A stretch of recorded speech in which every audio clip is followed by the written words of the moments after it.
Hello everyone. Welcome to UPSCprep.com. My name is Neelam Bhatia and we are here for a very important reason. So basically this is a marathon session on international relations where I'll be taking you through the most important news from international relations and here are some of the things that you should know before we begin. Abhi, if you've already seen some marathon videos and you're very confident, then you can take it as a revision session and you can watch it on 1.5x just to consolidate everything and to see if you have missed something important. And if you have not yet completed any marathon or you're not very sure of IR, then surely this is the video that you should be watching.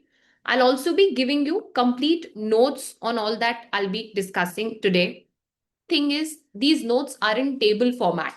So you don't have to go through bulky material. They're very point to point, cut to cut. You can use it for your quick revision. And while I'll be teaching you, I'll go into the background of everything that I'll be discussing. So that sometimes, we just read IR and we don't have no context of it. So we are not able to remember it. So I'll go into the background also. And I'll also make sure that you get some conceptual clarity. Anything that is purely factual, I'll give it to you in the notes. We'll not discuss it in class per se, but in the lecture per se. But you can definitely read it up in the notes that I'll be providing.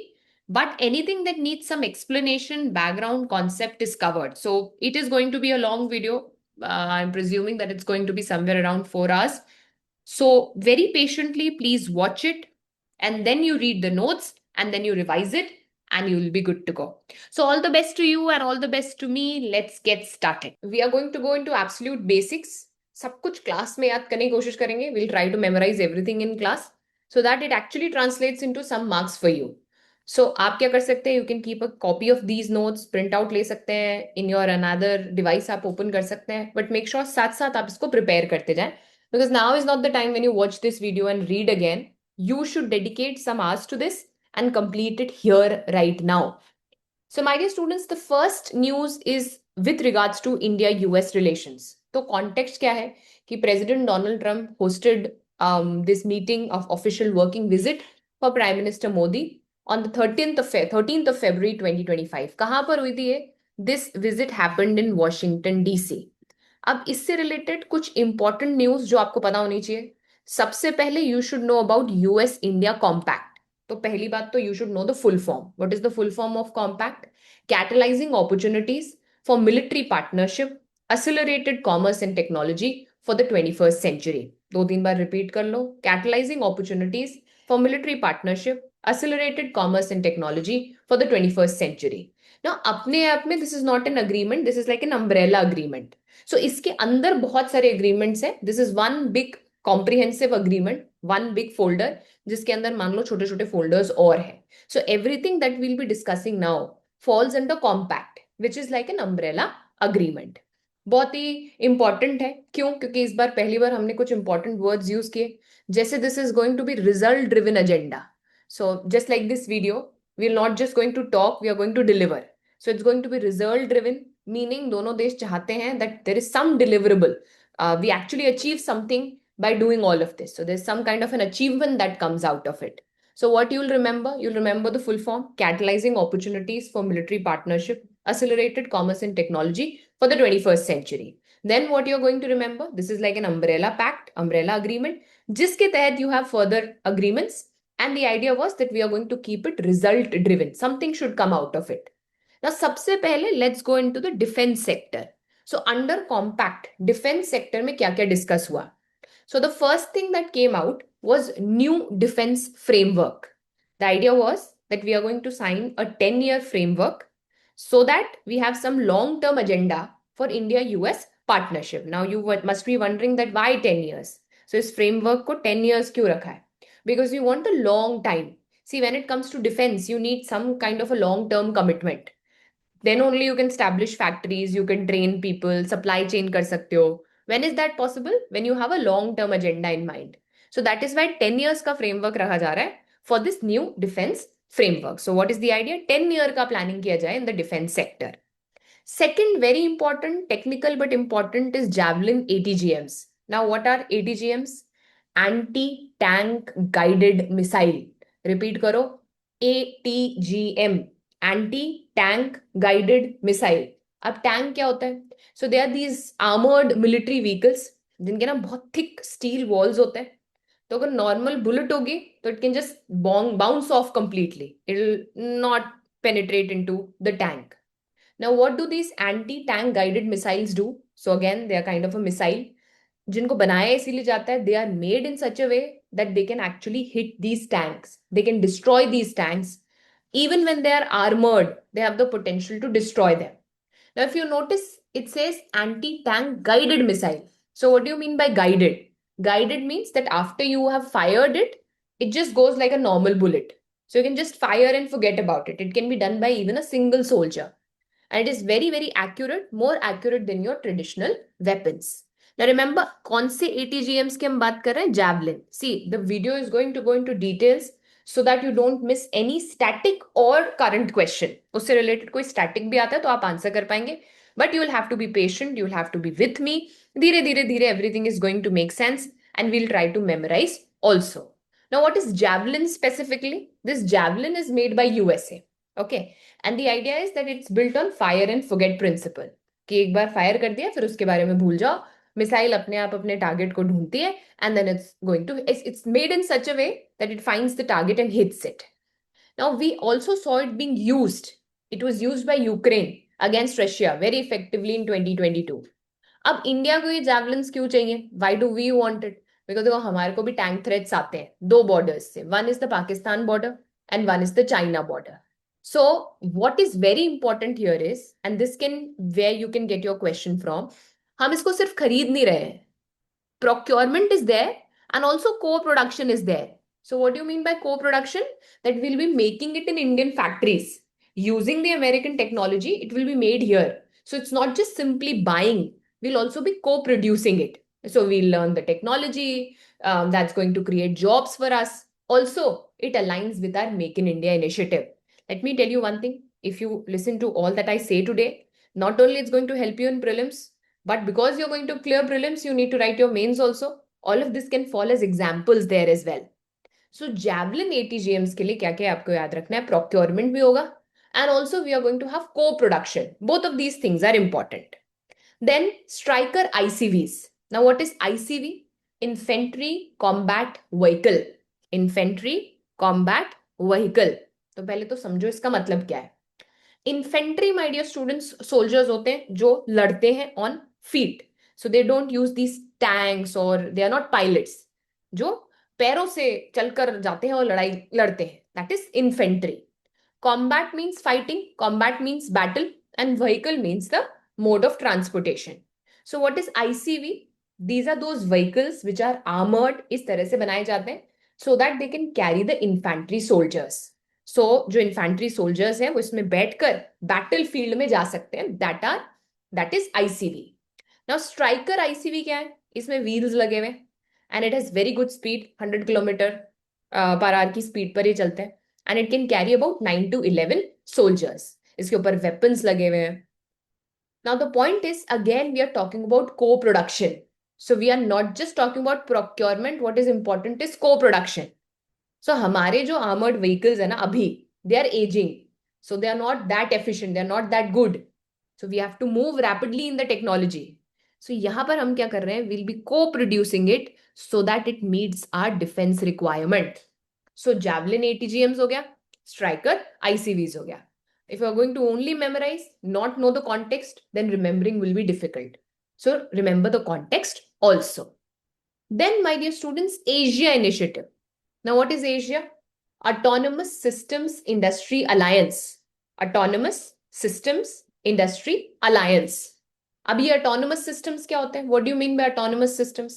Autonomous means something that you can do on your own. So autonomous systems would be something that does not require the control of humans. जिसमें इंसानों की जरूरत नहीं है. So they can make their own decisions. Using what? Using AI, using sensors. So they don't need you and me. Say for example drones, they fly themselves, or unarmed underwater vehicles, या फिर robotic vehicles. All of these are autonomous. Autonomous word is important here. So remember, autonomous system industry alliance. अब कैसे गड़बड़ होती है? The question is going to say Asia initiative and you are going to think कि ठीक है Asia initiative कुछ Asia से related होगा. But no, it is Autonomous System Industry Alliance, which is particularly for those systems which does not require human intervention, जिसमें direct human control की जरूरत नहीं है. And these are strategically very important, my dear students. Why? क्योंकि इस समय पर modern warfare में we are relying more and more on drones, on unmanned systems. We need more of them. हमने देखा रशिया यूक्रेन कॉन्फ्लिक्ट में. So countries जो master कर लेंगी drone technology को, they are going to have great advantage, massive advantage. And also they are cheaper than traditional weapons. आप इनको बड़े बड़े numbers में भी use कर सकते हो. You can use it in large numbers also.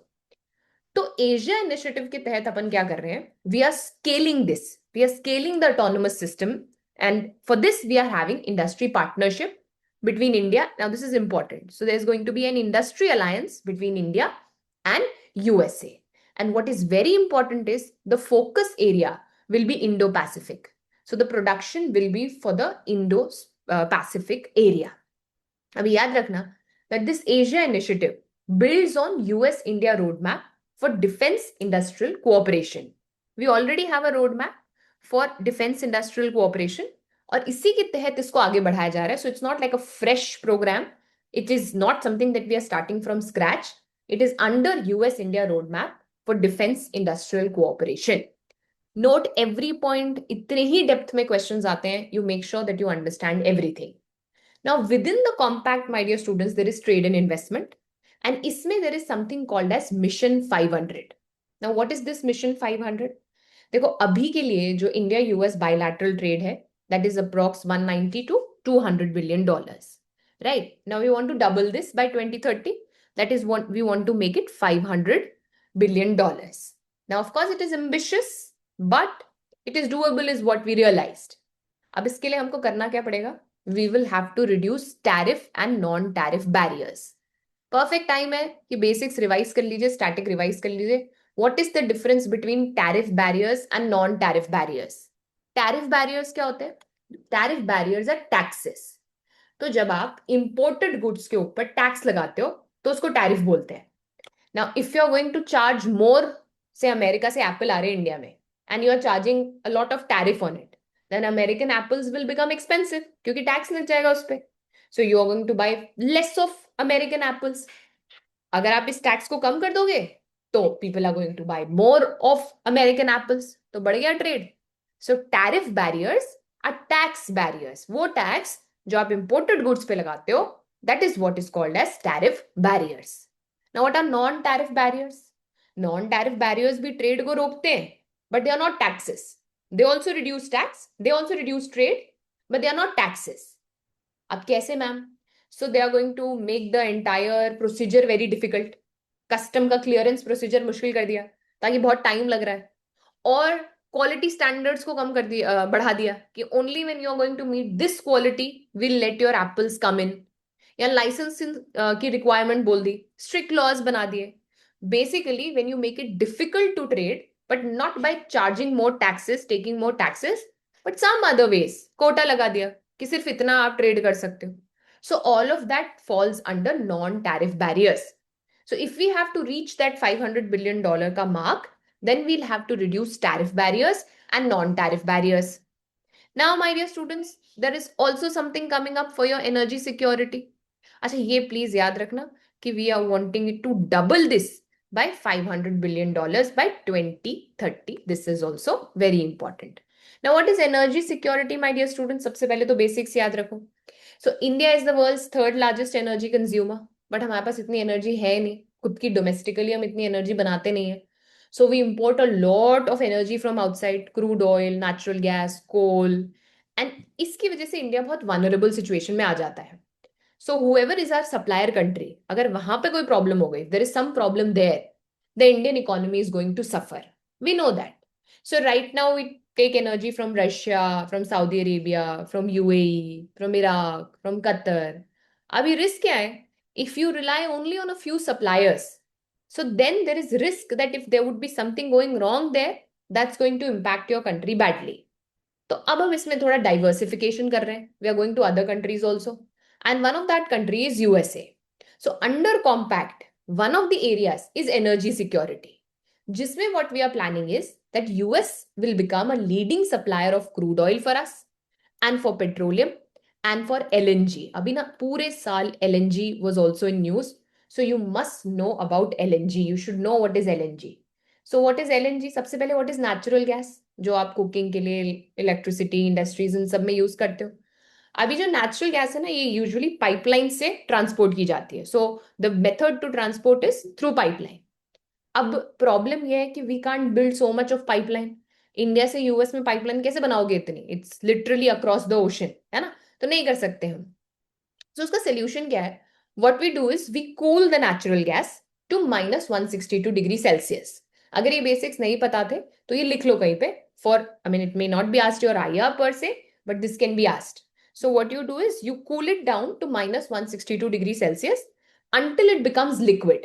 तो वो जो गैस है वो लिक्विड में कन्वर्ट हो जाती है. जब वो लिक्विड में कन्वर्ट हो जाती है तो it takes about 600 times less space. So normally जितना स्पेस लगता है उससे 600 टाइम्स लेस स्पेस वो लेती है. And then you put this in your LNG tanker ships and then you can ship it across oceans. अब फिर जब इसको लेकर आते हो पोर्ट पे तो you can again convert it into gas and you can use it. So we are also planning for LNG. ये सब क्यों कर रहे हैं? Because we want to diversify. Remember, we don't want to be dependent on only a few geopolitically sensitive areas. Geopolitically sensitive मतलब समझे ना? Vulnerable, जहाँ पे sanctions लग जाते हैं, wars हो जाती है, political instability रहती है. हमारी supply disturb ना हो. That is why we are also venturing into this area where US will be our leading supplier of crude oil, petroleum and LNG. Remember the basics about LNG? -162 degree Celsius that I just told you. Another area under compact जिससे बहुत chances है question बनने के या इसके around कोई static question बनने के, that is the civil nuclear cooperation. इसका थोड़ा सा बैकग्राउंड आपको मैं बता देती हूँ. So there was this agreement called as the 123 civil nuclear agreement. Now why it is called 123? Because it is named after section 123 of the US atomic energy act. So एक act है US atomic energy act जो sign हुआ था 2008 में. Remember the year? It was signed in 2008 between India and USA. बहुत break through moment इसको माना गया था बिकॉज इसमें ये बोला कि नाउ सिविलियन मतलब for non weapon purposes India और US के बीच में न्यूक्लियर कोऑपरेशन होगा. सो इट सेड कि अब जो है USA हमारे साथ न्यूक्लियर रिएक्टर टेक्नोलॉजी शेयर कर सकती है. दे कैन शेयर US का जो न्यूक्लियर रिएक्टर टेक्नोलॉजी है. We can buy nuclear fuel from USA and हम खुद की जो है इलेक्ट्रिसिटी भी जनरेट कर सकते हैं.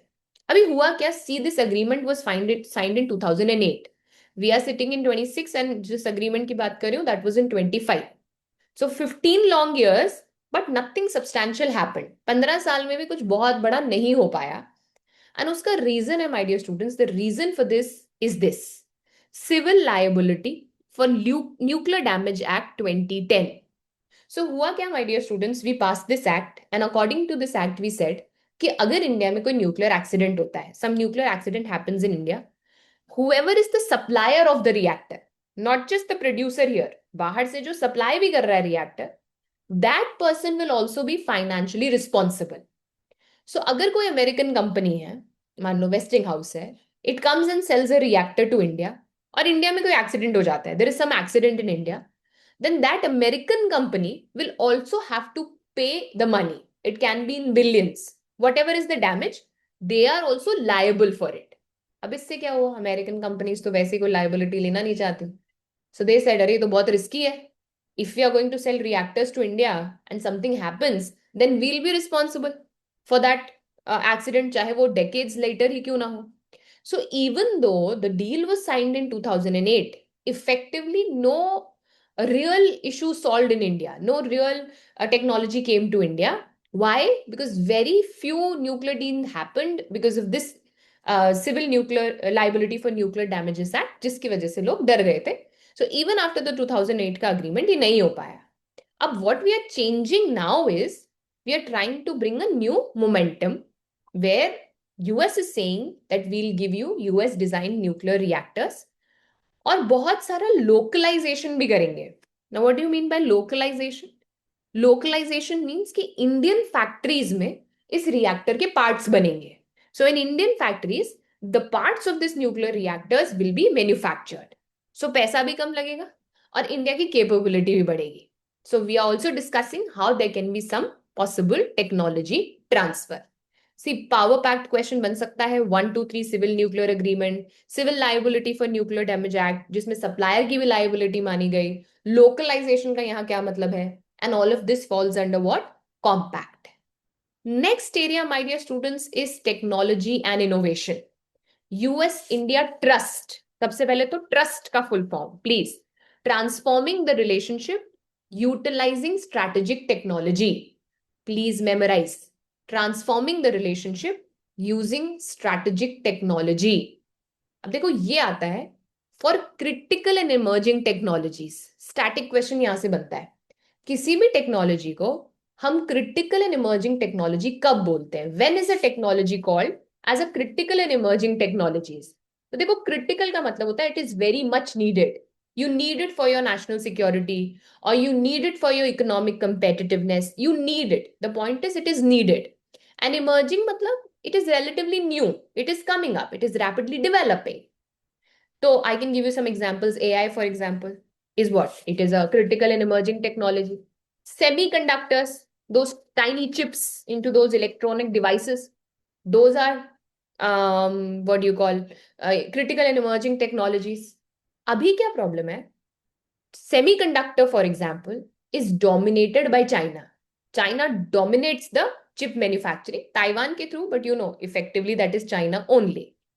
अच्छा मुझे बताना चैट बॉक्स में क्वांटम कंप्यूटिंग भी क्रिटिकल और इमर्जिंग टेक्नोलॉजीज में आएगा क्या? बायोटेक्नोलॉजी भी आएगा क्या? So yes, just telling you, biotechnology, quantum computing, all of this will fall under critical and emerging technologies.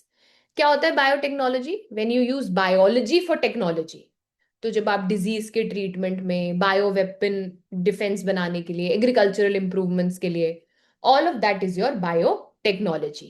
So remember what it is? Trust. Trust, transforming relationship utilising strategic technology. Full form भी याद रखना, it is very important. So अब इसमें collaboration कैसे कर रहे हैं? How are we collaborating? इसको भी थोड़ा देख लेते हैं. So government agencies will be involved in this. We'll be including government agencies in it.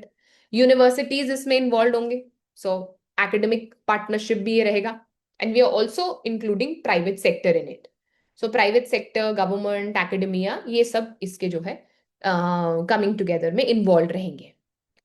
Now please remember Indus innovation also. So ये हो गया आपका US India Trust. Private sector आ गया, government आ गया, academia आ गया. I told you what is critical and emerging technologies. Second is, my dear students, Indus innovation. Now, this is very important. You can expect a question on this. तो ध्यान से सुनना समझना. Now, Indus innovation, my dear students, is based on Indus X. Indus is different. Indus innovation is different. And Indus X is different. Indus X as a platform has already been successful. उसी के model पे Indus innovation is planned. Now, what is Indus X? It is defense innovation. जो जिसको हम already कर रहे हैं, that is already between India and USA. वो था for defence sector. Now we are expanding it into space, energy and emerging technology sector. So Indus X, which is already working well for the defense sector, is now being replicated under Indus innovation, which is specifically for space, energy and emerging technology. तो इसमें क्या होगा? सबसे पहले तो industry academia partnership होगी. मतलब the companies and the universities will be working together. Defence में हम ये ऑलरेडी ट्राई कर चुके हैं. And there is also going to be cross border investment. So Indian companies will be investing in USA and USA की companies will be investing in India. So US India trust हो गया.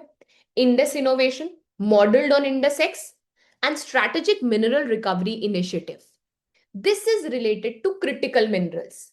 अब सबसे पहली बात, क्रिटिकल मिनरल्स क्या होते हैं? So my dear students, critical minerals वो होते हैं which are essential for modern technology and clean energy. मतलब आज की डेट में clean energy is what you need. इसमें the modern technology that we have needs critical minerals. So सबसे पहले they are essential, you need them. Second, they are very difficult to substitute. मतलब you can't substitute it with other material. पहली बात, they are essential in modern technology. Second, they are very difficult to substitute. And third, they are found in only a few countries. तो supply chain risk बढ़ा है, because you only find it in few countries. Say for example lithium essential क्यों है? क्योंकि EV में चाहिए. You need it for your electric vehicles, you need it for your phones, you need it for your laptops. मिलते कहाँ है? Bolivia, Chile, Argentina. So you need them. They are essential, they cannot be substituted, and they are found in very few areas of the world, concentrated in a few areas. Now आप मुझे कुछ और बताइए. सोच के कौन से हैं critical minerals? So you have cobalt, you have rare earth elements, all of them fall under critical minerals. अभी तकलीफ फिर से क्या है कि China processes 85% for example of the rare earth metals. So even if you rare earths are mined elsewhere, उनको process करने के लिए आपको चाइना ही भेजना पड़ता है. So ultimately you have to send it to China, and this is very very critical. Why? The world is transforming towards clean energy. We are going for EV, wind, solar, बहुत तेजी से. All of these technologies need these minerals. So if China is going to dominate these minerals, they are going to control the clean energy transition. तो मोटी मोटी बात यह है that whoever controls critical minerals is going to control the future of economy. So will we let that happen? Did we not do something about it? बिल्कुल करेंगे. तो हम करेंगे रिकवरी. नाम देखो, स्ट्रैटेजिक मिनरल रिकवरी इनिशिएटिव. तो हम क्या बोल रहे हैं यहाँ पर कि we are going to recover and process these minerals. जैसे एल्यूमिनियम इंडस्ट्री का वेस्ट हो गया, we are going to recover. ध्यान देना, कोल माइनिंग के बाय प्रोडक्ट्स हो गए, या ऑयल और गैस एक्सट्रैक्शन जो होता है उसके रेजिड्यूज हो गए, उसमें से instead of mining new deposits, we are going to recover these minerals. That is why notice the word recovery initiative. So what we are going to do is we are going to recover these from the industrial processes, from the industrial waste in very many ways. Rather than producing new of it or mining new of it, we are going to recover it. That is why it is called as strategic mineral recovery initiative.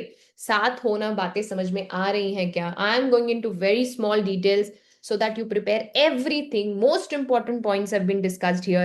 We started with compact.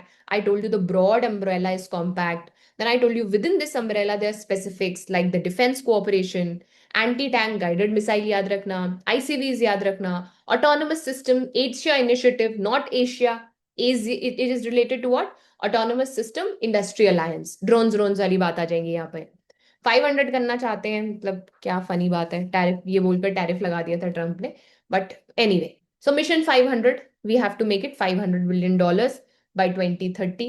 Tariff non tariff barrier में मैंने आपको difference बताया. I told you about energy security.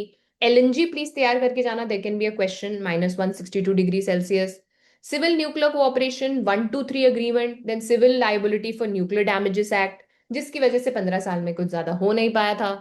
So now we are trying to restart it. Localization ka point also I told you. Trust, transforming the relationship using strategic technology. Uske andar I told you Indus innovation, modeled on Indus X, which is already successful in defense sector. Recovery, strategic mineral recovery. So we are not looking to mine fresh, but we want to recover it from the already existing industrial processes. अभी next topic पे चलते हैं. That is India France relationship. फिर से context क्या है? Prime Minister Modi France गए थे एंड को चेयर किया. Look at the use of the word को चेयर किया एआई एक्शन समिट को. चेयर कौन थे? President Emmanuel Macron. उनके साथ को चेयर कौन थे? Prime Minister Modi. अब थोड़ा सा बैकग्राउंड देख लो. फ्रांस हमारा स्ट्रैटेजिक पार्टनर है, अभी से नहीं, 1998 से we have been strategic partners of France. 1998 से, right? It is one of the oldest strategic partnership. By the वे 1998 में और क्या हुआ था? कोई न्यूक्लियर टेस्ट हुआ था कि? मुझे कमेंट्स में बताना. Which year was the Pokhran test? Was it 1998 only? Just let me know. और क्या उन्होंने हमारे न्यूक्लियर टेस्ट को कंडेम किया था? Let me know in the comments again. France हमारा बहुत अच्छा जो है पार्टनर है in the nuclear category also. So हमारा जो पार्टनरशिप है with France, that is definitely unique and that is definitely beautiful. अब ये जो पूरी एंसिलरी बात कर ली प्यारी प्यारी, उसके बाद देखते हैं क्वेश्चन कहाँ से आ सकते हैं. Where does the question come from? So innovation and cultural diplomacy का पॉइंट पहले देख लेते हैं. अब this is very important.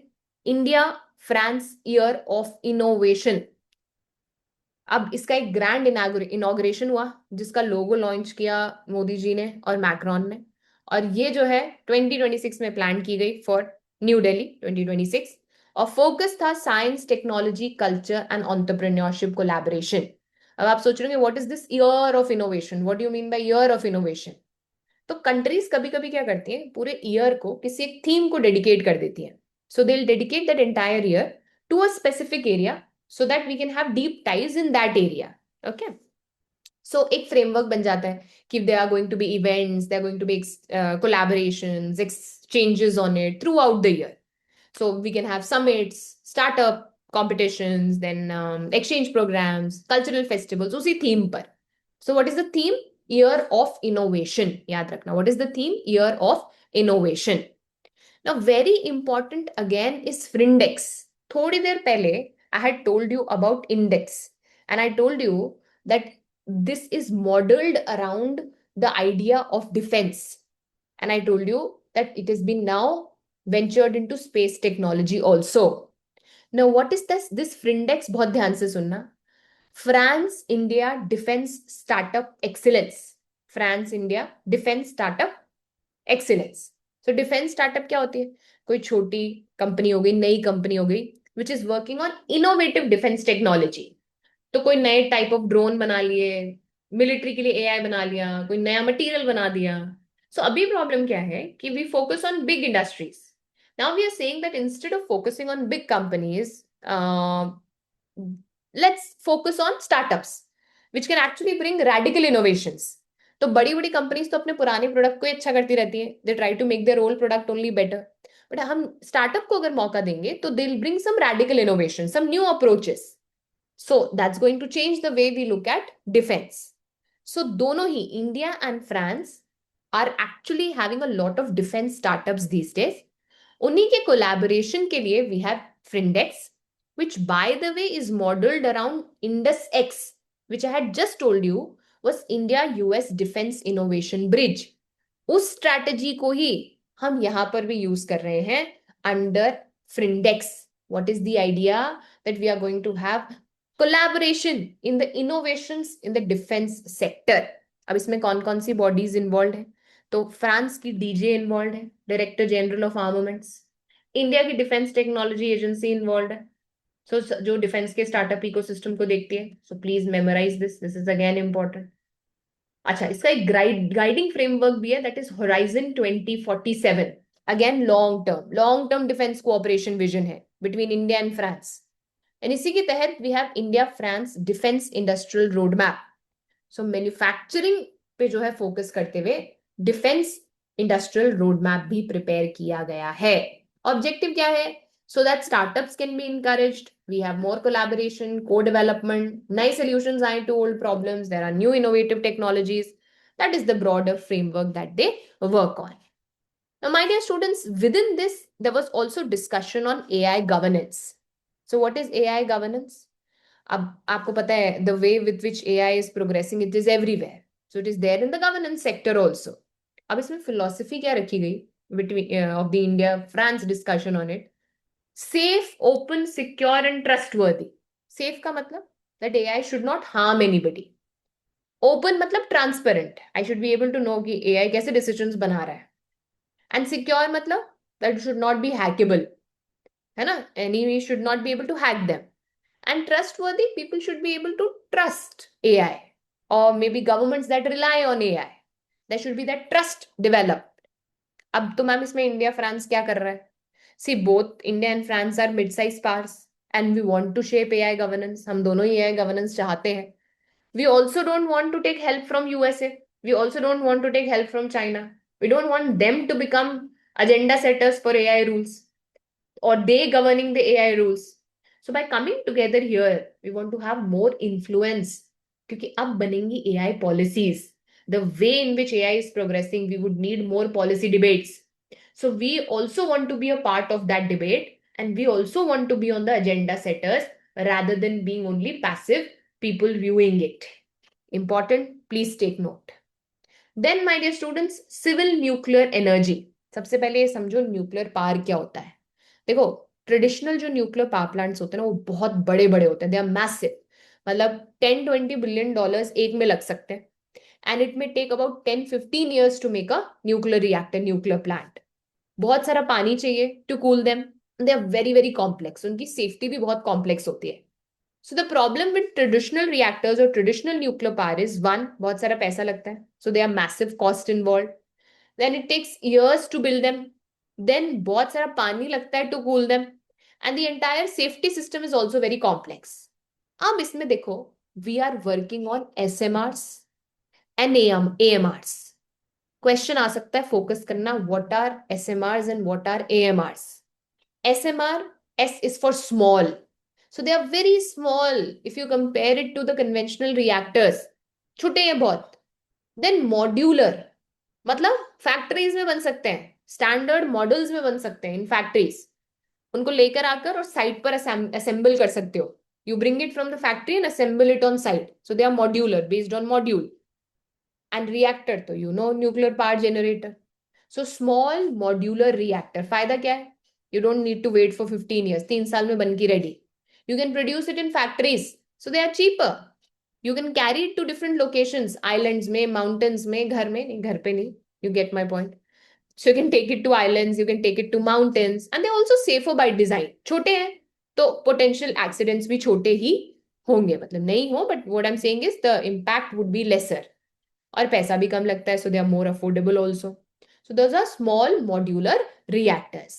Now advanced modular reactors क्या होते हैं? ये SMR से भी advanced है. So they are more advanced than the SMRs. They use new type of nuclear fuel. अलग तरीके की cooling system.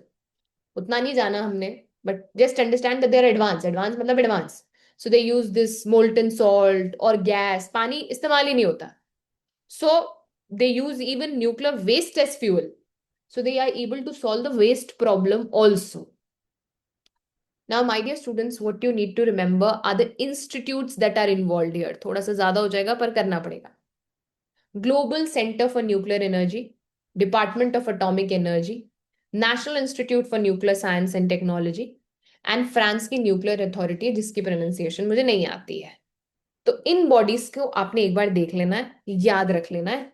They can ask you कि which of the bodies is involved in this agreement. So GCNEP, DAE, INSTN and CEA. Now focus क्या है कि भैया हम लोग क्या करेंगे? We are going to train and we are going to have education of nuclear professionals. So अब focus करो कि we are not just focusing on SMRs and AMRs. We are trying to build human capital. Nuclear sector में भी तो human capital चाहिए ना.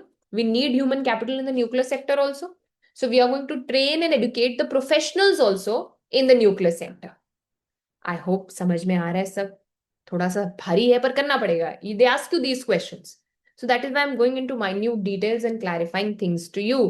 Please मुझे बताना चीजें समझ में आ रही है या नहीं. Are you with me? Are you here? If you are watching live you can have some water, but make sure that you stay till the end. ये कर लिया अगर तो it's going to be super helpful in your upcoming exam.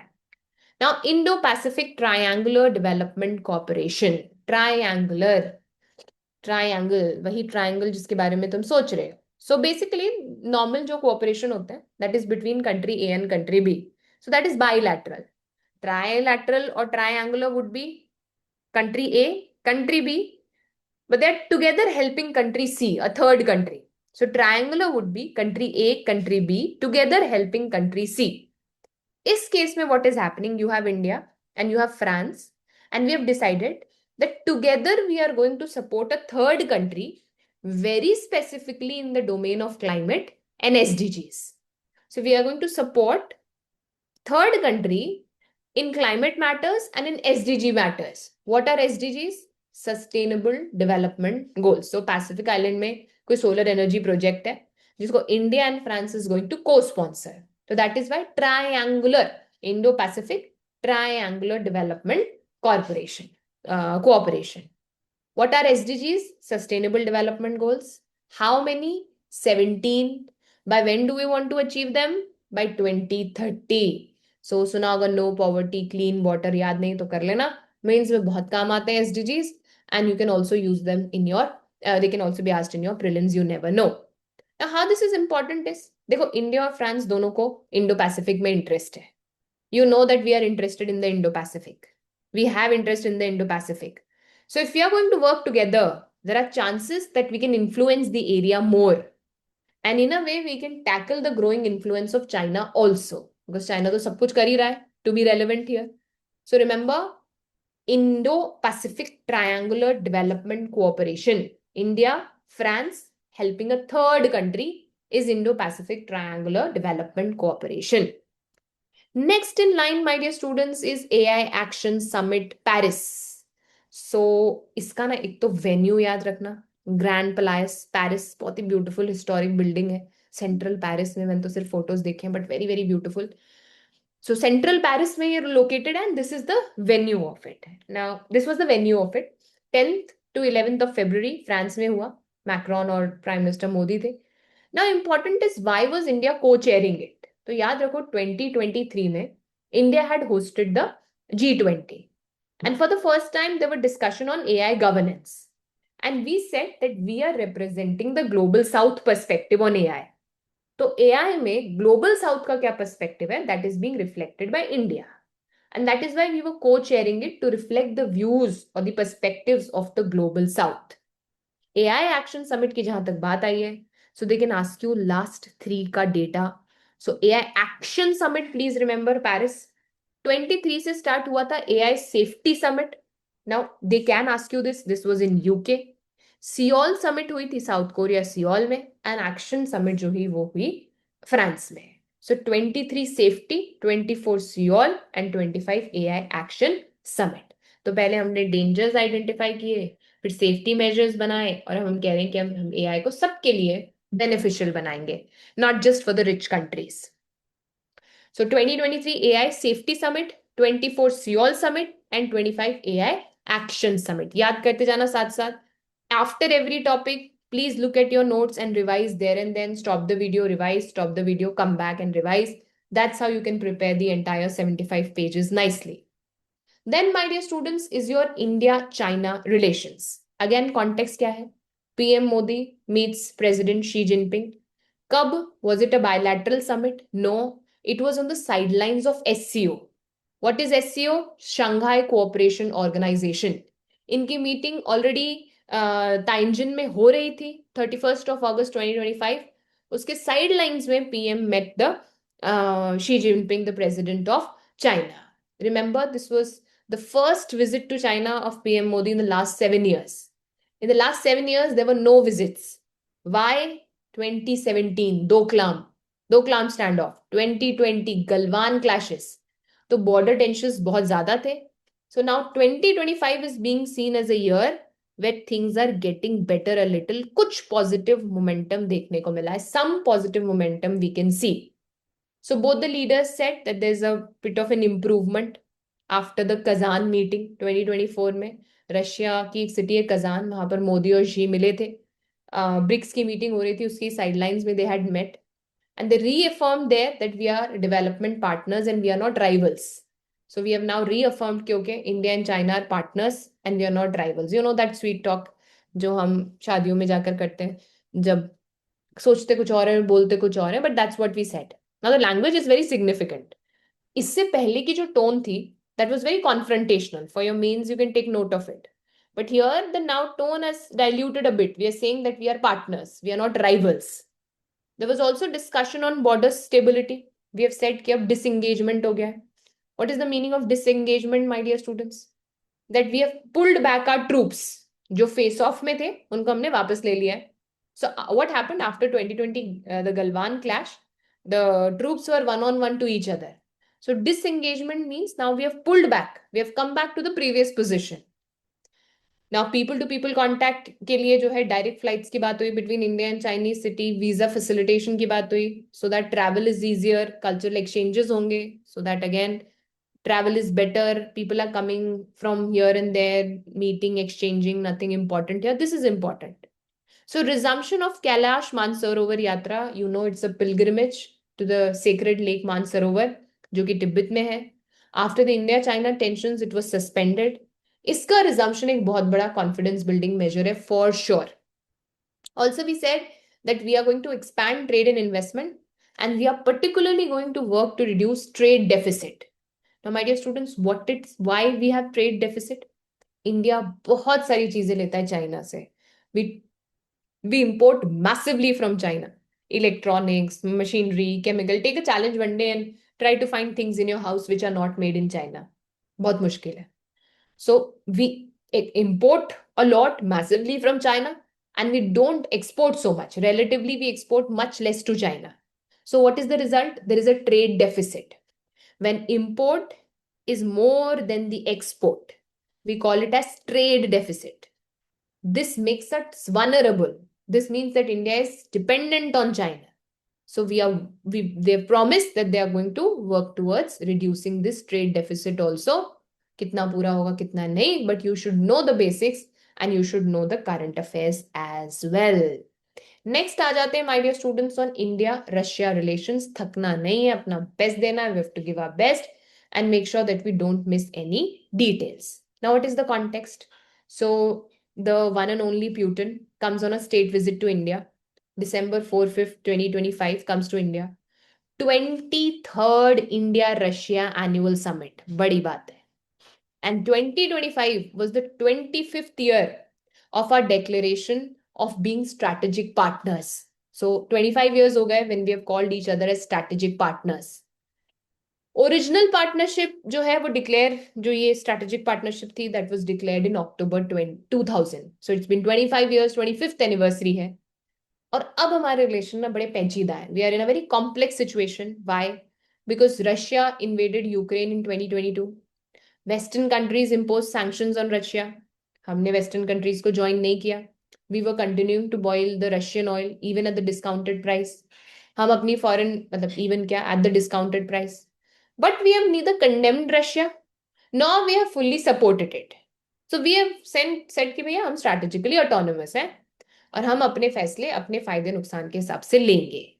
Just to tell you a bit of a perspective, now coming to what was the outcome of the summit, यहाँ से बनेगा question. You're going to get questions from here. सबसे पहले consulates. देखो सबसे पहले consulates क्या होती है? देखो embassy हमेशा होती है आपकी headquarters. It would be in your capital city. Then you have consulates. Consulates are smaller diplomatic offices which are below the embassy. So embassy is like the headquarter where all the high level talks, delegates exchanges happen. For more day-to-day activities, there are these small diplomatic offices which are below the embassy level. तो दो ऐसी consulate general open करने की बात हुई in Yekaterinburg and Kazan. अब ये consulates किस में हेल्प करती हैं? मान लो I have to get my visa, emergency documentation, birth registration, death registration. So that can be done in these consulates. Why Yekaterinburg? बहुत इंपॉर्टेंट सिटी है. It's a very important city in the Urals. Then you have Kazan, again a very important, क्या बोल सकते हो आप, economic centre. So in these two areas this can be a question. You can get a question on these two cities where we are going to have Indian consulates general. By the way, कोई भी point पे कोई question हो, please put them up in the chat box. I'm going to answer each of your question.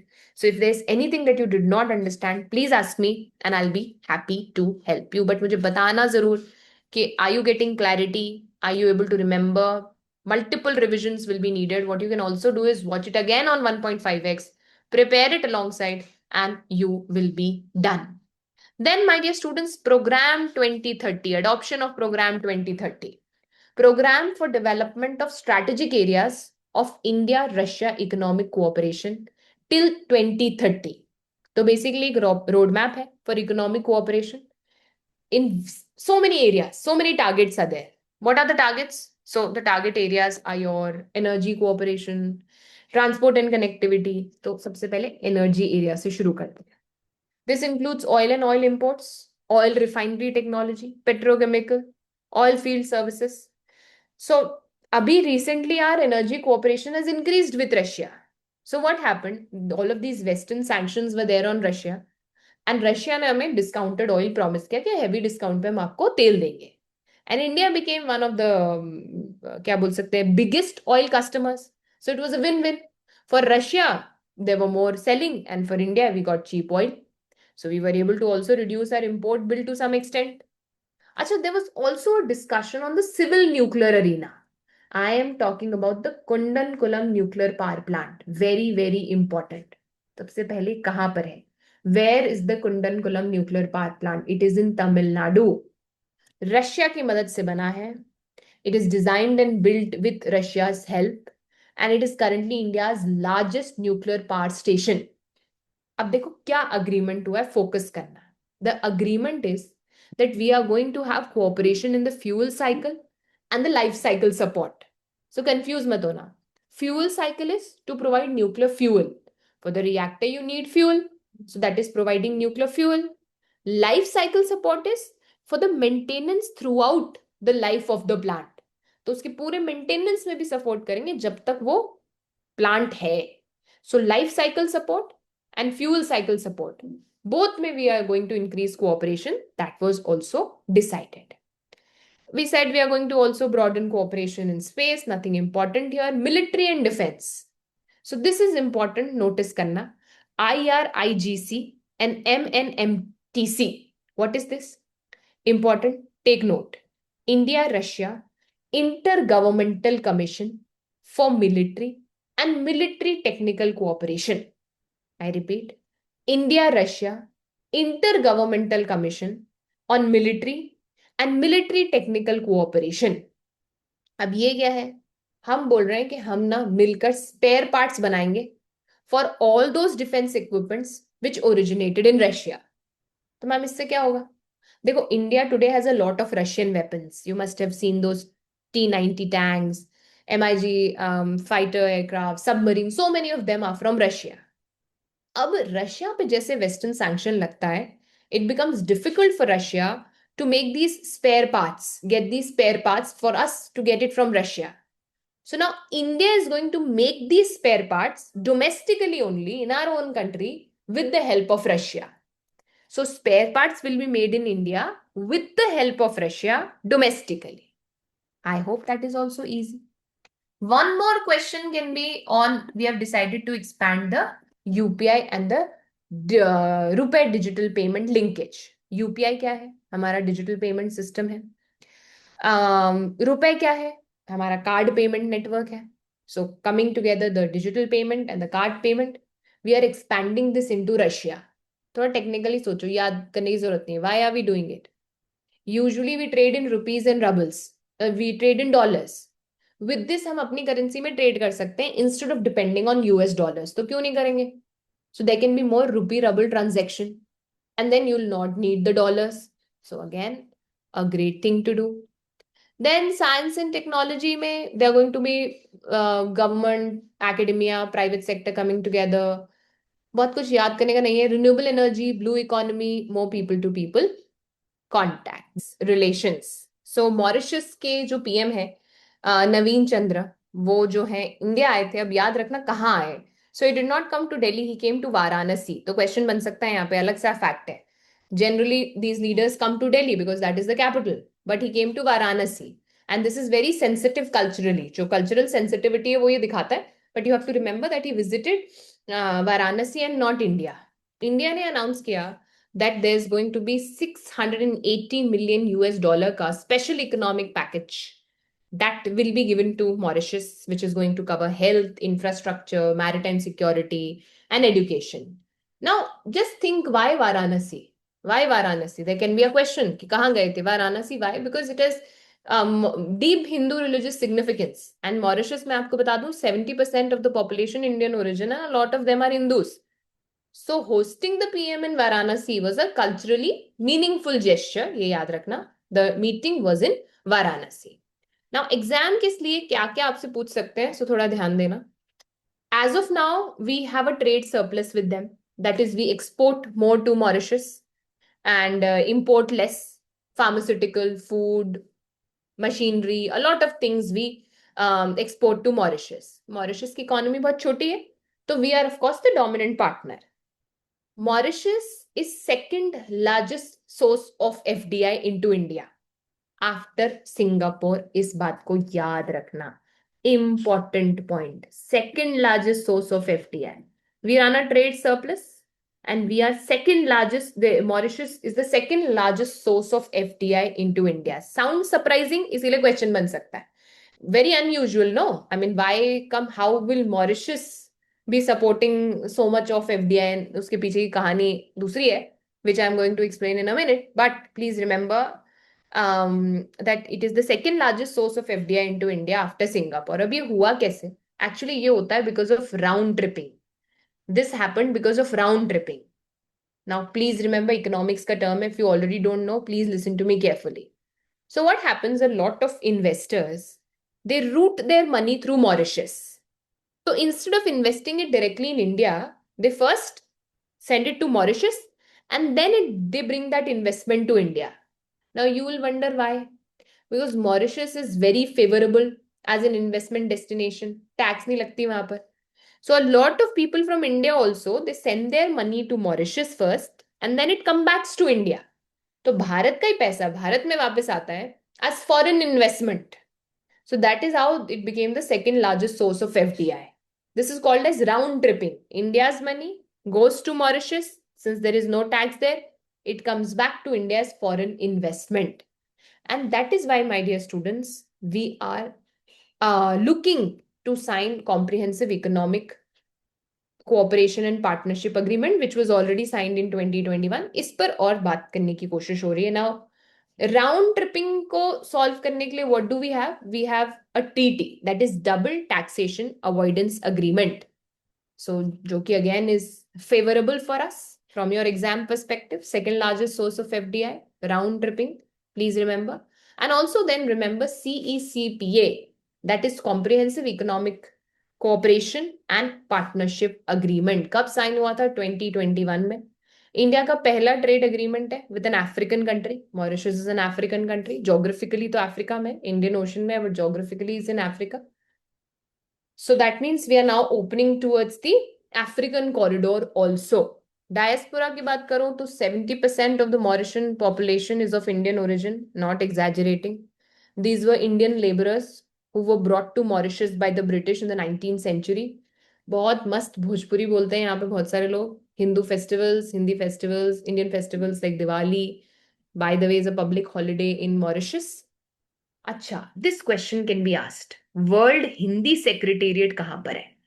Unusual question बनेगा, कईयों के दिमाग में नहीं आएगा. सो it is the Mauritius that host the world Hindi secretariat. Important. Basically this is a body that promotes Hindi language globally, not just in India, but it promotes Hindi language globally. पूरी दुनिया के लिए ये वर्ल्ड हिंदी सेक्रेटेरिएट है.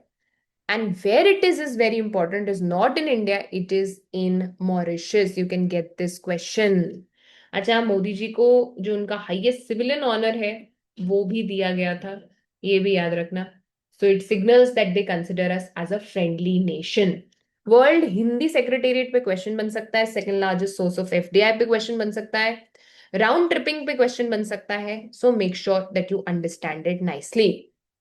Next is, my dear students, India-Japan relations. Again, the context, PM Modi visited Japan. Agenda था India Japan की जो partnership है उसको अच्छा करना. We had a total of 13 agreements. They also committed 10 trillion yen, which is about 68 billion US dollars, जो कि वो हमें देंगे private investment में over the next decade, and that is an enormous amount, remember. So if you're wondering why is Japan investing so much, Japan sees India as a strategic partner against China. So they also need partnership with us. India की economy growing है and Japan की population decline है. Declining population, grey population. India has youthful workforce and both of them have a common problem, that is Chinese problem. So they are worried about Chinese aggression and that is why they're interested in, investing in India. Now what major things came out of it? पहला, expansion of joint military exercise, the Dharma Guardian, India-Japan Army exercise, which already is there, that is JIMEX, Japan-India Maritime Exercise, which is naval. So this is the Army one, this is the Navy one. Intelligence and cyber coordination, और उसको अच्छा करेंगे. Remember, दोनों exercise का नाम याद रखना, they ask you questions. Dharma Guardian is Army and JIMEX is Navy. Then semiconductors. Yes, Japan is a leader in semiconductor manufacturing. So now Sony, Toshiba, they are leading producers of semiconductors. अब इसमें क्या है? We have come up with an agreement where Japanese firms will invest in chip packaging and testing units in China. तो ये chip packaging और testing units India में बनाई जाएंगी and they'll be investing in it. Now what is chip packaging? तो basically देखो, after a chip is manufactured, they need to be packaged, they need to be tested. ये important phase है. After they are manufactured, you need to check them and you need to package them. So semiconductor का downstream manufacturing कि बन गया उसके बाद का जो काम है, that is going to happen in India. So धीरे धीरे the ecosystem of semiconductors will start in India. This can be a question. Chip packaging and testing units. So after manufacturing, you need to check them, pack them, test them. That is going to happen in India. Then, my dear students, Mumbai, Ahmedabad, high-speed rail corridor, जिसको bullet train project कहते हैं. Again, Japan की famous bullet train technology पे based है. Runs from Mumbai to Ahmedabad. It uses Japan का पैसा, Japan's financing. They have given us soft loans. So confirm कर दिया that the project is on schedule. We have affirmed that it is towards completion. And India इससे खुद भी सीखेगा. We will also learn to build high-speed rail itself. So reaffirmation that we are on schedule, and also the fact that we are going to learn technology through our own technological development through this is going to happen. Clean energy पे बात हुई. Green hydrogen. What is green hydrogen? The hydrogen that is produced using renewable energy. EV batteries, you know what is the EV battery. Then waste to energy. So how can we convert garbage to electricity? In technologies के लिए भी we have had a joint road map. थकना नहीं है, okay? जिनको भी थकावट हो रही है ना, अपने आप को बताओ, allowed नहीं है अभी.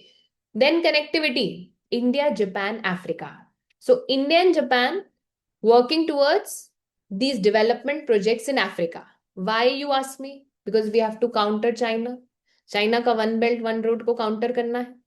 सो it is coming with free and open Indo Pacific, not the one that is dominated by China. Then people to people contact के लिए we talked about how India recognition of India skill certification in Japan. So जो Indian workers हैं with certain qualifications can now work in Japan without requalifying. अभी they had to go with a lot of requalifications there and only then they were employable. But now they've decided कि okay, we are going to permit, and this is because Japan has acute labor shortage, aging population है, ठीक है? So they are facing acute labor shortages, and हमारे पास कोई कमी नहीं है. We have surplus skilled workers, so it's a win-win. We get jobs, and they get workers. They need workers desperately. We need jobs desperately.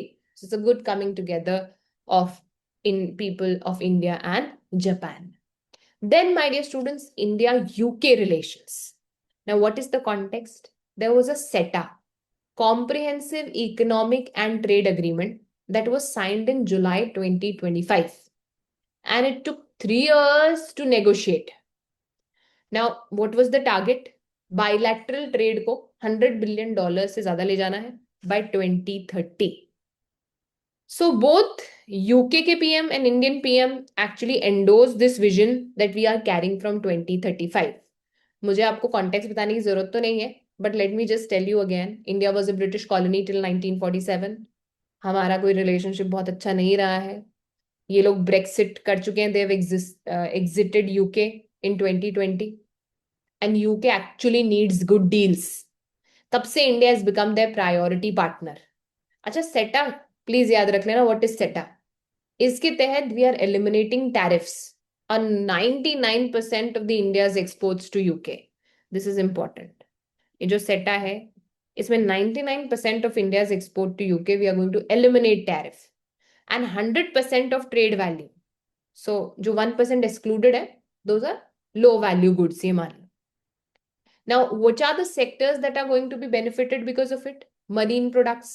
तो आपके fish हो गए, shrimp हो गए. India is a major seafood exporter, let me tell you. Then textile. So we have a huge industry.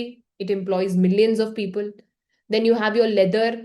All these processed foods, all these categories had duties reduced from 70% to now going to 0. So imagine the shrimps which were taxed at 70%, after CETA it's going to be 0%. So of course they're going to become very competitive, which is a good idea. UK is now also ready to open its market duty free for all Indian agricultural exports. इसमें कुछ exceptions हैं, but they are very limited. So this is again going to be very beneficial for the Indian farmers. Services सेटा में कौन कौन सी covered होंगी? IT, financial services, education and healthcare services. Services again, India has huge competitive advantage. अंग्रेजी बोल लेते हैं हम सब लोग. We can speak English. Educated workforce is there. Mobility में भी काम है. So there's going to be simplified entry. Any business visitor, people going for meetings, right? Not permanent work, but for meetings. Or professionals, skilled workforce.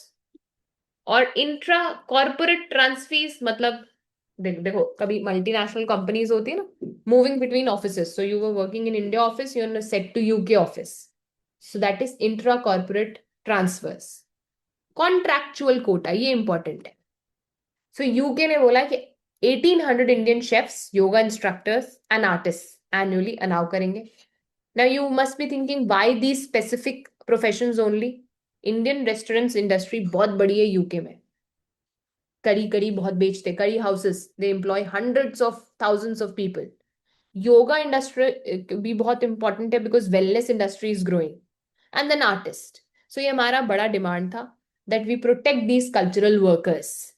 Then social security के लिए double contribution convention, ये थोड़ा explain कर देती हूँ. So when Indian IT companies used to send their employees to UK, those employees had to pay into both India and UK's social security system. तो India के social security में भी also they had to पे, and they had to पे in UK का social security also. So technically they were paying double, but obviously they can take benefit from only one country. So that's why we had this double contribution convention, which says that now you pay only in one country. So it saves Indian companies and workers 4,000 crores by removing this. This is very practical and a very important thing that happened. इसको overlook किया जा रहा था, but this was a very important step that comes with SETA. Now finally we have a vision for 2035. We have a vision for the future. And इसके 7 pillars हैं. It's a vision document. Vision document मतलब it gives directions for the future. Strategic and security cooperation, economic and trade integration, defense and industrial collaboration, then clean energy and climate cooperation, then education, mobility and skills, and people to people cultural links. So इसमें जैसे intelligence sharing हो गया, economic ties हो गए यहाँ पर, weapon development under defense and industrial collaboration, and then science, technology and innovation में we can have research projects. So all these are the 7 pillars of the vision document for India UK Vision 2035. How is the energy of the house? Are we tired? Are we happy? Are we enjoying? बहुत important stuff going on. I hope all that we are discussing is making sense to you and you are with me. Make sure just after watching the entire video, you revise the PDF and you'll be good to go. So India, New Zealand FTA is the next news. So just in 9 months, which is unusually fast, we completed these negotiations, right? Agreement to be signed in H1 2026, that is the first quarter of 2026, जो कि अब चल रहा है, हो गया खत्म. But I'm talking about 2025 का news. The idea is that we want to double the bilateral trade to $5 billion within the 5 years with New Zealand. New Zealand के प्राइम मिनिस्टर ने इंडिया को प्रायोरिटी बना रखा है. There was political will. By the way, New Zealand is a smaller economy, so we don't need those. The negotiations are simpler when you compare it to the big countries for that matter. तो सबसे पहले थोड़ी सी tariff की बात कर लेते हैं. What are the core highlights? New Zealand after this eliminates duties on 100% of Indian exports. Important. Complete tariff free access दे रहे हैं वो. We are giving concessions on 70% products line, which is 90% of bilateral trade value. So not 100%, we are keeping some areas protected. 70% of the product line cover हो गई और 95% of actual trade. Actual 70% तो of the trade products and 95% of the volume. So the rest 5%, rest 30% are low value. But in terms of value, it is 95% of the actual trade. So remember, India a developing economy hai. So we need to protect some of our industries. New Zealand is a developed economy and it can afford to open more. So under the WTO rules, also developing countries can get some more flexibility than the developed countries. Question कैसे बन सकते हैं? US $20 billion FDI over 15 years, 15 साल के duration में will come from New Zealand into India. So New Zealand की companies will be investing in India का manufacturing, India का innovation. Then 5,000 work visas. New Zealand will be offering 5,000 annual work visas for skilled Indian professionals, and they'll also allow them to stay there for up to 3 years. Let me remind you, New Zealand has severe labor shortages in these fields, and we have plenty of skilled workers in these fields. So again, it's a win-win situation that has been created. Then education. Under the STEM area, what is STEM? Science, technology, engineering and mathematics. Science, technology, engineering and mathematics. तो इसमें जो bachelor's और master's graduates हैं, now they can stay and work for 3 years after graduation. So when your graduation is done, you can stay there for 3 years and you can work there for 3 years after your graduation. If you are PhD, you can stay there for 4 years after your graduation. So most, आप कहोगे ये क्या है, but if you compare it to most countries, that is very generous. So they'll be able to earn back their education investment. 3 years for bachelor's and master's and 4 years for PhD. सुन रहे हो, इधर उधर नहीं भटकना है. All your focus here. Forget about everything else. Forget about what is happening in somebody else's life. क्या गलत हुआ, क्या सही हुआ, भूल जाओ. Just be here and focus. Forget everything else. Trust me, जो भी अभी बड़ा लग रहा है ना, that's going to sound very ridiculous to you after few years. So don't worry. Most things that you worry about will not matter. That is my promise to you. Matter नहीं करेंगी वो सारी चीजें, तो अभी उनके बारे में ज्यादा मत सोचो. Just be here and focus here. Also, there was a discussion on traditional medicine. So first ever health and traditional medicine का annexation हुआ है in any of India's trade deals so far. So ये important है. Which means now we'll be able to trade in Ayush products. Important. Ayurved, Yog, Unani, Siddha, Homeopathy. Ayurved, Yog, Unani, Siddha, Homeopathy. India के traditional जो medicine products हैं, they can now be traded with New Zealand. This is a huge potential. Wellness industry बहुत तेजी से बढ़ रही है. So our AYUSH sector entering there is very important, very crazy. Now इसमें कुछ बातें याद रखना. Some sectors are excluded, which is dairy. Fully excluded. Why? News हमने क्यों एक्सक्लूड करा इसको समझना. न्यूजीलैंड की dairy industry is world class and very very competitive. एक इनकी कंपनी है फॉन्टेरा. मतलब अगर वो यहाँ आ गए तो they are going to flood the Indian markets. Then you are not going to find your regular mills here. India has 120 million dairy farmers. They would be devastated if milk from New Zealand comes to India. तो politically sensitive matter है. India के जो dairy farmers है वो बहुत voting block है, बड़ा सारा वोटिंग परसेंटेज है. So dairy has been kept out of the deal. I gave you the logic also. If that comes into India, they can ask you, which are the sectors that have kept out of it? Have been kept out of it? Dairy, important. Then sugar, edible oil, onion, wheat, rice, spices and rubber. These are again sensitive agricultural products. Indian farmers को नुकसान होगा. India has repeatedly protected. इसी में नहीं, all deals में we are protected. Then this is also important, tariff rate quota. TRQ, my dear students, is tariff rate quota. So इसमें ना basically New Zealand apples आ रहे हैं, kiwi fruit and honey. We will have access to it, but through TRQs. What are TRQs? Tariff rate quota. Let me explain this to you. So what we say is the first 1,000 tons of apples that are going to come to India, we are going to take less tariff on it. Tariff rate quota, economics में question आ सकता है. Tariff rate quota क्या होता है?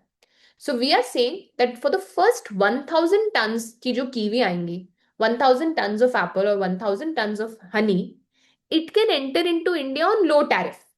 But after that we are going to take high tariff. So we are not saying that we will not reduce tariff, but we are going to reduce tariff for a fixed number. Say 1,000 ton of New Zealand के apples पर we are going to reduce it, but after that we are going to take high tariff.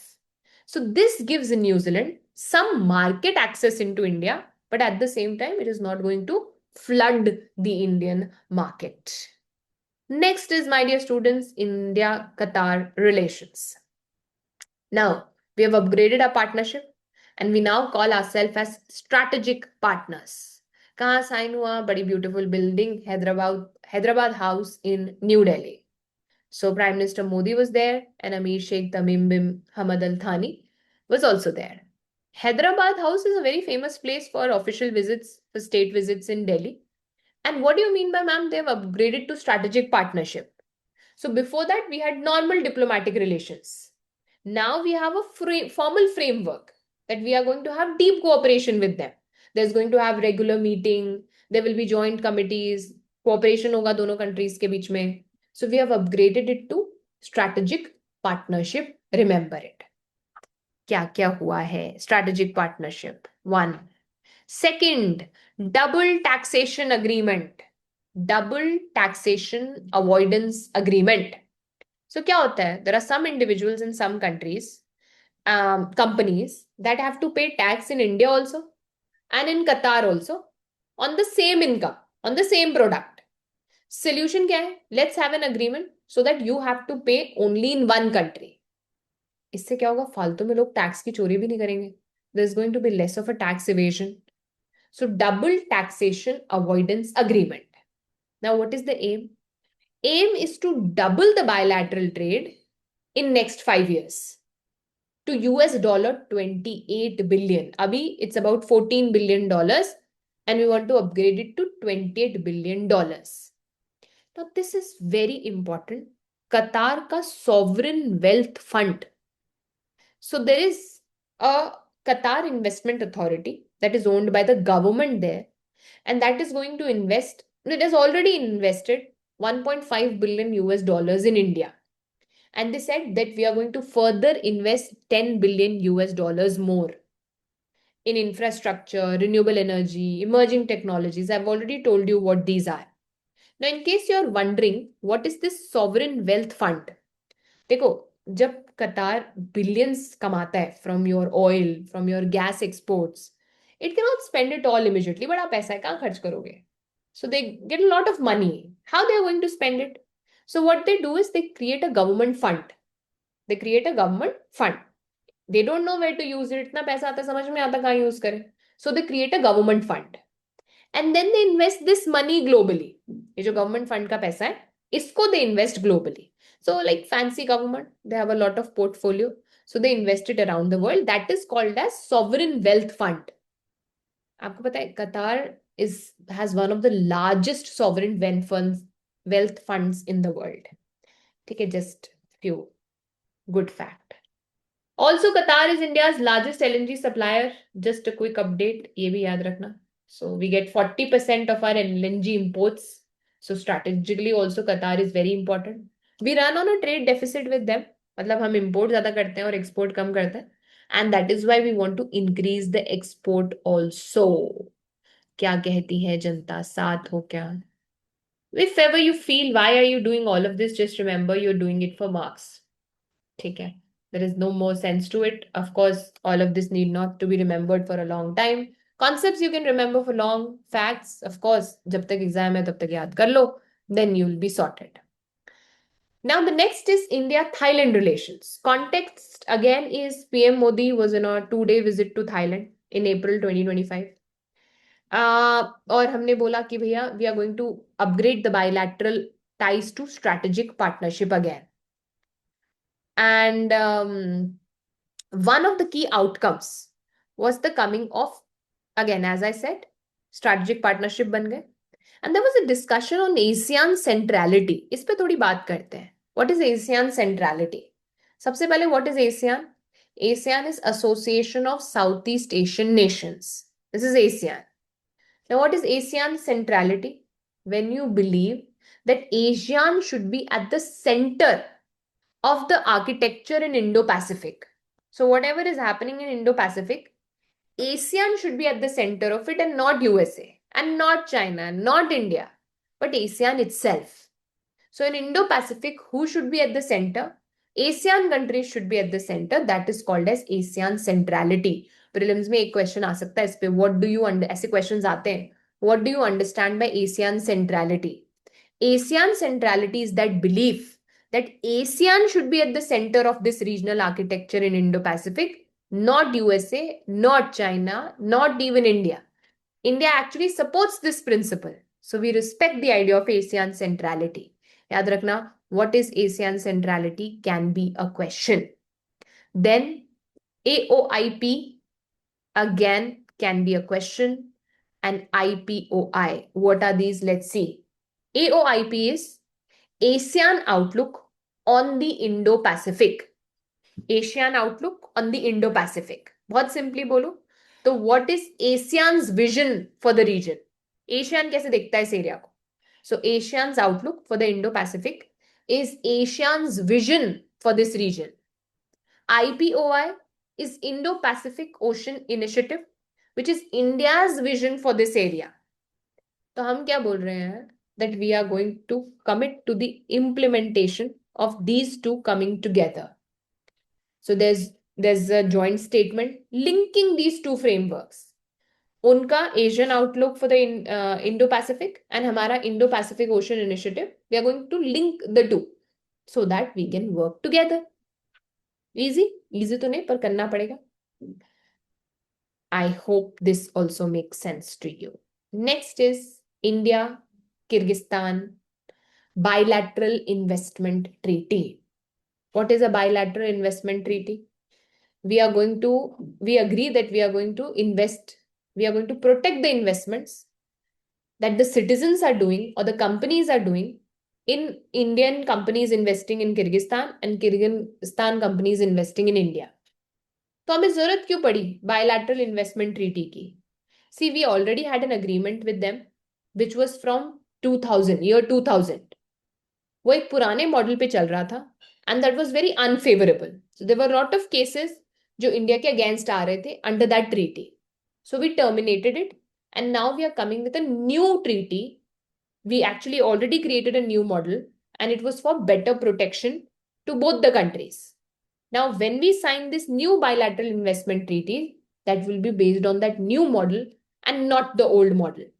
थोड़ा सा technical हो जाएगा, but see again you get questions from it, so करना पड़ेगा. We can't just leave something because it is technical. One is asset का definition. अब इसको समझना. So the treaty says that we are going to protect the investment that involve setting up of actual enterprises, actual businesses, not just financial assets. We are talking about actual companies, actual operation. And इसमें भी we are going to have an inclusion list that this is protected and an exclusion list very clearly that this is not protected, so that there is no ambiguity. Clearly बताएंगे that this is going to be included and this is going to be excluded. So not just assets but companies, operations will be protected. Now exclusions की अगर बात करें तो local government procurement मतलब state या city की जो government है उसने जो कॉन्ट्रैक्ट करा है that is going to be excluded. Taxation matters is going to be excluded from this treaty. So tax dispute तो भाई लॉ से चलाओ, उसके लिए BIT is not going to have. If there are some tax problems that is not going to be covered by the investment treaty. Then government procurement, जब government कुछ खरीद रही है एंड कंपल्सरी लाइसेंस नहीं. So this means that the government can force companies to license their patents. मान लो कोई generic medicine है हेल्थ क्राइसिस के दौरान, so it can force companies to license their patents if required. MNF also, this is very important. What is MFN? Most favored nation. What does this idea say? That if, say, I have 3 countries with which I have an MFN, most favored nation का status मैंने 3 countries को दे रखा है. So now this means that if I reduce tariff for A, I will automatically have to reduce it for B and C also. So जिसको भी I have given most favored nation का concept, they are like best buddies. If I reduce it for A, I'll have to reduce it for B and C also. तो जो पुरानी BIT थी, that had an MFN clause that give us the same treatment that you give to your best friends. तो अब इसमें क्या होता है, if India gives A some favorable terms, then you have to give it to B also, you have to give it to C also. All those countries who are under MFN will have to be given the same treatment. So we have removed MFN clause entirely. ये हट गया है. This can be a question, right? This has been removed. Also, my dear students, dispute settlement की बात करें तो investor state dispute settlement was the primary idea, but इसमें एक condition है that there would be mandatory exhaustion of local remedies. What do you mean by this? Simple भाषा में समझाऊं तो you must first try to resolve the disputes in Indian courts. कोशिश ये की जाएगी that we try to resolve it in Indian courts. Only if the Indian courts fail, then we'll go to the international arbitration. So first we are going to try to solve it in Indian courts. In case it does not solve in Indian courts, then we are going to take it to the international arbitration. What does this do? This protects India's sovereignty. So foreign investors हमारे bypass करके law को आगे नहीं बढ़ जाएंगे. You can't bypass the Indian courts. First you go to the Indian courts, let's see if it can solve it. If not, then we can proceed ahead. Next is India-Israel bilateral investment agreement. ये भी important है. Israel is the first OECD country to sign a BIA with India. What is OECD? Organization for Economic Cooperation and Development. Rich countries का एक group है. And Israel is a OECD member. And it's the first OECD country to sign such an agreement with India. So very important. Why are we doing it? It's going to boost investments. ज़्यादा investment आएगा हमारे पास में between India and Israel. More certainty that we will get investment. Investors will be protected. अभी के date में total investment is about $800 million, which is very low. We can increase it significantly with this treaty. अच्छा, इसमें कुछ protections हैं. One is against expropriation. Now, what is expropriation? Question आ सकता है. So the government can't seize your investment without giving you compensation. So say you invested, now government is taking away your investment. It can only do so when it is giving you fair compensation. Then transparency. So investment rules are going to be clear, they are going to be accessible and smooth transfer. So जो भी आपको profit हुआ, you can take it to your country very smoothly. Also dispute resolution. तो एक neutral जो है platform बनाया जाएगा, international panel which is going to solve disputes and will not depend on each other's courts. No, we will not depend on their court and they are not going to depend on our court. As I told you, abhi ke liye it's 800 million US dollars, which is very low, but we plan to increase it in future. एक एक fact समझा रही हूँ, सारे important है. Don't miss any of it please. Next topic my dear students is Indus water treaty which has gone into abeyance. थोड़ा सा background. The treaty was signed in 1960. Important. Signed between India and Pakistan. हमारे यहाँ से जवाहरलाल नेहरू, वहां से president Ayub Khan. Brokered by World Bank.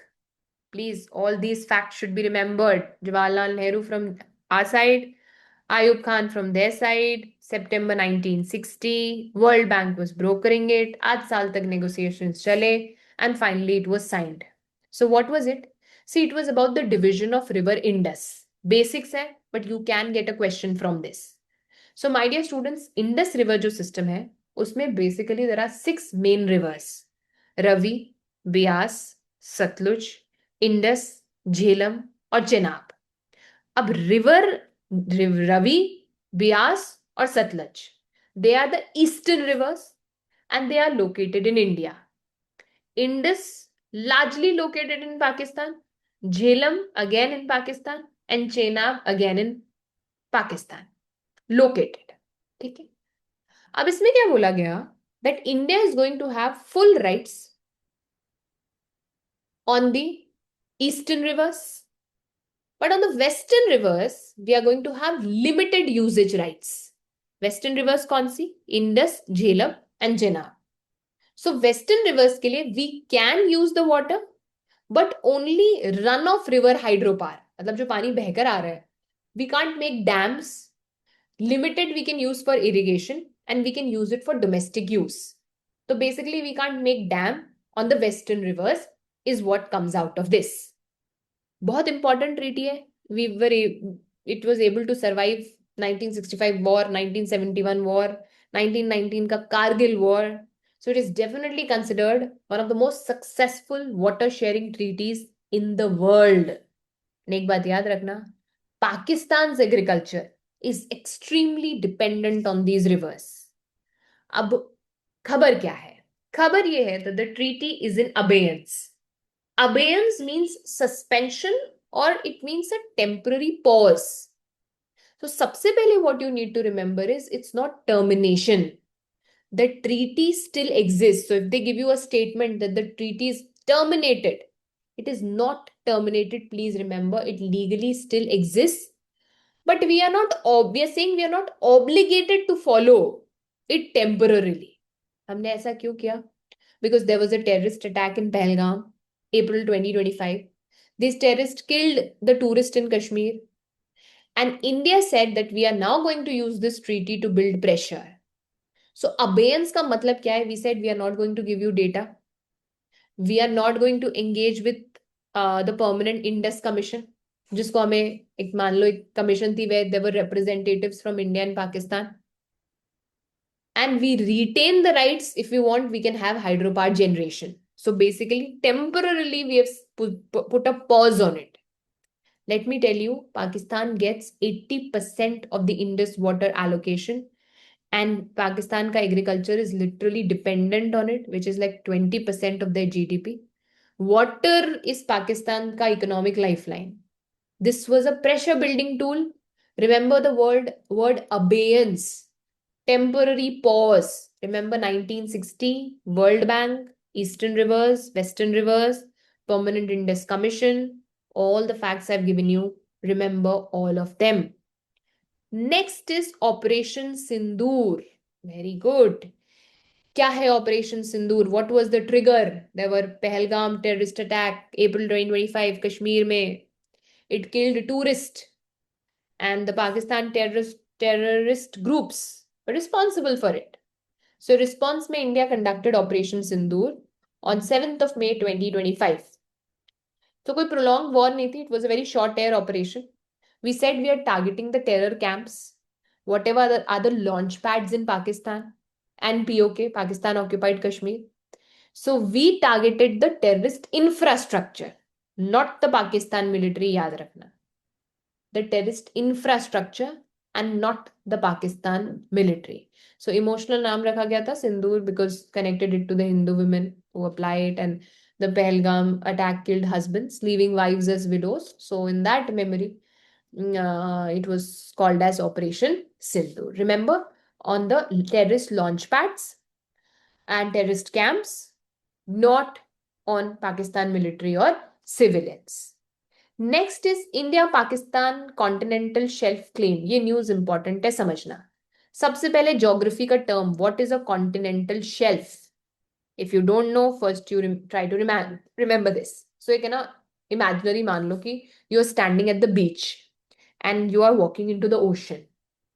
For a while, water will be shallow. That is your continental shelf. And then it's going to go deep.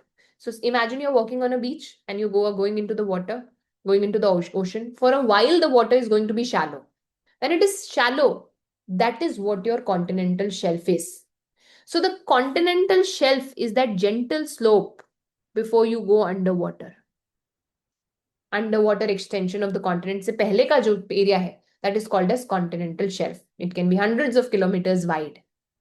Now, why does this matter is because we have something called as United Nations Convention on Laws of the Sea. United Nations Convention on Laws of the Sea. अब जो भी coastal countries हैं, whichever are your coastal countries, they have sovereign rights over their continental shelf. So if you're a coastal country, you have right over your continental shelf according to United Nations Convention on Laws of the Sea. अब कैसे कैसे right है? For example you have right over oil, gas, mineral, जो भी resources वहां पर मिलते हैं. And this is still when this is still 200 nautical miles automatically. If you have to have it beyond 200 nautical mile, you can claim up to 350 nautical mile if you prove कि ये आपकी ही land का extension है. Automatically you get till 200 nautical miles. If you want to extend it, you can extend it till 350 nautical miles. But then you'll have to prove that it is a natural extension of your land. ये आपके ही land का extension है. हमने क्या किया है? We have extended the continental shelf का claim by 10,000 square kilometers. और ये overlap करता है with the claim of Pakistan. That's why this has come up in news. What you also need to remember is commission on the limits of continental shelf. क्यों? Because we have submitted this matter to the commission on the limits of continental shelf. Let me tell you, it's a UN body जो अब इस claim को review करेगी कि is our claim right or is their claim right. We have expanded the continental shelf का claim and we have modified the claim to avoid overlap with Pakistan's claim. पहले हमारा जो claim था in 2009 it was different. Now it has been refined. So you must be wondering why we are avoiding overlap with Pakistan, because it's going to create disputes. By adjusting its claims, we are trying to be strategic. We are getting what we can get without getting into unnecessary fight. Nobody is going to ask you these details. Question can, however, be asked on UN clause and this 200 and 350 nautical mile. 200 automatic, 350 nautical miles that you can claim if you prove that it's a natural extension of your land. Next news is about the dragon elephant tango. Now, what's in a name? What do you mean by dragon? So dragon is, my dear students, China ka national symbol. It's a mythological character which represents power, good fortune माना जाता है इसे in Chinese culture. Very good fortune, by the way. An elephant, our national symbol, it represents wisdom, it represents strength in Indian culture. Tango एक dance होता है where the partners have to move in close coordination. You have to read कि मेरा partner next क्या करने वाला है. So India and China need to work together in cooperation, dance like partners despite all the differences. So Xi Jinping ने, when it was the 75th anniversary of India-China diplomatic relation, he used this phrase India-China dragon elephant tango. So this was a diplomatic signal that China wants cooperation over confrontation. Very funny. But ऐसा उन्होंने दिखाया that we want cooperation and not confrontation. Just to give you a little more context here, India-China की जो boundary dispute है उसको एक बार revise कर लेते हैं, so that if there is a question around it, you are able to answer. 3488 kilometer, but formal declaration कुछ नहीं, accept नहीं है. This means what? That after 75 years of being neighbors, India and China haven't signed or haven't agreed to exactly where their border is. We are not on the same page. So what can be the question? First question can be from the western sector. This is the most contested one. I am talking about Ladakh. हम बोलते हैं Johnson line. We claim the Johnson line. This was proposed by W.H. Johnson in 1965. और इसके हिसाब से जो sky चीन वाला एरिया है, that comes in Indian territory. They say McDonald line is the correct line. We say Johnson line, they say McDonald line. क्योंकि उससे जो स्काई चीन का एरिया है, that comes into Chinese territory. And they have been administrating it since 1950. And China's even built a strategic highway through this area in 1950s. But देखो current reality ये है that currently China physically controls it. But we continue to claim it as our territory. And this is exactly the area where your Galwan Valley clash happened, where 20 Indian soldiers were killed. So this is your western sector का problem. Then middle sector का problem is your Himachal Pradesh and Uttarakhand. अच्छा, this is largely undisputed. कुछ minor छोटे मोटे problem है, but mostly it's peaceful. Okay. Eastern sector again, Arunachal Pradesh and Sikkim. अब यहाँ पर we say that we believe in the McMahon line. तो Arunachal Pradesh is in India, of course. China says that this was agreed with Tibet. You signed this convention with Tibet. So basically, there was a Shimla agreement, Shimla Convention, that was signed in 1914, but it was signed between British India and Tibet. So China say you signed it with Tibet, not with us. China does not recognize it. China कहता है भैया Arunachal Pradesh is ours. They call it as South Tibet. They call Arunachal Pradesh as what? Zhangnan in Chinese. And they keep contesting कि ये Indian leaders Arunachal Pradesh क्यों आते हैं? And they claim that Arunachal Pradesh is there, it is South Tibet. Ground reality is India administers and controls Arunachal Pradesh. 1 million Indians live there. Let China keep claiming it. It was ours, it is ours, and it's going to remain ours. Repeat after me, right? Ours matlab India's. Okay. And next in news are Arunachal Pradesh is an integral part of India. Okay. Next is Mitra Vibhushan. This is Sri Lanka's highest civilian honor. Context ये है that there was a 2-day visit to Sri Lanka of PM Modi and he was conferred with Mitra Vibhushan, which is Sri Lanka's highest civilian honor. Mitra means friend, Vibhushan means ornament, and so it literally means that we are decorating the friend. So it is awarded to friendly countries. So why PM Modi? By India and Sri Lanka are going very close. We have supported a lot. We have supported Sri Lanka a lot in the 2022 का economic crisis. उनको debt solve करने में हमने बहुत मदद करी. We gave them supplies also. And that is why perhaps this civilian award, highest civilian award of Mitra Vibhushan was given to Prime Minister Modi. It is the highest civilian honor given by Sri Lanka and it was conferred on Prime Minister Modi. Next news is about Maldives now. Now, what is the news? Maldives ने basically approve कर दिया है introduction of India's UPI.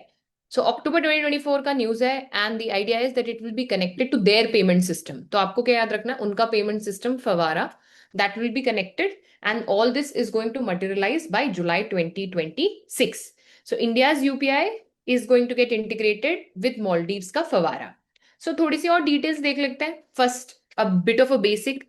So if you don't know UPI already, you should know the full form, Unified Payment Interface.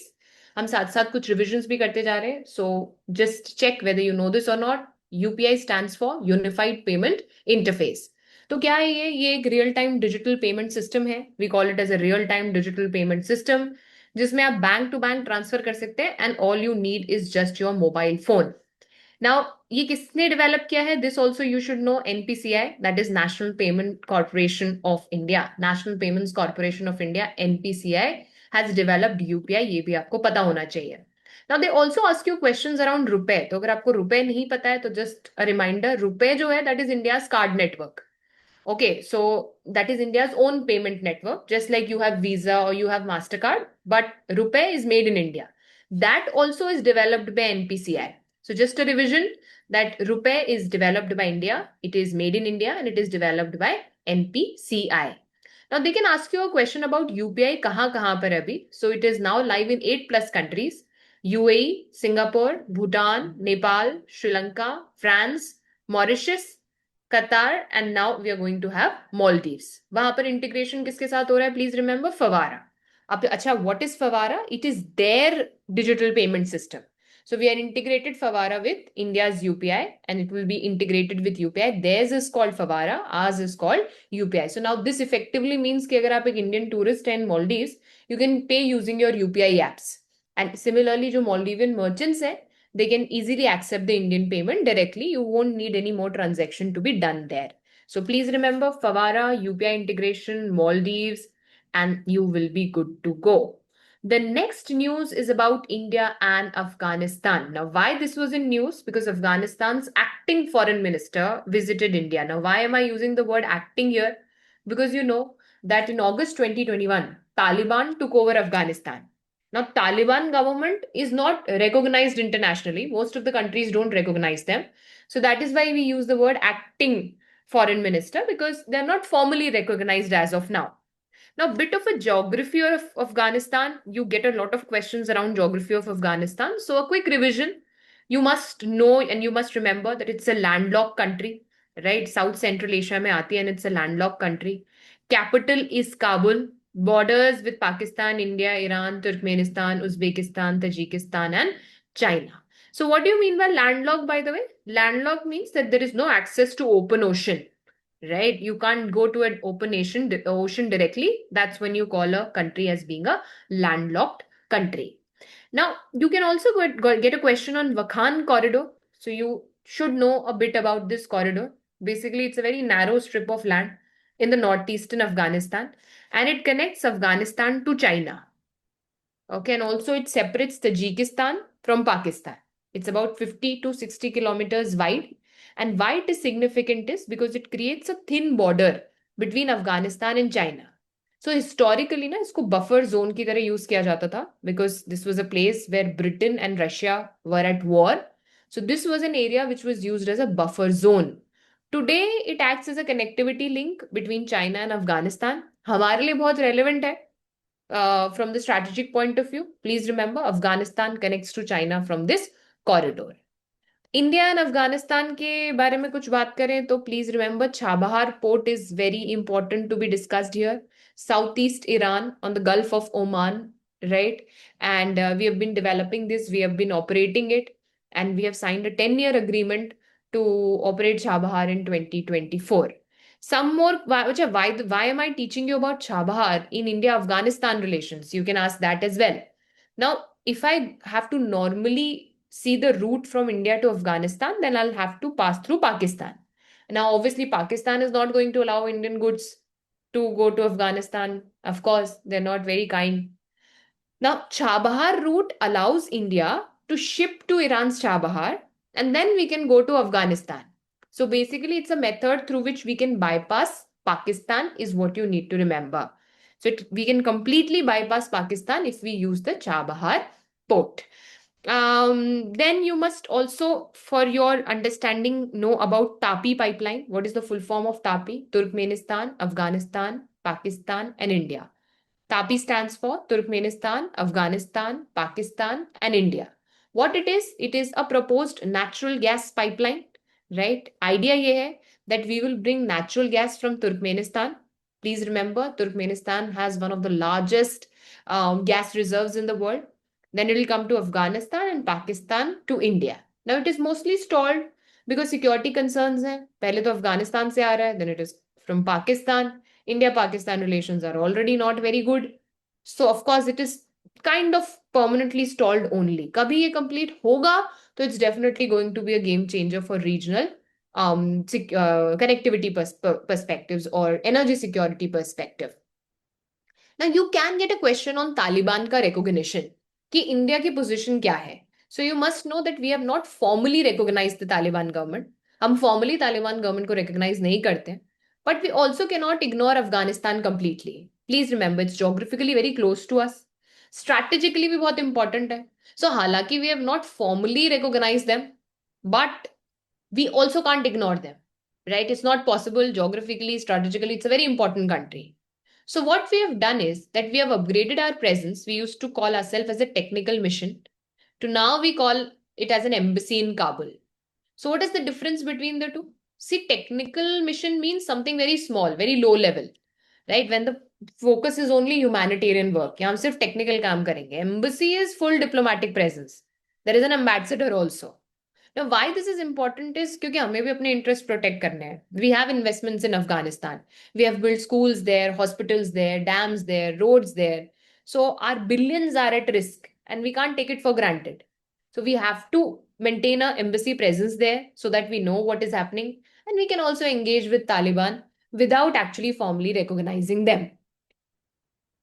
Sorry. Another question that you can get is on IMEC corridor. Now, IMEC project ने बहुत सारे delays already face किए हैं due to first the Gaza war, then regional instability. So again, it was in news for last 3 years and you can get a question around it. सबसे पहले तो समझ लो कि IMEC है क्या. So what is the full form? India, Middle East, Europe Economic Corridor. India, Middle East, Europe Economic Corridor. G20 की एक summit हुई थी 2023 में इंडिया में. G20 leaders summit was organized in India in 2023 and that's when it was announced.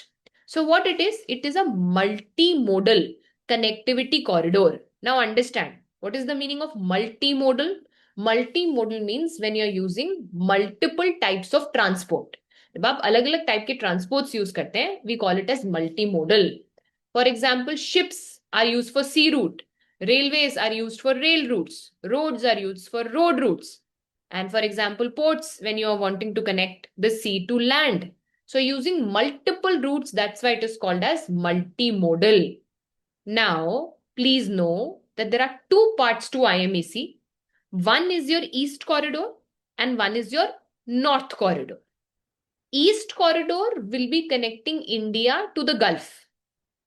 East corridor will be connecting India to the Gulf. Gulf से मेरा मतलब क्या है? I am talking about Saudi Arabia, UAE, and this is via the sea route.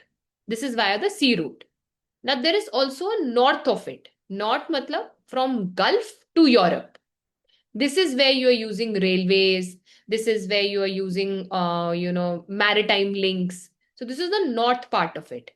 So यहाँ से you are going from Saudi Arabia to Jordan to Israel, and then you are reaching Europe.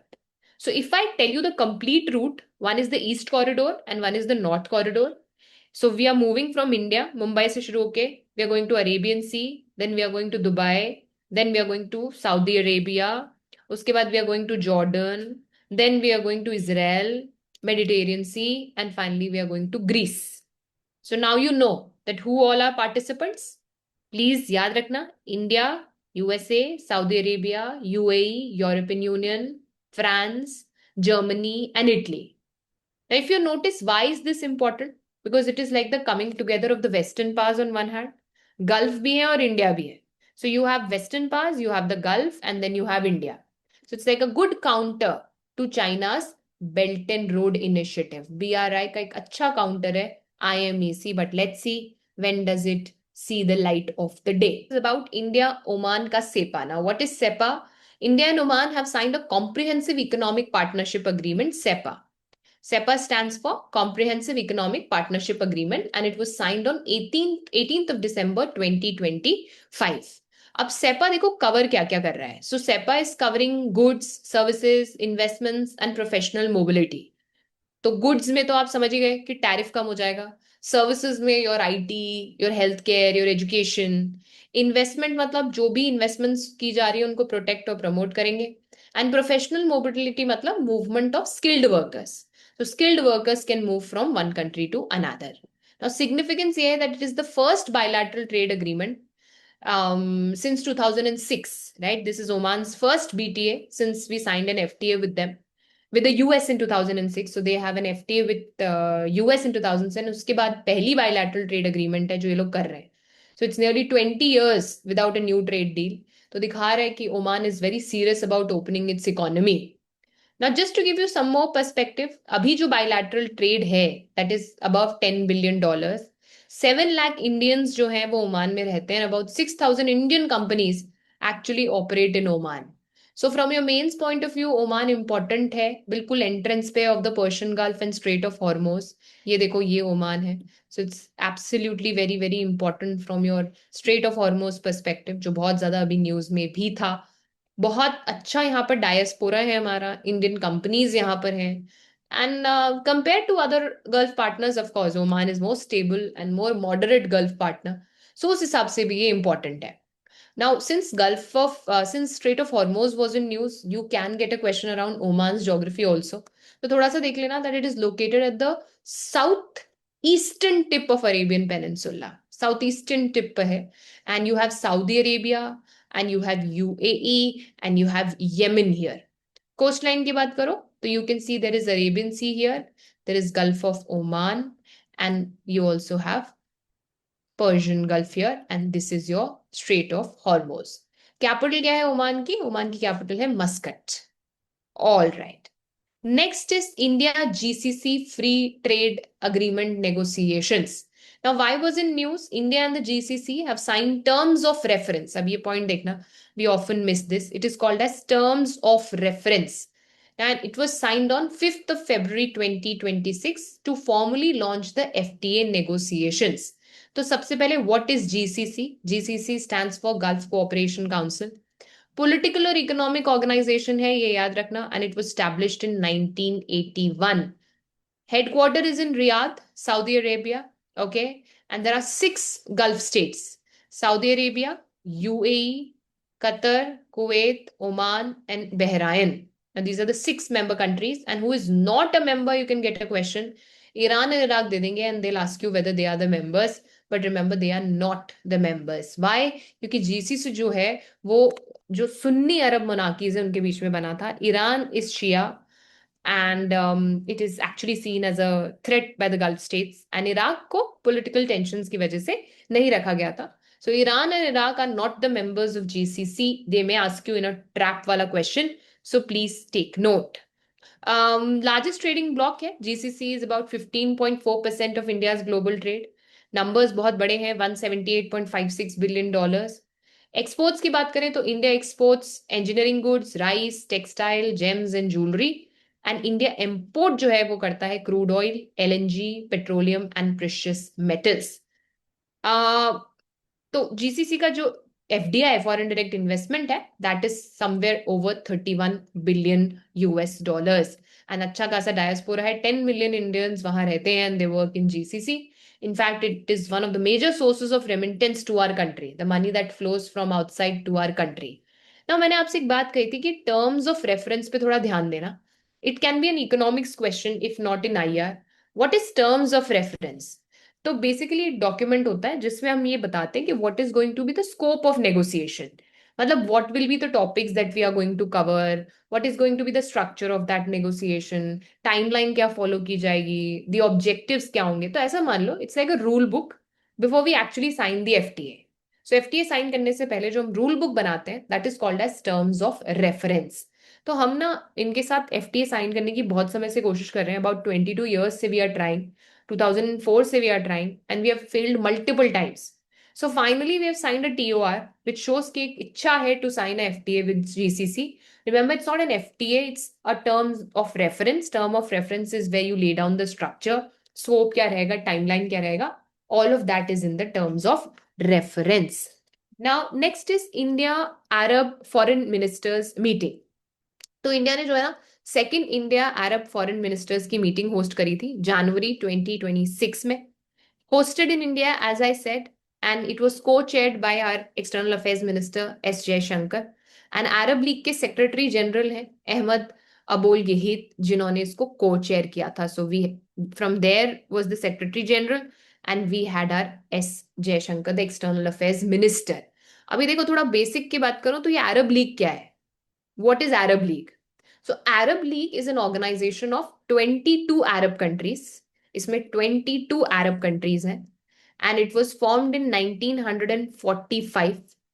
I repeat, 22 Arab countries formed in 1945. Headquarter in Cairo, Egypt. और अरब states के बीच में political, economic, cultural cooperation के लिए इसको बनाया गया था. Now, why do you think this meeting is important? क्योंकि इंडिया जो है ट्रेडिशनली सेपरेट बायलैटरल रिलेशनशिप्स रखता है हमेशा अरब कंट्रीज के साथ. बट इस बार ये मल्टीलैटरल फॉर्मेट में हो रहा है. मतलब बहुत सारे लोगों के साथ मिलकर आप ये करना चाह रहे हो. That definitely strengthens a position in the Middle East and sure that's going to make some changes with respect to our dialogue with the Arab nations. आपको याद क्या रखना है. Arab League 22 Arab countries 1945 Cairo Egypt.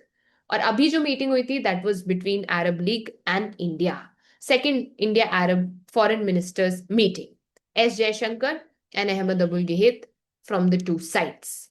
Next news definitely important. You can get a question. India UAE Bharat mart.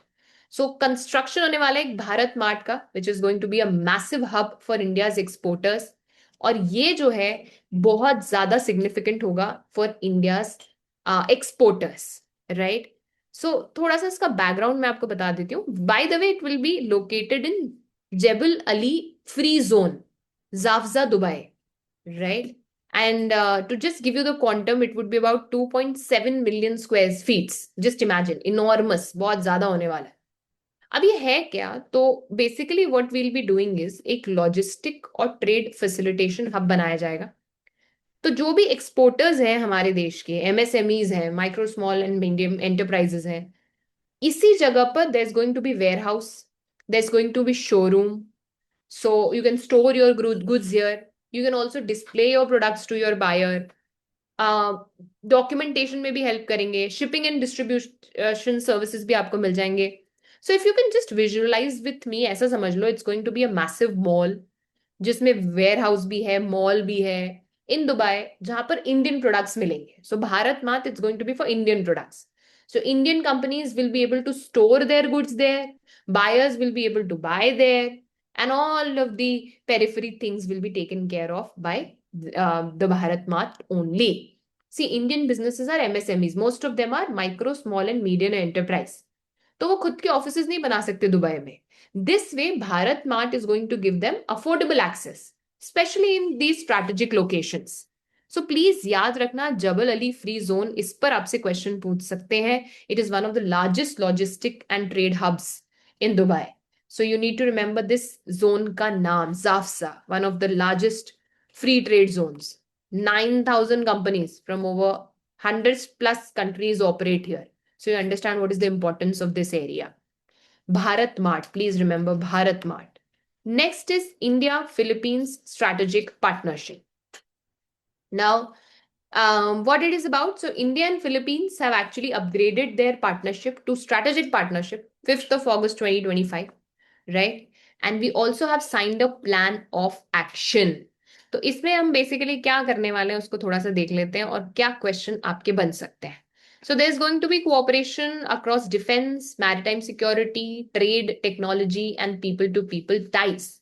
Now, what is important and what you can get a question on is BrahMos. So Philippines जो है, it was the first foreign country to buy BrahMos supersonic cruise missile.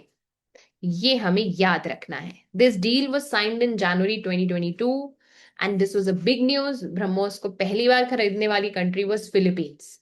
What is BrahMos? Supersonic cruise missile developed by, जल्दी से बताना मुझे, India and Russia. Brahmaputra and Moskva, that is the Moscow River. Brahmaputra का Brahm and MOS, so BrahMos, right? I hope you remember this. All through it was in news. And Philippines जो है important है हमारे लिए because it is in direct territorial dispute with China. तो ब्रह्मोस जब हमने Philippines को दी तो they definitely wanted it against China some ways, and India selling BrahMos to Philippines was also a way we were kind of supporting their stand in the South China Sea. तो diplomatically काफी significant था. Just remember this point and you will be good to go. Next coming is India-France Special Global Strategic Partnership. Why news? 17th of February 2026. India and France ने बोला कि अब हमारी जो relationship है that is special global strategic partnership. So we have elevated our ties to special, from strategic partnership to special global strategic partnership. पहले strategic partnership थी, अब स्पेशल ग्लोबल स्ट्रैटेजिक पार्टनरशिप है. So why are we upgrading? क्योंकि India और France के relationship अच्छे हुए हैं. We have signed some major defence deals, Rafale. Then we have cooperation in AI sector, nuclear, space sector. France जो है बहुत important partner भी हमारा in the Indo-Pacific. So it was first strategic partnership. Now it is special global strategic partnership. So we are looking to expand our cooperation in defense, space, civil nuclear energy, technology, and also the Indo-Pacific area. 2006 मैंने आपको बताया था is declared as what? India-France Year of Innovation. Prelims question बनेगा यहाँ से. Please take note. India-France Year of Innovation, January is year 2026 is the year of India-France Year of Innovation. So joint innovation centers बनेंगे, startup collaboration होगा. Please remember India-France Year of Innovation. Now France की defence deal की अगर मैं बात करूं तो France is India second largest arm supplier. सबसे ज्यादा कहां से आता है? रशिया से. So we get Rafale from there, we get Scorpion class submarine from there. Okay, it is second largest arms supplier after Russia. Please note this point as well. Joint military exercise इनके साथ कौन कौन से होती है? Varun, which is Navy, Garud, which is Air Force, and Shakti, which is Army. So Varun, Navy, Garud, Air Force, and Shakti is your Army. Next is India Paraguay relationship and Mercosur. In Mercosur इस पे भी question बन सकता है. So take note. Paragon जो president है वो India आए थे and this is a news revolving around that area. हमारे इस कंट्री के साथ जो डिप्लोमेटिक रिलेशनशिप है that starts in 1961. 2022 we also opened an embassy there. And हमारे लिए particularly important है because of the natural resources and minerals. And इसी के context में precursor becomes important. तो देखिए before 2022 we had very minimal engagement with Latin American countries. ये Latin America में आता है.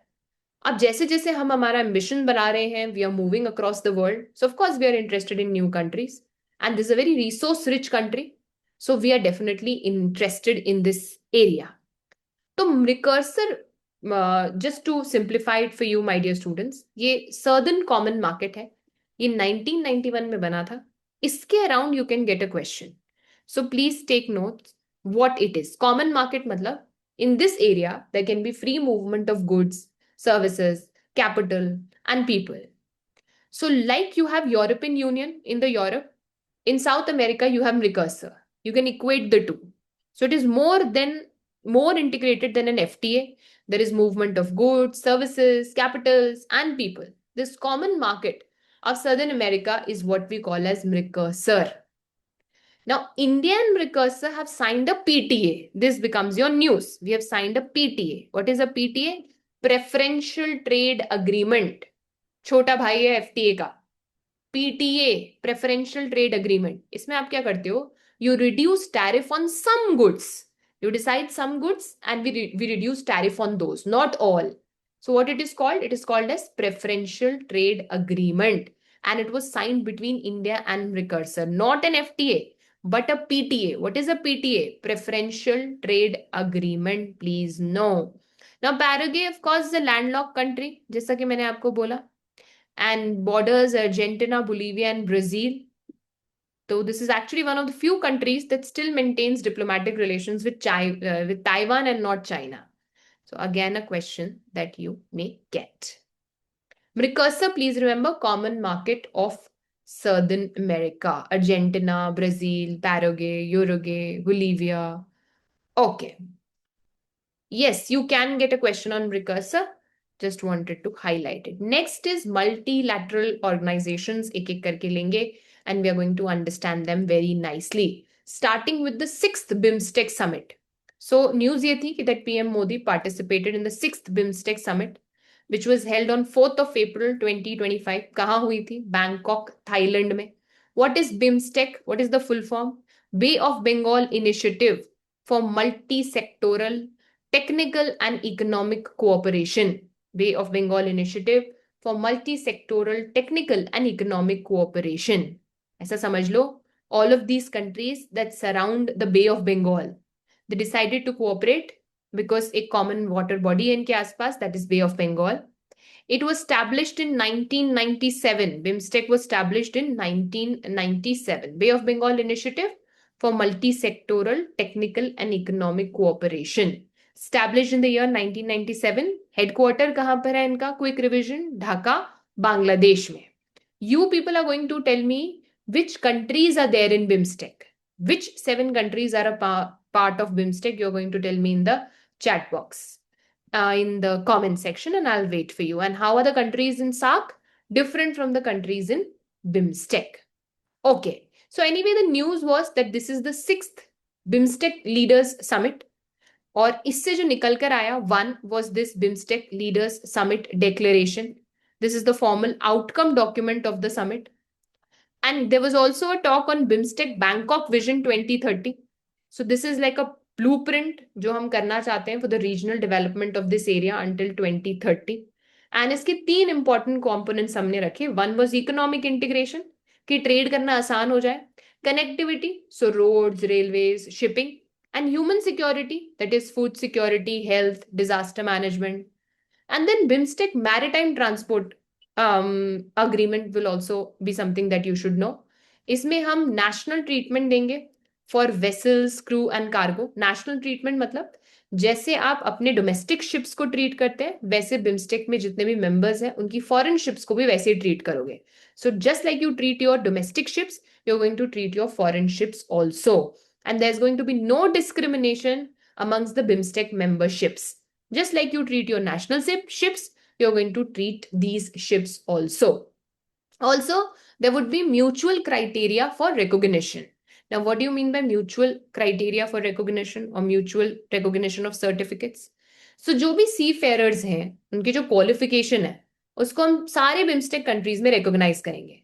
So, if you are qualified enough to sail in India, then you will be qualified enough to sail in Bangladeshi ship also. So, if you are a sailor, you will not need a requalification there.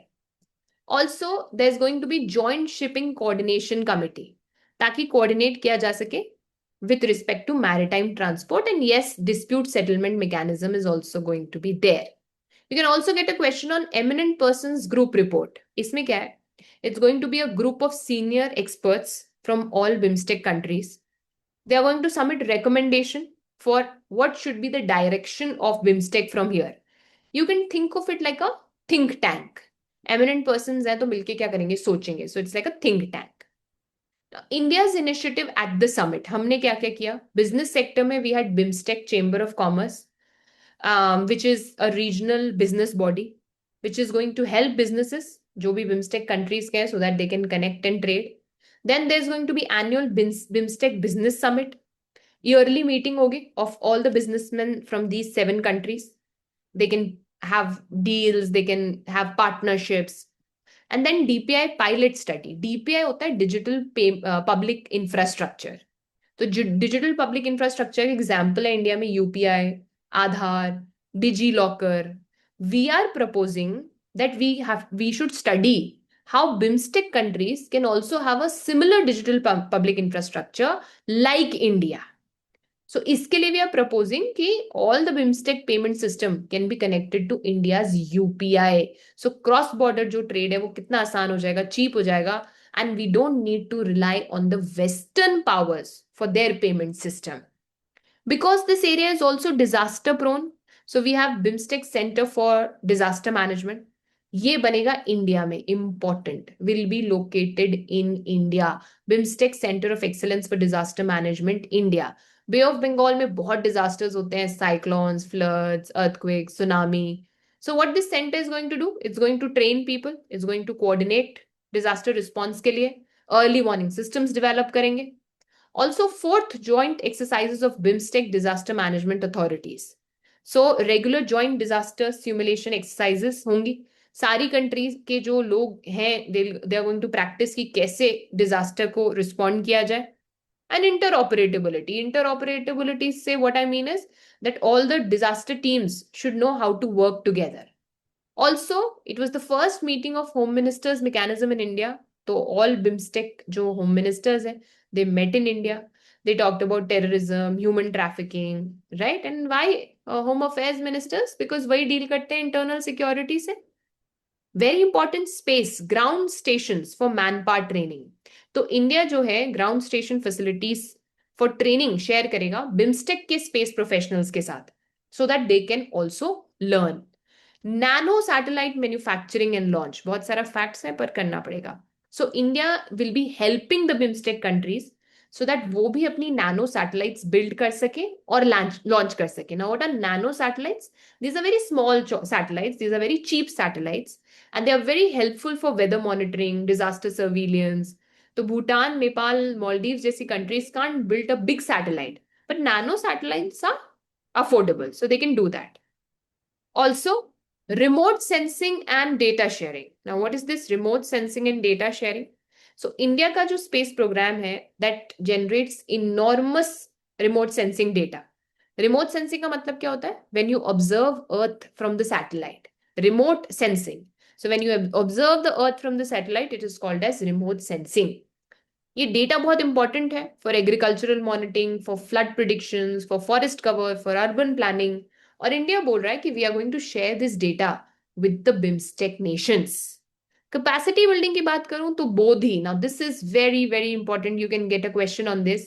BIMSTEC for organised development of human resource infrastructure. BIMSTEC for organised development of human resource infrastructure. 300 youth will be trained in India annually. इनको scholarship मिलेगी at the Forestry Research Institute and the Nalanda University. मुझे comments में बताना, where is forestry research institute? पक्का से answer this for you, for me. And Nalanda university तो है ही, आपको पता है, इन Bihar. So there would be training provided to young diplomats from BIMSTEC countries. Tata Memorial Center for Cancer Care, जो हमारी health care expertise है, वो यहाँ से शेयर की जाएगी.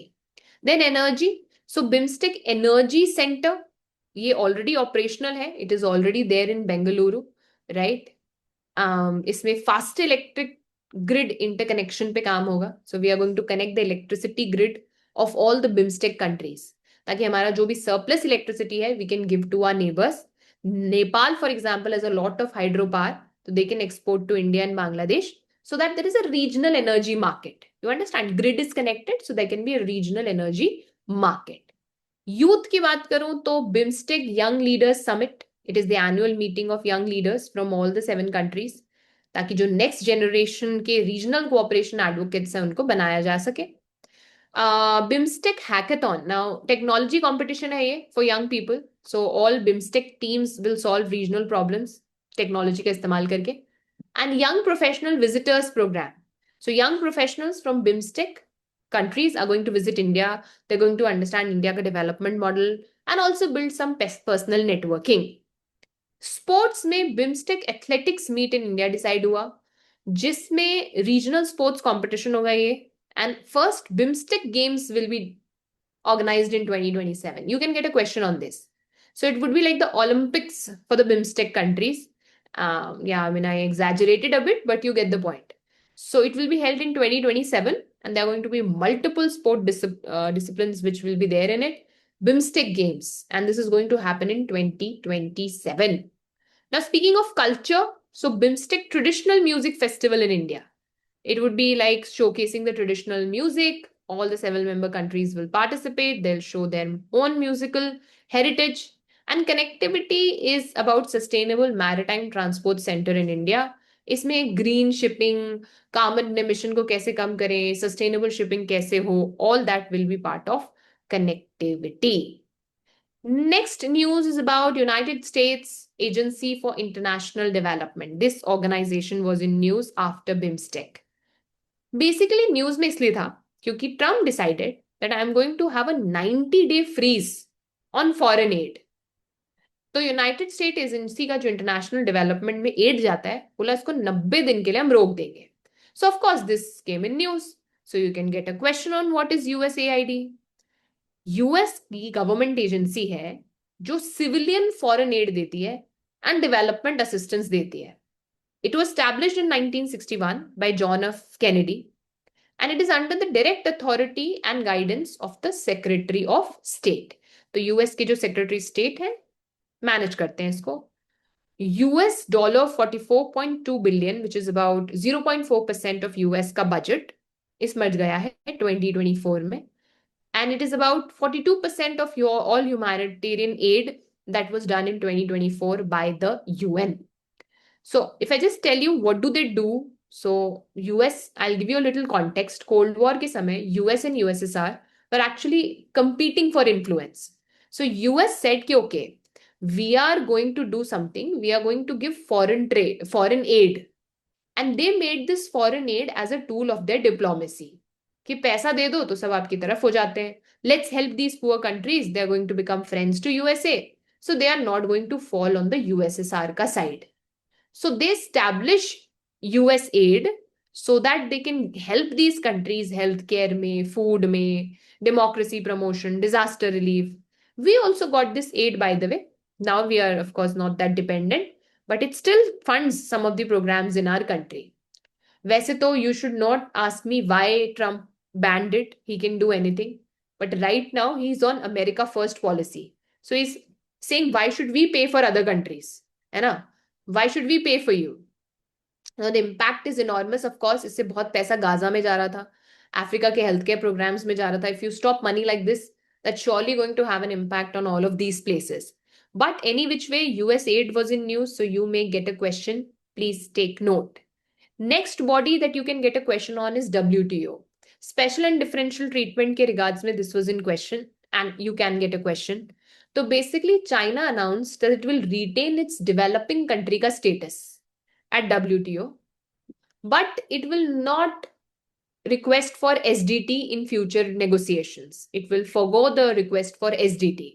तो obviously 3-4 questions बनते हैं. What is SDT? सबसे पहले तो.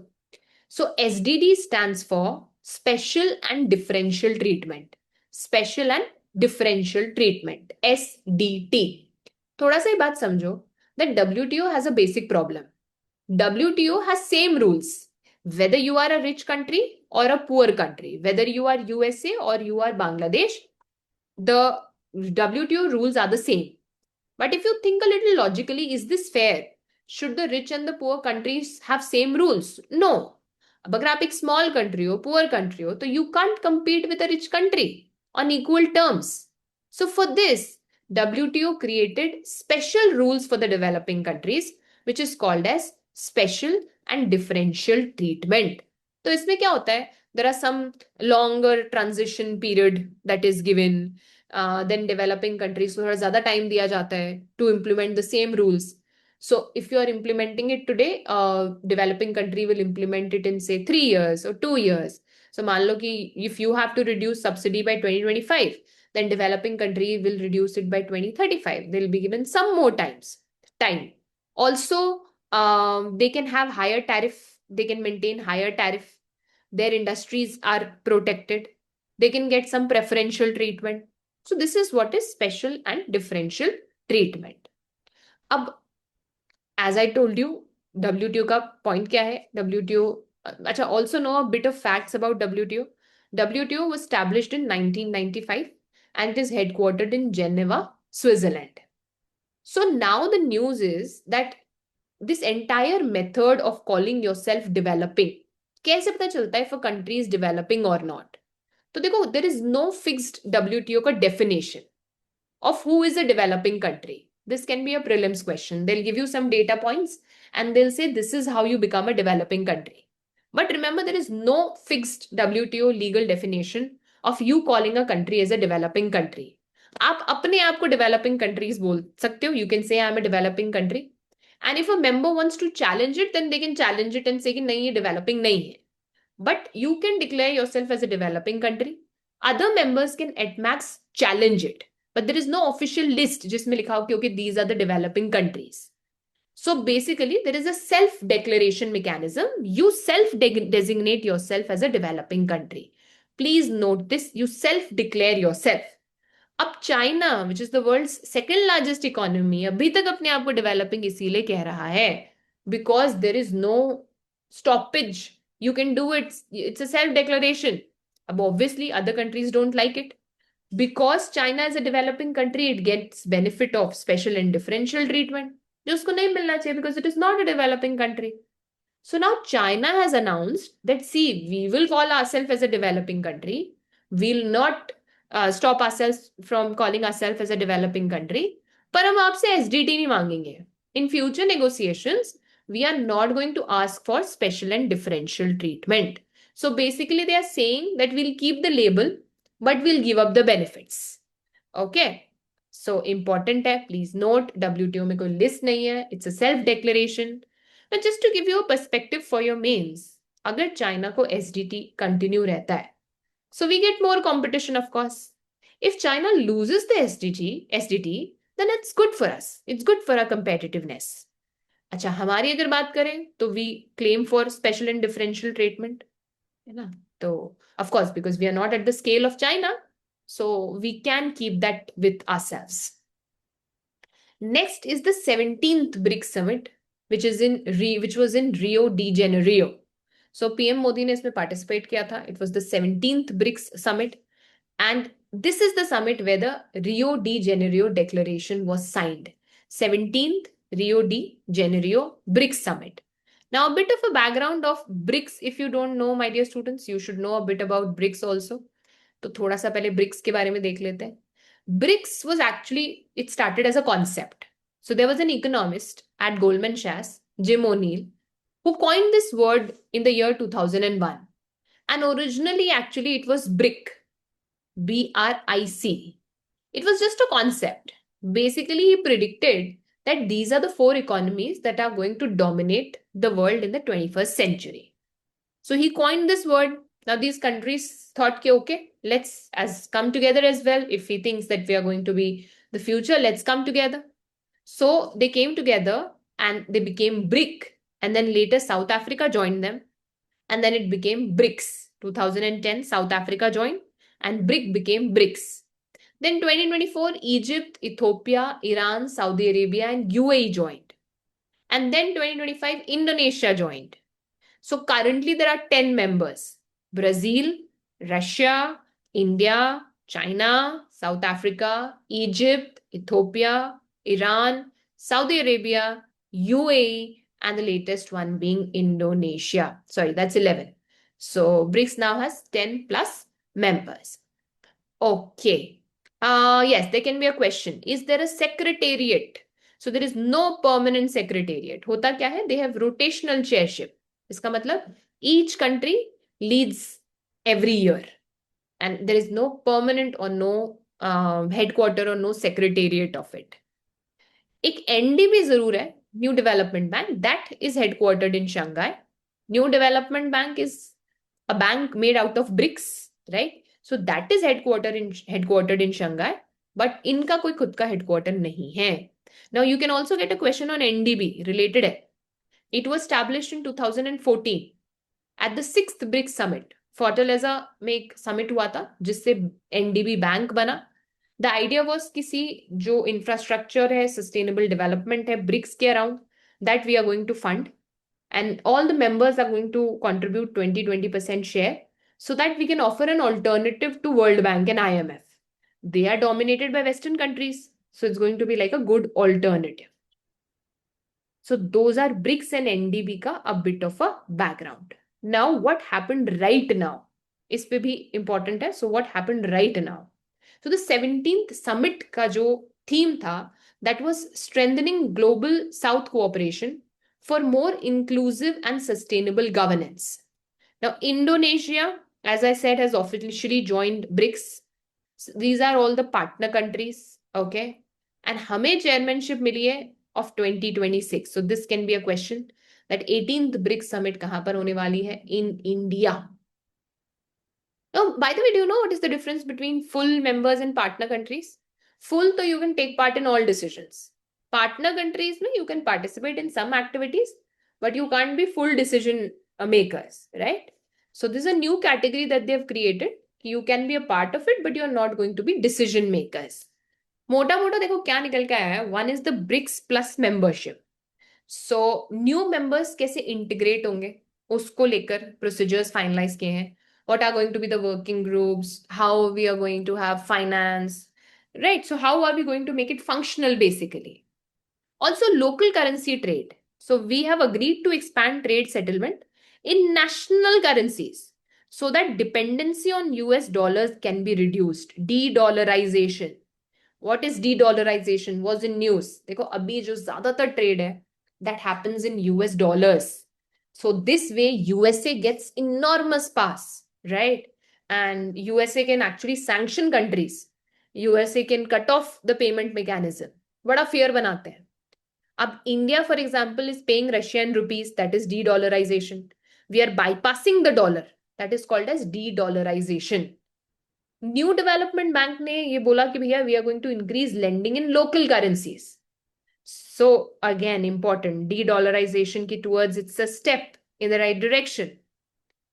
Then energy and food security ka if I speak of, then oil and petroleum coordination, Saudi Arabia and UAE. Fertilizer and grain supply chain stability framework. Why fertilizer? Russia दुनिया का largest fertilizer exporter है. Ukraine is world's major grain exporter. So yes, Russia-Ukraine war की वजह से दोनों परेशान हो गए. Grain also and fertilizer also. So food prices rose and that is why a lot of people suffered. So BRICS says that we are going to work on these two. Logically, देखो why fertilizer and grain supply? Because both of these were impacted by the Russia-Ukraine war. Climate.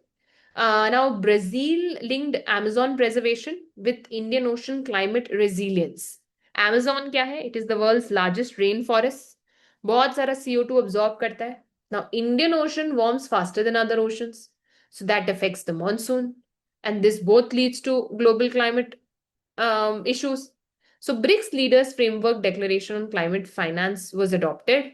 And the key important word here, which you should focus on, is without conditionalities. Okay. So Western climate finance हमेशा conditions के साथ आता है कि if you are going to have some governance reform, some policy changes, तभी we are going to give you money. BRICS is saying that we are going to give you climate money, but there would be no conditions. So that's why the word without conditionalities is important here. Multilateral reform, UNSC reform पे बात हुई, make UN Security Council more representative, India को इसमें member बनाओ. BRICS countries said that we support the reform, right? Russia का थोड़ा stand nuanced है, but बाकी countries supported. SDD, okay, SDD initiative, Partnership for Elimination of Socially Determined Diseases. तो इसमें ये बोला गया कि जो disease disproportionately affect socially determined diseases are which affect poor more than the rich, right? So uske liye how can we come together and we can mobilize money for the treatment and for prevention? Then we should be doing it. So a lot of facts to remember here: local currency trade, de-dollarization, then why fertilizers and grain supply, then without conditionalities ke climate fund. Please remember, and you will be please know that BRICS का कोई permanent secretariat नहीं है. It's a chair that rotates annually, but they don't have any permanent secretariat. Next is the World Health Organization. So why was it news? Because President Trump ने एक executive order sign किया और बोला that we are withdrawing, the US is withdrawing from WHO. So of course it comes in news. Now WHO, my dear students, is a specialized agency of UN. Specialized, it is not an organ, but a specialized agency formed in 1948 in Geneva, Switzerland. 194 member states are there. Biggest contributor है USA, and its withdrawing definitely makes a lot of a difference. So now they can ask you some questions on WHO. तो थोड़ा सा detail में जाना पड़ेगा because WHO was in news. Now सबसे पहले आता है world health assembly. This is the highest decision making body. All the 194 member states are present in it. ये annually मिलती है जेनेवा में. It decides the major policies, budgets. इनके जो डायरेक्टर जनरल है उनको ये डिसाइड करते हैं who is going to be the director general. Then you have an executive board. This has 34 technically qualified members who are elected for a term of 3 years, and whatever decision was taken here is implemented by them. So here the decision is taken and here the decision is implemented, and they are elected for a period of 3 years. They meet twice a year. Then you have a director general who is appointed by World Health Assembly on the recommendation of the executive board. Right now it is Dr. Tedros. Now, Dr. Tedros is from Ethiopia, and he is the first African, by the way, to lead WHO, right? Now, Secretariat की अगर मैं बात करूं, तो it has the DG, that is the Director General, plus all the technical and the administrative staff, and it is headquartered in Geneva, Switzerland. 6 regional offices भी हैं पूरी दुनिया में, right? Country offices are there in a lot of member states. So this also you remember. Now, this was a lot in the newspapers, the funding mechanism. So please take care and please don't make a mistake here. So there are 2 types of funding. One is called assessed contributions. So whatever is your country's GDP and population, उसके percentage के हिसाब से every member must pay. Think of it like a membership fee.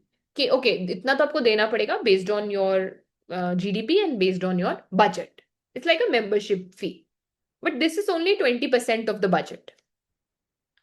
Rest is voluntary. Voluntary, as the name suggests, is not you have to give only. तो अब इसमें जो UN organizations हैं, philanthropic foundation है, private sector, इसमें पैसा देते हैं. So they can also give it for specific programs if they want. And this is where the 80% funding comes from. And this is the problem. So countries that give more voluntary contribution are able to influence WHO more. तो donors बोल सकते हैं ना fund malaria research और we are going to pull the money. So US was giving huge voluntary contribution and that was an enormous influence over WHO. Just to tell you, Bill and Melinda Gates is a top contributor, a private foundation which has major influences over the UN body, just saying by the way, I'm not saying anything else. So basically जो Trump का withdrawal है, this is the second time Trump has withdrawn from WHO. पहले भी इन्होंने ये नाटक किया था 2020 में during the COVID-19. He said that WHO is very pre China, pro China. So then Biden came and he reversed it and he joined WHO again. But Trump has again withdrawn from WHO in 2025. So that's about it. Then another agency in news is UNCBED, that is United Nations Committee hai ye, of experts on big data and data sciences. I know a lot of facts, but trust me, there can be questions. So UN Committee of Experts on Big Data and Data Science for Official Statistics. Established किया था 2014 में. UN Statistical Commission. 31 member states. India is also part of it. Plus 16 international organizations. So they are developing global statistical systems via big data and data science. दो बड़े बड़े शब्द हैं. You must know the meaning from your static perspective. Big data and data science क्या होता है? Big data, large databases. Traditional software process ही नहीं कर सकते, बहुत सारा volume, lot of variety. And what is official statistics? Statistics that is officially produced by the government, जैसे GDP डेटा, पॉपुलेशन का data, unemployment data. All of this is what? This is official statistics. So why are we combining big data with official statistics? Basically, traditionally, the way to collect statistics was what? Survey, है ना? New way we are saying big data, जैसे satellite image, mobile phone data, social media का use करके. So मान लो there is a old method was I would have to survey 1,000 farmers. If I have to find the crop production, I'm going to survey 10,000 farmers. Now we are saying that we are going to use satellite imagery. We are going to measure the crop area and then we are going to make a prediction of it. So pehle, if I have to find out sales, I'll ask all the companies. Now I'm just see the credit card transaction and I'm going to find out the GDP estimates. आप समझ रहे हो how massive this is? So you're combining the big data with the official statistics to get an estimation. India data और digital technology में leader है. We have massive data, all our data of Aadhaar, UPI, GST is with the government. So India can definitely contribute, just saying. Then please remember UNSC, that is UNSC in this context is UN Statistical Commission and not the UN Security Council. ये याद रखना, UNSC के अंदर आता है ये. So you can get confused कि UNCBET comes under what? Comes under Statistical Commission. Technical question बन सकता है, big data and official statistics को combine कर रहा है ये. Next is ECOWAS. Now इस पे भी थोड़ा सा Economic Community of West African States. Economic Community of West African States. Niger, Mali and Burkina Faso ने इसमें से विड्रॉ कर लिया. ये न्यूज आई थी that Niger, Mali and Burkina Faso officially withdrew from ECOWAS. What is ECOWAS? Economic Community of West African States. Established हुआ था on 28th of May 1975 से. इसका हेडक्वार्टर है अबूजा, नाइजीरिया में. It is an economic union of the West African countries. So cooperation, economic integration, वही सब बातें जो आपको पता है. Originally there were 15 members. Now Niger, Mali and Burkina Faso have withdrawn. So ये question बन सकता है, who is withdrawn? Who has withdrawn? Niger, Mali and Burkina Faso. Originally 15, now 12, which is Niger, Mali and Burkina Faso. Why did they withdraw, by the way? तो एक Sahel military कूप connection है इसका. Basically हुआ ये कि माली had a military coup in 2020 and 21. Burkina Faso also had a coup in 2022. Niger also had a coup in 2023. So right now these countries are ruled by military leaders and they don't want to be a part of this economic community of West African countries. क्यों? क्योंकि when they came to power, this group condemned them. They had imposed sanctions on them. So these three countries, by the way, are very rich in gold, uranium and oil. Inka jana is definitely going to impact ECOWAS. But just saying that you must remember Niger, Mali and Burkina Faso leaving ECOWAS. International Organization for Marine Aids to Navigation. So India was elected as the Vice President of IALA in Singapore. तो हमारे लिए important हो जाता है to know what is IALA. International Organization for Marine Aids to Navigation.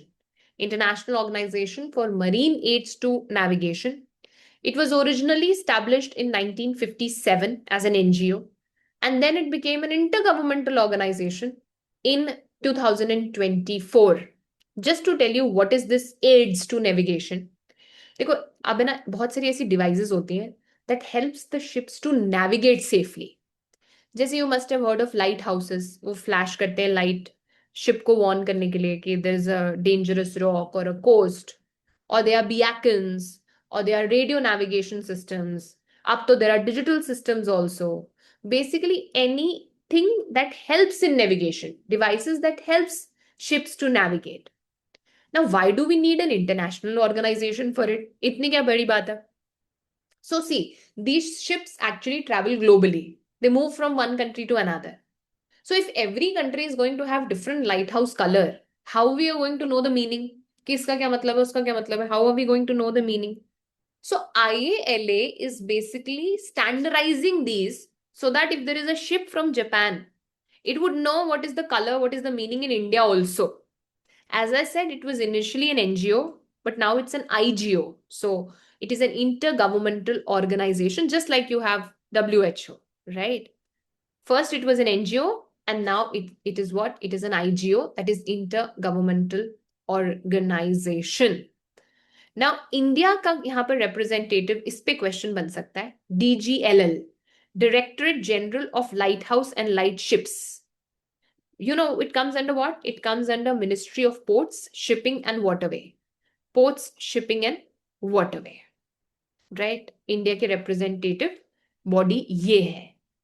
And we hosted the third council meeting in Mumbai. Right? And we'll also be hosting the IALA conference and General Assembly in September. Okay, why do you think this is important? हमारी बहुत बड़ी coastline है. We have to manage so many lighthouses, marine navigation systems. So we getting a leadership here definitely matters. Next organization in news is the Indian Ocean Conference, the 8th edition of it. कहाँ हुआ था? In Muscat, Oman, February 16th and 17th. Organized by India Foundation and Ministry of Foreign Affairs of Oman. India Foundation is a think tank. Okay, it is a think tank. IOC is organized by India Foundation. It is not a government body. Let me remind you, it's not a UN agency. So that can be a trap. It is organized by India Foundation. You can get a question on it. Now, the theme was Voyages to New Horizons of Maritime Partnership. Foreign ministers from 30 nations participated, and it started in 2016 at Singapore. The purpose was flagship consultative forum है ये for Indian Ocean region, and it aligns with our Sagar initiative. Those of you who don't remember Sagar, याद दिला देती हूँ. Security and growth for all in the region. It is our vision for the Indian Ocean, जहाँ हम बोलते हैं that there would be freedom of navigation, rule of law, sustainable development, and we also say that we are going to be net security provider in the region. So it aligns with our Sagar initiative, security and growth for all in the region. Next in news is ADMM Plus. What is ADMM? ASEAN Defense Ministers Meet. ASEAN Defense Ministers Meet. तो हमारे जो रक्षा मंत्री हैं Rajnath Singh attended the 12th ADMM Plus, which was in Kuala Lumpur, November 2025. So what it is? ASEAN Defense Ministers Meeting. It is the highest defense consultative mechanism in ASEAN. So only the 11 member countries of ASEAN, now of course 10 plus 1 ho gaya, so 11 member countries, ADMM plus 8 dialogue partners. Non-ASEAN countries. The plus is those 8 additional countries, ये वाली जिसमें India भी आता है. So India, US, so ASEAN plus these 8. That is India, USA, China, Russia, Japan, South Korea, Australia, and New Zealand. And India is going to be a dialogue partner. India has been a dialogue partner since 1992. So this also you should remember. Then India का अभी जो role है, we are the co-chair of experts working group on counter-terrorism. We are co-chairing this with Malaysia. 2024 to 2027, India is the first time leading this group. Counter-terrorism में हमारी बहुत experience और expertise है. So we can definitely help the group in this. अच्छा याद रखना, India became ASEAN Dialogue Partner in 1992. But ADMM में we only participated since 2010. So that is only been 18 years ago. Okay, so this is 2010 and this is 1992 as a dialogue partner. These two things are different. Then comes IORA, Indian Ocean Rim Association. 24th IORA Council of Ministers की meeting होती है on 21st of May 2025, but it's a virtual meet. IORA क्या है? IORA was established in 1997. It is all the countries that border the Indian Ocean. All of these countries that border the Indian Ocean, they make the IORA. So India, Australia, Bangladesh, Comoros, France, ये सब IORA में आते हैं. Now IORA's secretariat is in Mauritius. It is not in India. Indian Ocean Rim Association is not headquartered in India. It is headquartered in Mauritius. India has a leading role, but permanent secretariat India में नहीं है. Abhi India is the vice chair and it has become the chair for 2025-2027. तो यहाँ पर भी ना एक ट्रोयका method follow होता है, which you know also is used in G20. There is a current chair, there is a vice chair, which is the future chair, and there is a past chair. So current chair, vice chair would be your future chair, and past chair is the chair that had before. So that there is continuity, they also follow the concept of troika. So, new chair can learn from the current chair, past chair can provide historical experiences, and so that everything comes together, we follow this. Now, they can ask you about Colombo Communique. So, this is important. This is actually the outcome document. ये जो 24th meeting हुआ, इसका जो outcome document था, वो याद रखना. Why it is named Colombo? Because इससे पहली वाली जो meeting थी, that was in Colombo. So, this one was virtual, but इससे पहले की जो meeting थी, that was in Colombo. It covers maritime security, blue economy, disaster risk reduction. All of that is a part of it. Secretariat is in Mauritius. Remember, it is not in India. Next is BIMSTEC Youth Summit. Now, BIMSTEC Youth Summit हुई गांधीनगर गुजरात में February 7 to February 11. Youth as a bridge for intra-BIMSTEC exchange. Ministry of Youth Affairs and Sports plus MEA ने इसको organize किया. Focus area was AI, robotics, cybersecurity, digital tech, regional startups, network, youth policy, cultural exchanges. All of its focus areas. Right? CIA क्या है? CIA is Confederation of Indian Industries. India की premier industry body है CII.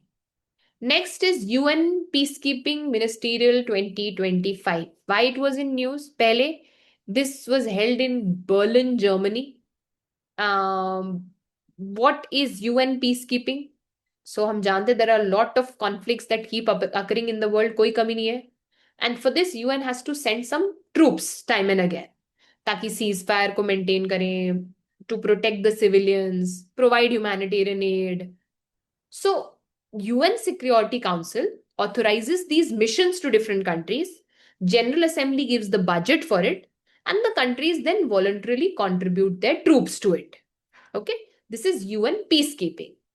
Now, this ministerial meeting that happened is place where these people met and India pledged that we are going to give one quick reaction force company, one women-led police unit, one SWAT police unit, and peacekeeping and capacity building के लिए training. We are going to give training for peacekeeping and capacity building. So this is what we promised there. This is what we promised to the ministerial meet. Let me tell you, India contributes 4th largest troop after Nepal, Rwanda, and Bangladesh. ये जो permission होती है for establishing this troops or sending troops is given by UN Security Council, and budget is approved by the General Assembly. Next in news is Asian Productivity Organization. Important इसलिए हो गया because India assumed the chairmanship of APO at the 67th governing body meeting in Jakarta. Established in 1961, headquartered in Tokyo, Japan, again an intergovernmental body, productivity बढ़ाने के लिए in the Asia Pacific. So 21 member economies are there and India is one of the founding members. हमारे यहाँ से जो nodal agency है that is National Productivity Council that comes under DPIIT. Now, ma'am, what productivity are you talking about? Are you talking about the productivity that we get while studying? So, productivity is output per unit of input. When you're producing more with the same resources, that is productivity. Of course, it matters because if there is higher the productivity, there can be more wages. अब APO यानी Asian Productivity Organization क्या करता है? It researches as to how can we increase productivity, and then it gives training programs to your businesses and to your governments. So जो भी best practices हैं across Asia Pacific, they are shared so that developing countries can help, we can help developing countries improve their productivity. Now I said from India, the body is DPIIT. What is DPIIT? DPIIT is Department for Promotion of Industry and Internal Trade. DPIIT. Department for Promotion of Industry and Internal Trade. Ministry of Commerce and Industry. This is our nodal agency for all things productivity, industrial policy in our country. Where is the headquarter? Headquarter is in Tokyo. Okay. Now, G7 again was in news because we participated as an outreach country. 51st G7 summit में Canada में हम गए as an outreach country. Now, what is G7? G7 is group of 7.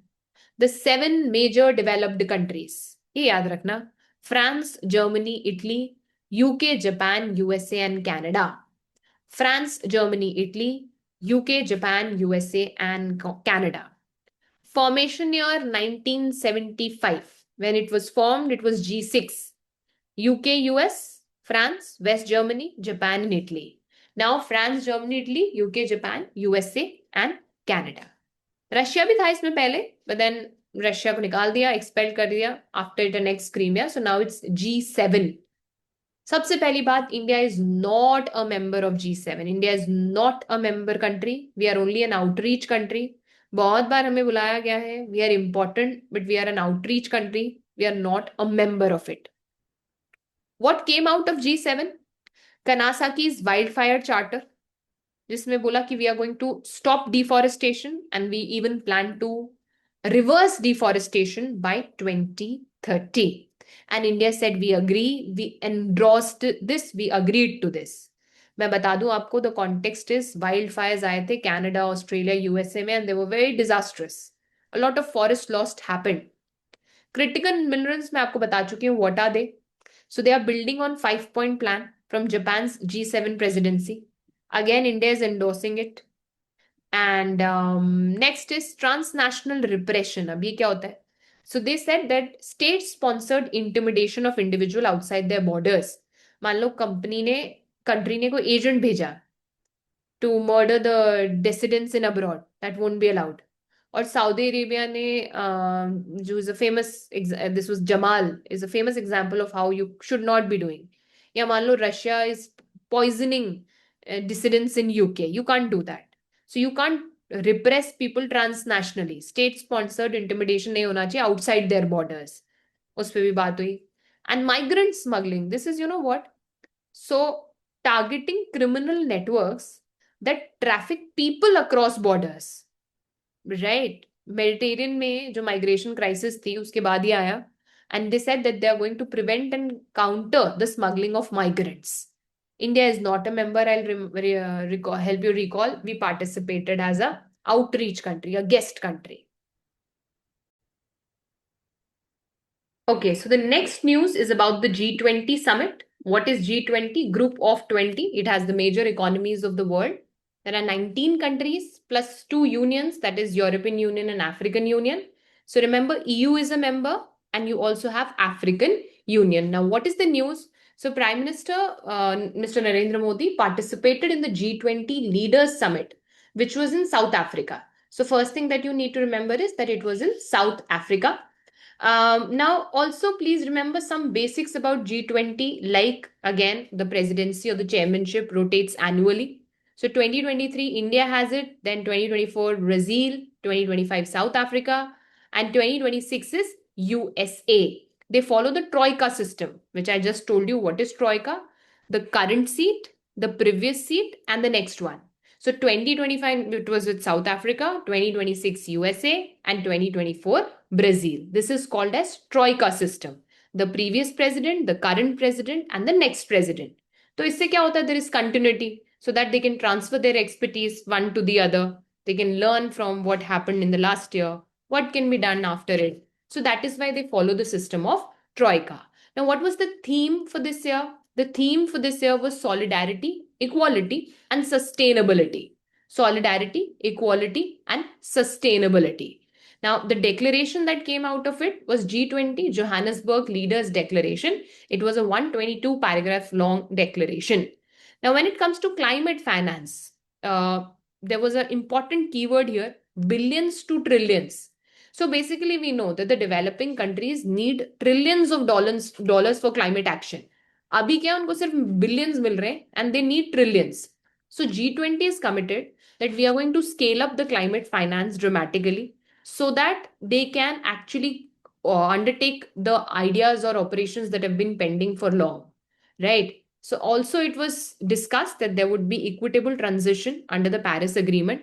So Paris Agreement क्या बोलता है? That we are going to limit global warming to 1.5 degrees Celsius above the pre-industrial levels, just for your factual information.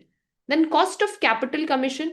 So the idea is that we are going to reform the global credit rating practices to reduce the African risk premium. Now, what is this African risk premium?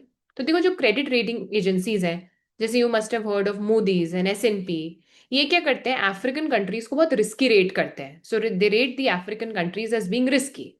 अब higher the risk, that means higher the interest rates on loans. So if there's more risk, then the loans are going to be costly. So African countries end up paying somewhere around 8 to 12% of interest. Or developing countries, wahi they pay an interest of say 1 to 3%. So you're seeing the difference here, 1 to 3% to 8 to 12%. So it's actually very racial, or at least an historical bias. So commission का ये काम रहेगा, they will try to make the ratings fairer so that African nations don't have to pay this much of a interest. Then Mission 300.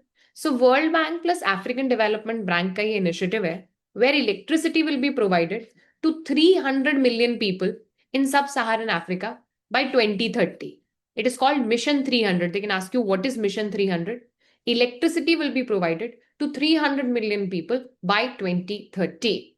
Then you have the critical minerals framework. ये G20 critical mineral framework है. Sustainable value chains के लिए, local benefaction के लिए. What does this mean? So the minerals will be processed in the country where they are mined. अभी क्या होता है? African countries में we mine the minerals and then you take them to China for processing.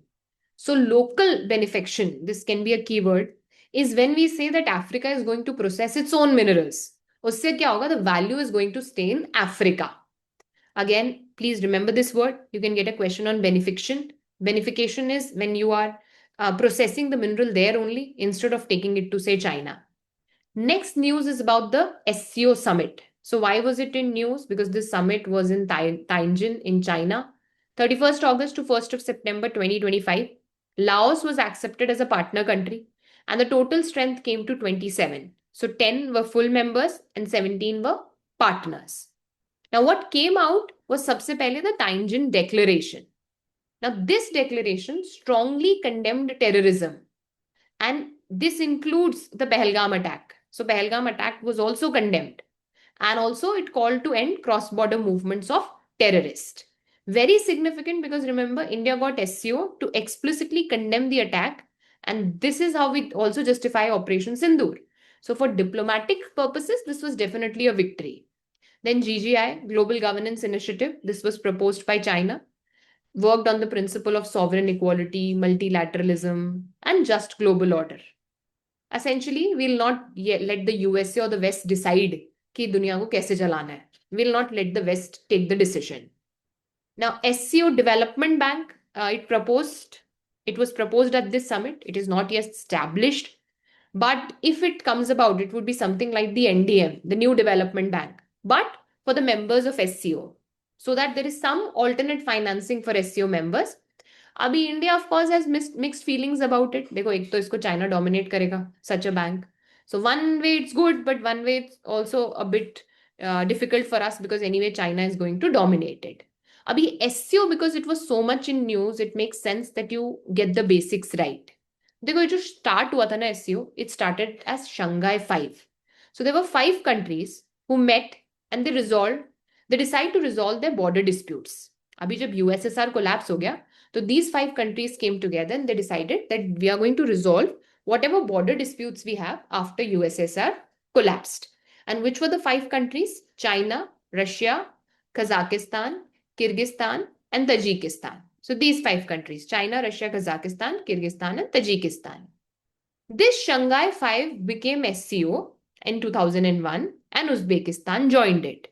So now it became a formal organization and it was called as SCO, Shanghai Cooperation of Organization, instead of Shanghai 5. Subsequently, इसमें expansion होते गए. India and Pakistan joined in 2017, Iran in 2023, and Belarus in 2024. So the total members became 10: China, Russia, Kazakhstan, Kyrgyzstan, Tajikistan, Uzbekistan, India, Pakistan, Belarus, and yes, so that makes it 10. Now, there are some observer states also. Observer states do not participate, but they can come and observe.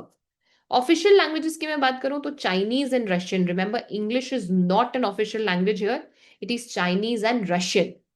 Also, key bodies, if I talk about, then it is Council of Head of States, which is the apex body. Council of Head of the States is basically like the top body. Then you have your Secretariat. Again, please remember there's a Secretariat. And you have RATS. RATS is Regional Anti-Terrorist Structure. This is in Tashkent. So this is not in Beijing. Please remember, it is not in Beijing. It is in Tashkent. So FCO का official language याद रखना, it is Chinese and Russian and not English. India, Pakistan है, but it's not English. RATS is in Tashkent. They'll give you an option as Beijing, but you have to remember that it's not in Beijing. It's in Tashkent.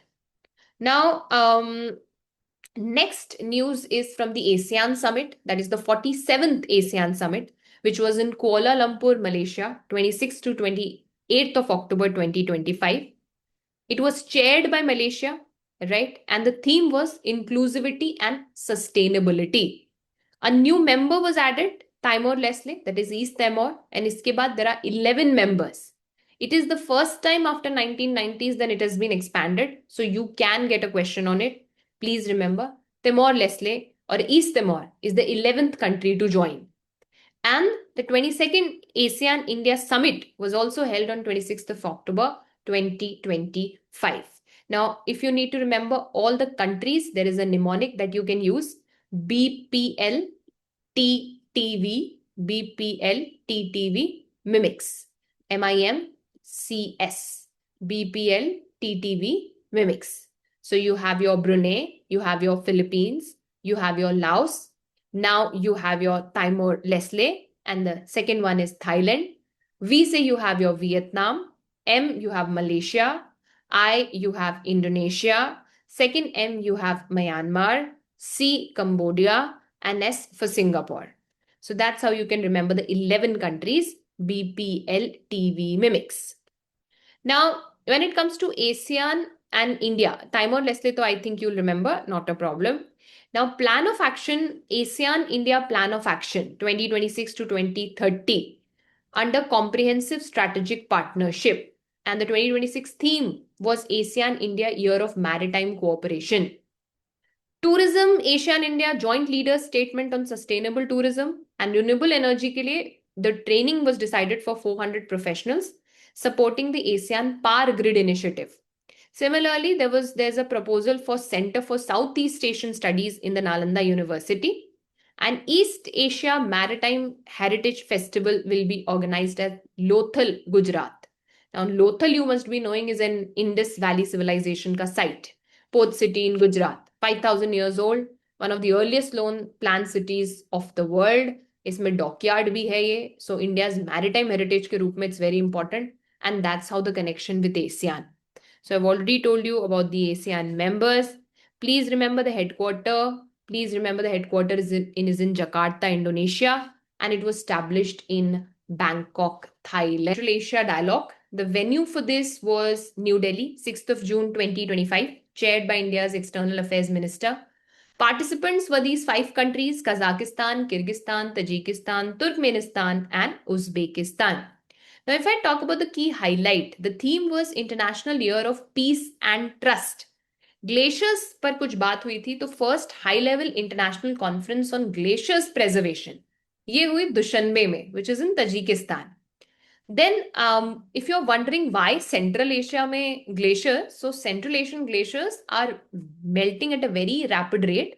And remember, these glaciers feed rivers and they provide water to the entire Central Asia. So अगर glaciers खत्म होंगे, that would be water crisis for 70 million plus people living in these areas. So therefore, glaciers was an important point of talk. And then critical minerals, of course. So rare earth forum पर बहुत बात हो रही है. Second India Central Asia Rare Earth Forum will be convened. Remember, Central Asia has enormous amounts of rare earth deposits. Kazakhstan में you find uranium, chromium, Uzbekistan में gold है, Kyrgyzstan में rare. So basically it's a rare earth metal का gold mine, if I may say so. So again, that is very important for us because we need these critical minerals. Connectivity point of view say optimum use of INSTC and Chabahar Port, that is International North-South Corridor and Chabahar Port. International North-South Corridor एक multimodal transport route है that connects India to Russia and Central Asia via Iran. And the idea is that it reduces the distance. If you go through the Suez Canal, the same distance is like reduced by 30% if you go through this route. So if Uzbekistan and Turkmenistan, which is planning to take entry into INSTC, further the corridor will be supported. So याद क्या रखना है, Uzbekistan and Turkmenistan are entering into INSTC. The next news is about the Squad grouping. Now what is this Squad? Quad to suna hai, what is Squad?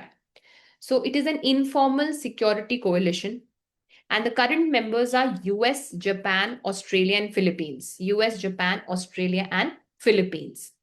Focus ये है that there's going to be joint maritime operations in Philippines, in the exclusive economic zones in South China Sea.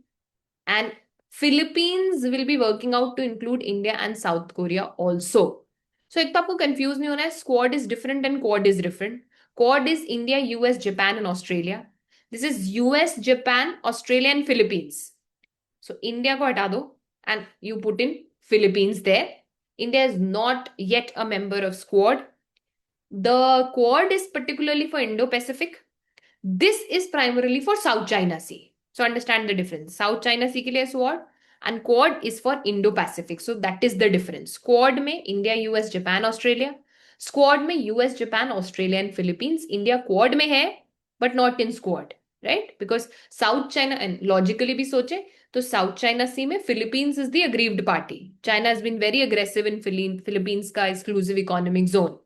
Philippines wants the help of USA, of Japan, of Australia, right? So Squad specifically addresses the concerns of South China Sea. Remember, what is this EEZ, by the way? Exclusive economic zone. This is the 200 nautical mile ka zone where a country has complete sovereign rights over resources. So China is operating under Philippines exclusive economic zone very aggressively. And that's why they are very concerned. Then the next news is about the Sevilla Forum on Debt. Now, it was launched at the United Nations Conference on Trade and Development, Geneva, 16th conference mein. It was led by Spain, supported by UNCTAD and UNDESA. So what it does, it brings all the creditors, borrowers, and all the academia together. इसको थोड़ा समझो. So UNCTAD is United Nations Conference on Trade and Development, which is headquartered in Geneva. And UNDESA or DESA is actually United Nations का Department of Economic and Social Affairs. ये handle करता है policy analysis of the UN. अभी ना एक debt problem है. What is the problem? Many of the developing countries have borrowed a lot of money. They are the borrowers. and the interest rates are rising like anything. So what is happening as a result is that many countries are now spending more on their debt repayment than they are able to do on, say, healthcare or say education. So they are reeling under बहुत ही गंदा वाला debt crisis and they can't repay. We know the example of Sri Lanka. So what this particular conference or the commitment plans to do is कि जो SDGs हैं, SDGs is Sustainable Development Goals, I've told you, the 17 goals for 2030. तो बोल रहे हैं कि जो developing countries हैं they now need 4 trillion more per year if you want them to achieve the goals because they are reeling under debt pressure. So they are nowhere near this. Therefore, we are committing under the Sierra commitment that we'll close this gap. So financial institutions like IMF, like your World Bank, like your Regional Development Bank, they will be crediting this money to the borrowers so that this gap can be closed because they are reeling under debt pressure and they are not able to invest in the SDGs. So Sivila commitment SDG से related है, ये याद रखना आपको, SS. You have to remember that. Then the second World Summit for Social Development. ये हुई थी आपकी दोहा कतर में. And second WSSD, Doha Political Declaration, World Summit for Social Development, World Summit for Social Development. Goals हैं to eradicate poverty, promote full employment, decent work, foster social inclusion. पहली जो थी that happened in Copenhagen and second जो है वो अभी दोहा में हुई है. So 30 साल के बाद हुई है. Therefore you can get a question. Social development मतलब development in terms of people's well-being. Poverty कम करना, healthcare, right? So after Copenhagen, 1995 के बाद, it has happened in Doha, 30 years के बाद. So you can get a question on it that where was Second World Summit for Social Development held? So you need to remember that it was in Doha. Okay. Next topic is on ADB funding to Pakistan. तो Indian government ने formally objections raise किए हैं to the Asian Development Bank. We have objected. And why we have objected? Because of the bank's decision to extend additional financial assistance to Pakistan. भाई बात यह है that ADB ने बोला that we are going to give $800 million to Pakistan under its Resource Mobilization Reform Program. So they had this Resource Mobilization Reform Program जिसके तहत they gave $800 million to Pakistan. Now, Pakistan का tax to GDP ratio has declined from 13% to 9.2%. Asia Pacific का average is somewhere about 19%. So, Pakistan is actually collecting much less of a tax than it should. और दूसरी तरफ they are spending so much on defense. India का argument ये है that Pakistan is not collecting proper taxes from its people, but then it is borrowing money from these funds to fund their military spending. So that is why we have objected to it that it is not right.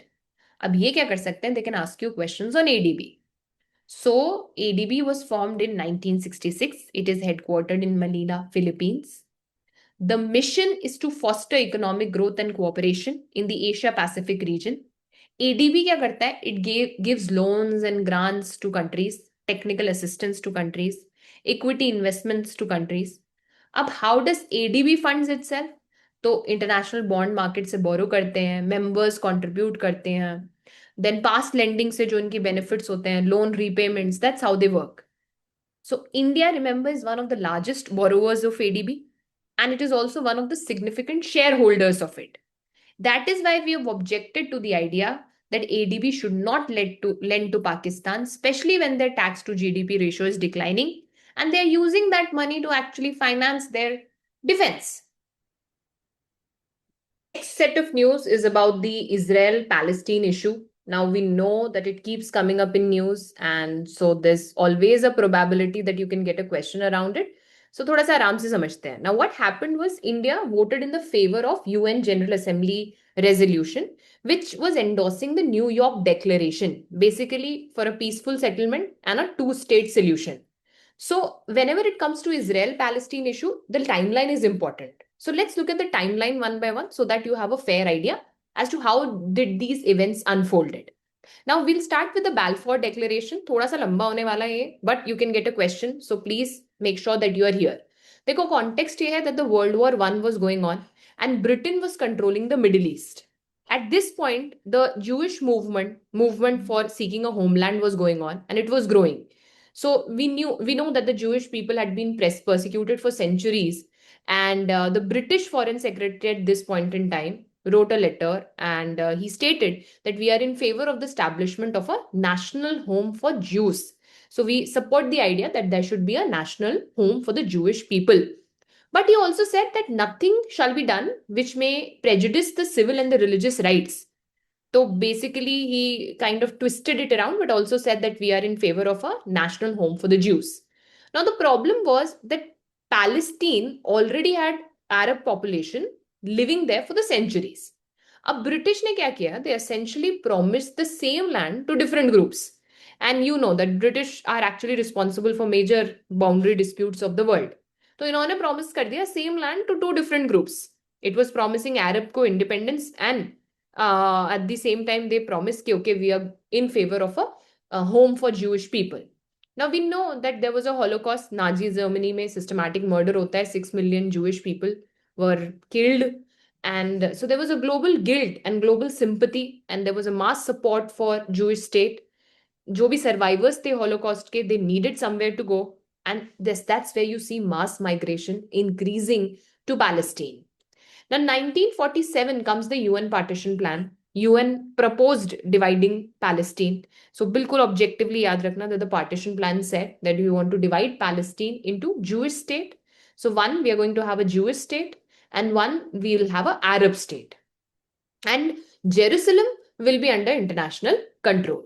Now, Jews accepted this offer, but Arabs rejected it. They said majority Arab population is getting less land according to it. They're only getting 43% of the land, so we are not in favor of it. Partition plan, please remember. Then 1948. Now, 1948, Israel declared independence, and they started attacking the nearby areas. So they attacked Egypt, they attacked Jordan, they attacked the surrounding areas of Syria, Lebanon, and that's where the Arab-Israeli war starts. That's where you see the Arab-Israeli war. Now, Israel wins this war, and it starts expanding its territory beyond what was suggested in the UN partition line. This is the time when a lot of Palestinians started moving out from their homes. They were expelled from their homes. इसी के लिए आप ये word सुनते हो नकबा. So if you get this word in your prelims, you know Nakba actually means catastrophe. So this is what the Nakba is, when they were expelled, 7 million people, and these refugees and their descendants is what causes the problem today, the refugee problem in the Palestine. Now 1967, आपने सुना होगा the 6-day war. Egypt, Jordan, and your Syria, they started preparing to attack Israel. And Israel is डर में कि इस presumption में कि that they are going to attack.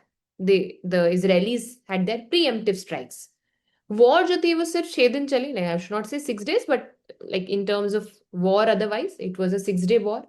And Israel as a result captured all of these areas: West Bank, East Jerusalem, Gaza, Golan Heights, and Sinai Peninsula.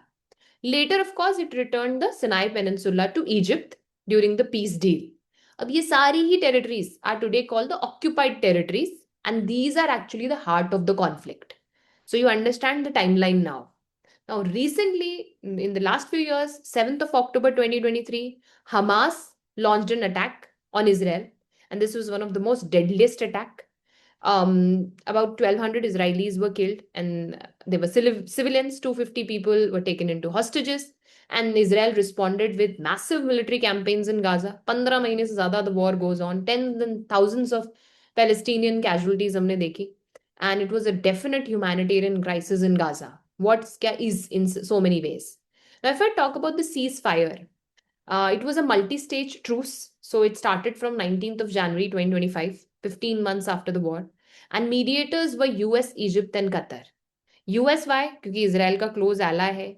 Egypt because it shares border with Gaza. And Qatar because it hosts Hamas political leadership in Doha. तो दोनों ही leadership, दोनों ही जो countries हैं उनको trust करते हैं. And what do you mean by multi-stage truce? So one phase, second phase, third phase, पहले ceasefire, then permanent ceasefire negotiations, then reconstruction. That is why it is called as multi-stage truce. We are going into the details, but it is important. That is why we are doing it. Now, the next is UN80 initiative. Now, remember, it is not a treaty, firstly. It is not any organization. It is an initiative. It is a reform initiative, which is because of the 80th anniversary of UN. 2025 was the 80th anniversary of UN, and therefore we see the UN80 initiative. The idea is that we want to modernize and strengthen the multilateral institutions, especially the UN Security Council. अब objectives क्या क्या है? पहला, the current structure needs reform. So there are 5 permanent members as of now: UK, US, France, Russia, China, and all of them have veto powers. So they can literally block any resolution. So what we are saying is, now these 5 were decided in 1945. Now the world has completely changed. So where is India? Where is Germany? Where is Japan? So we are asking for a reform in the UN Security Council, which is accepted by UN80 initiative. You now tell me in the comments what is G4 and what all countries are there in G4. Okay. Then veto reform, I already told you. Then multilateralism is being discussed. Then capacity building, that UN needs to increase surely its capacity. Multilateralism मतलब post COVID हमने देखा है, Russia Ukraine war, Gaza and now Iran Israel, that UN पे trust खत्म हो गया. It's absolutely non existence. So क्या हो रहा है, then countries want to act unilaterally. They don't want to go through UN because we don't see any merit in it. So UN80 says that we want to bring back the credibility, so that multilateralism continues and so that these countries don't start acting on their own. Please remember, it's a reform initiative. It is not a new body. It is not a new treaty. Now, then Iran-Israel war. तो major एस्केलेशंस हमने देखे 2025 में, direct military operation दोनों countries के बीच में. From your exam perspective, please remember these two names: Operation Rising Lion and Operation True Promise. Rising Lion is by Israel. So how you can remember is L for lion, L for Israel का L end होता है और lion L से शुरू होता है. So you can remember Operation Rising Lion, Israel, and Operation True Promise, Iran. Okay. True Promise का 3 है. So there was first, second, and third. This is the third True Promise, which was by Iran. Okay. Now, why do we see this war? So there are not one, not two, but many, very many reasons for it, and different positions hai. Iran ka position ye hai ki it does not recognizes Israel as a legitimate state. It says that Israel should not exist. Isilite it funds a lot of groups.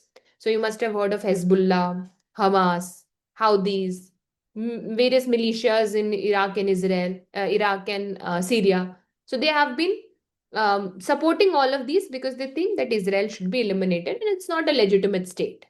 इसी को बोलते हैं axis of resistance. They coming together is axis of resistance. Israel ये कहता है कि भैया Iran जो है वो न्यूक्लियर प्रोग्राम डेवलप कर रहा है and it poses a existential threat to us. They literally want to wipe us off. So Iran should stop and Iran should not develop nuclear weapons. Now all of this is a retaliation cycle. Israel ने Iran के consulate पे attack किया in Damascus, Syria, and it also killed some of the IRGC commanders. What is IRGC? Islamic Revolutionary Guard Corps. This is the Iran's elite military force. IRGC, Iran की elite military force है. This was unprecedented. Diplomatic premise को attack करना was something that blew everything off. Iran ने जो है it launched its first ever direct attack on Israel from Iranian soil. 300 drones and missiles, 90% were actually intercepted by Israel, UK, Jordan. They helped. And the damage was very minimal. But you see there is a cycle going on. Retaliates, then Israel retaliates, then escalates. Now, as I told you, the heart of it is the nuclear concern. So for Israel, Iran ka nuclear weapon means their existential threat.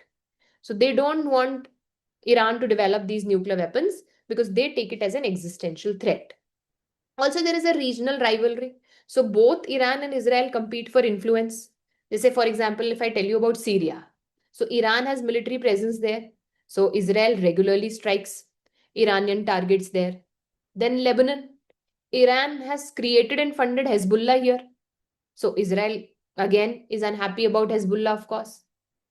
Or for example, Gaza, Hamas gets funding again from Iran. This is what Israel says. So all of these are actually regional grounds of rivalry. And Iran क्या करता है, it uses proxies, मतलब to attack Israel it uses different people, multi front पर attack. So for example Houthis are in the north, right? Hamas are in the southwest, Hezbollah is in the north, and your Hamas is in the southwest, and then your Houthis is in your Red Sea. तो ये एक बहुत ही difficult situation create कर देता है, where we are fighting at multiple levels. Israel is fighting at multiple levels, and then of course you see Iran also suffering as a result of it. So there's been an escalation cycle. Now, for your exam perspective, you can get a question on JCPOA, that is Joint Comprehensive Plan of Action. Basically, this is the Iran nuclear deal. So, why was this needed? Isko samajhna. 2015 mein this happened, and I'll give you a bit of a background. So, by 2013, Iran had actually advanced its nuclear program very significantly, and Western countries started imposing sanctions on Iran. इसकी वजह से Iran की economy was suffering and they wanted relief from sanctions. So both the sides wanted to negotiate, and this negotiation is what was called as joint comprehensive plan of action. Now on one side we have the P5+1. P5 is permanent 5 members: UK, US, France, Russia, China, and along with it you had EU, and on one side you had Iran. The duration was decided to be 15 years. अब Iran ने बोला that we are going to reduce uranium enrichment.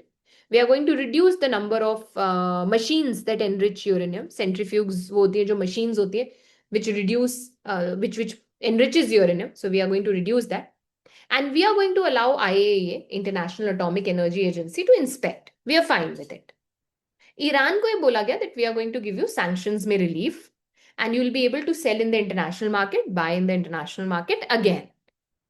Now, why did it fall was because of this great leader called as Trump.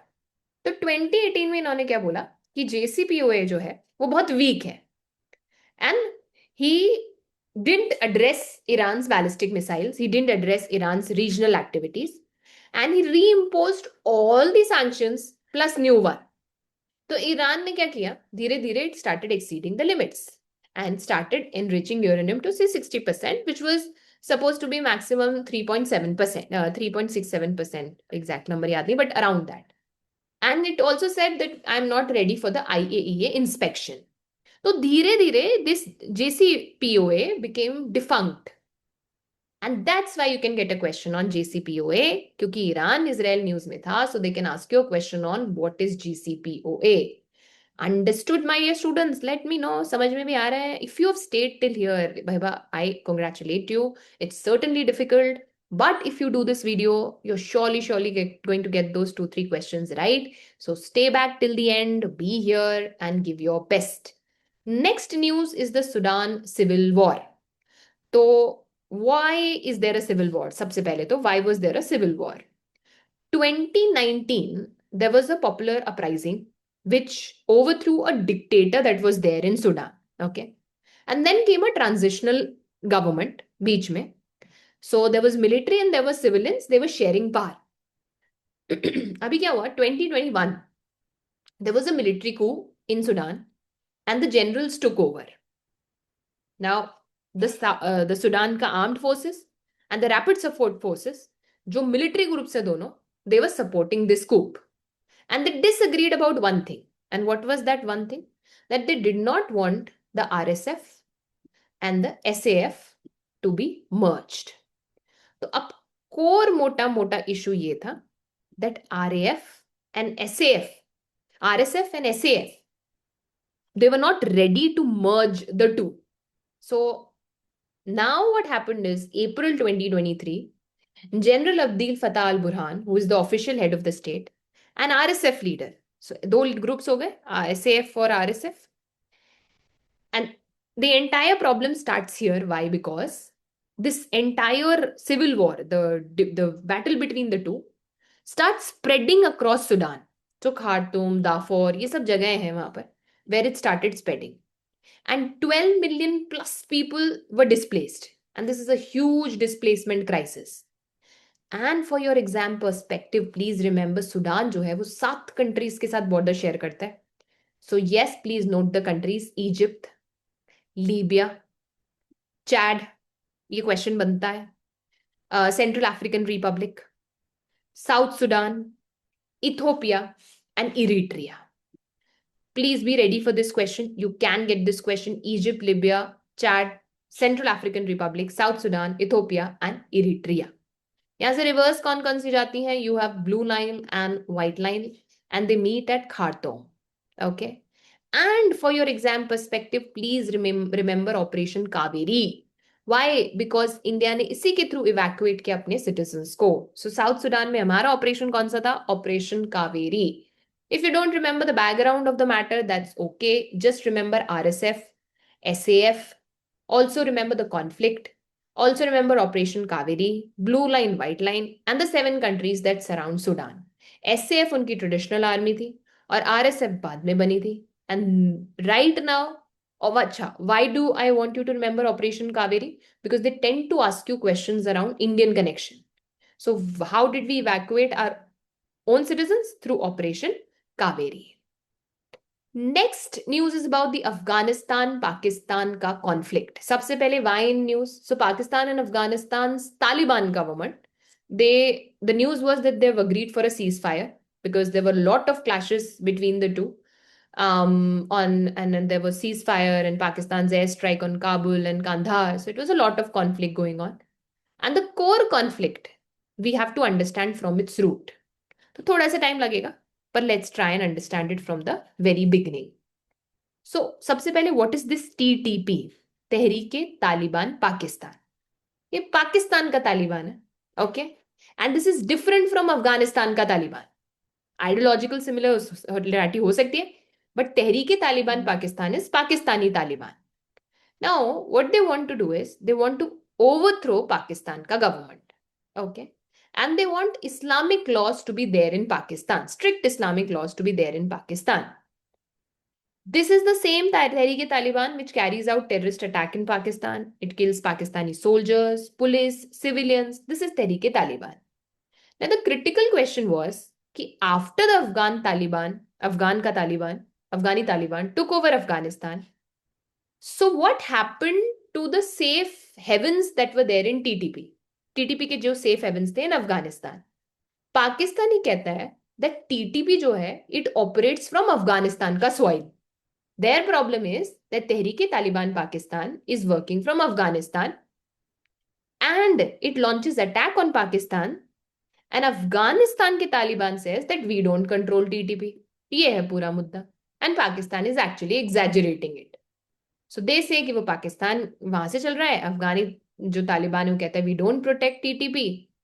Pakistan accuses them of helping, but ये मना करते हैं. Another thing is the Durand line. So this is the line that borders Afghanistan and Pakistan. The problem is Afghanistan has never formally recognised this line. वो कहते हैं this is illegitimate, ये British करके गए हैं and this actually cuts through our Pashtun tribal belt. So it is impossible that we accept it. Afghan का जो तालिबान है इट स्पेसिफिकली अपोजेस पाकिस्तान का border which they have fenced in here. Pakistan is building fence along the Durand line and they say that we hold it. So Taliban in Afghanistan says that you are actually fencing our land which you should not do. So ये है second issue. Now you understand how the issues are rising in here. And subsequently there is refugee crisis. Pakistan hosts millions of Afghan refugees. This is again problem. So because of this there is cross border militancy. Pakistan बोलता है आप हमारी Afghan soil use कर रहे हो हमारे against. Afghanistan says that Pakistan carries out air strikes. So again that's a cross border militancy. एक बात याद रखना, Afghanistan is landlocked and therefore there is some kind of dependence on Pakistan for trade routes. For your exam perspective they can ask you one of the statements can be Afghanistan is landlocked. So just remember this. बाकी I've explained you everything. Tehreek-e-Taliban Pakistan, Duran line ka dispute and also the refugee crisis. Next news, my dear students, is India's withdrawal from Aini Air Base. Now this can be important. India has withdrew all the personnel and equipments from the Aini Air Base. Was this air base? Tajikistan. It's only overseas military base. Just say now we have withdrawn. So I'll give you a complete story so that everything makes sense to you. So जो आइनी airbase थे वो पहले एक Soviet air force base था during the cold war. It was located near Dushanbe in Tajikistan, which is the capital of Tajikistan. After the USSR collapsed, so USSR collapses in 1991. अब ये जो बेस है, it falls into despair. India की entry होती है in 2002. Okay, context ये है that after the 9/11 attacks, India wanted to extend its reach into Central Asia. We said we want to enter the Central Asia. Post Kargil war, Kargil review जो committee थी, उसने देखा that there are some intelligence gaps. And if we'll be there in Central Asia, it will give us a strategic depth. We'll be able to monitor Afghanistan. We'll be able to monitor Pakistan's northern areas. So it's a great place to be in. So what we did, we negotiated with Tajikistan. It was our Prime Minister Atal Bihari Vajpayee who carried out these negotiations. And Russia agreed. And since Tajikistan is within Russia's sphere, India renovated this base, modernized the base, and then it became the Aini Air Base. So हमने यहाँ पर Border Roads Organization ने इसको upgrade किया, then perimeters बनाए, fencing किया. But we had never deployed fighter jets to Aini. There was only technical staff here, मतलब maintenance staff हो गया, all of them. So it was never operationally used for surveillance, but it was definitely our footprint, but not a functioning base. अब question is, why did we withdraw? So you know that Taliban took over Afghanistan. And the whole point was monitoring Afghanistan, Taliban control Afghanistan आने के बाद, the entire calculus changes. So हमने बोला that this is very expensive maintenance with a very limited utility. हमारा focus is now the Indian Ocean rather than the Central Asia landlocked access. So that's why we decided that we are going to withdraw. This is the official reason given, and all the personnel and equipments will be brought in back. अभी याद क्या क्या रखना है that it was the only overseas military base. So right now we don't have any overseas military base. Fighter jets वहां पर नहीं थे. So they were not called back. They can write that fighter jets were called back. No. So that also you need to remember. Next news is about the US birthright citizenship. Now this was in news because US president ने एक executive order sign किया and he ended birthright citizenship. So just to help you understand that there was a 14th amendment in 1868. America में एक civil war हुआ था. उसके बाद में the so-called black slaves, they needed guaranteed citizenship. So उसमें बोला गया, the text said 14th amendment का, that all people born or naturalized in the US and subject to the jurisdiction will be the citizens of US. So mota mota this means that a child born in US would be automatically a US citizen, even if the parents are undocumented immigrants, even if parents are here on a visa, anything. If a child is born in USA, you automatically become a US citizen. इसी को बोलते birthright citizenship. Now you must have heard of jus soli and jus sanguinis. Now from your exam perspective, you get a question on it. Sanguine means most other countries use this, that your parents' citizenship is going to decide your citizenship. So child of an Indian citizen born in USA, right? Indian citizen ban jata hai. Why? Because he's the child of Indian citizen. Jus soli means where are you born currently. So they were following jus soli, which means that if you're born in USA, you become a citizen of USA. अभी Trump ने क्या बोला, that we are ending this birthright citizenship. If you are an undocumented immigrant, if you are a temporary visa holder, then this will not apply to you. And courts immediately should decided to block this order. They said ये नहीं कर सकते, ये आप executive order से कर ही नहीं सकते. It should be done through a constitutional amendment. So the next news is about the Monroe Doctrine. Okay, this was very much in news. You can get a question. Context ये था कि जो US के national security strategy है, that said that Trump's vision is two keywords, flexible realism. And he is actually reviving the Monroe Doctrine. So let me give you a historical perspective of it. थोड़ा context से शुरू करते हैं. US was a new country. It gained independence in 1776. 1823, it was a new country.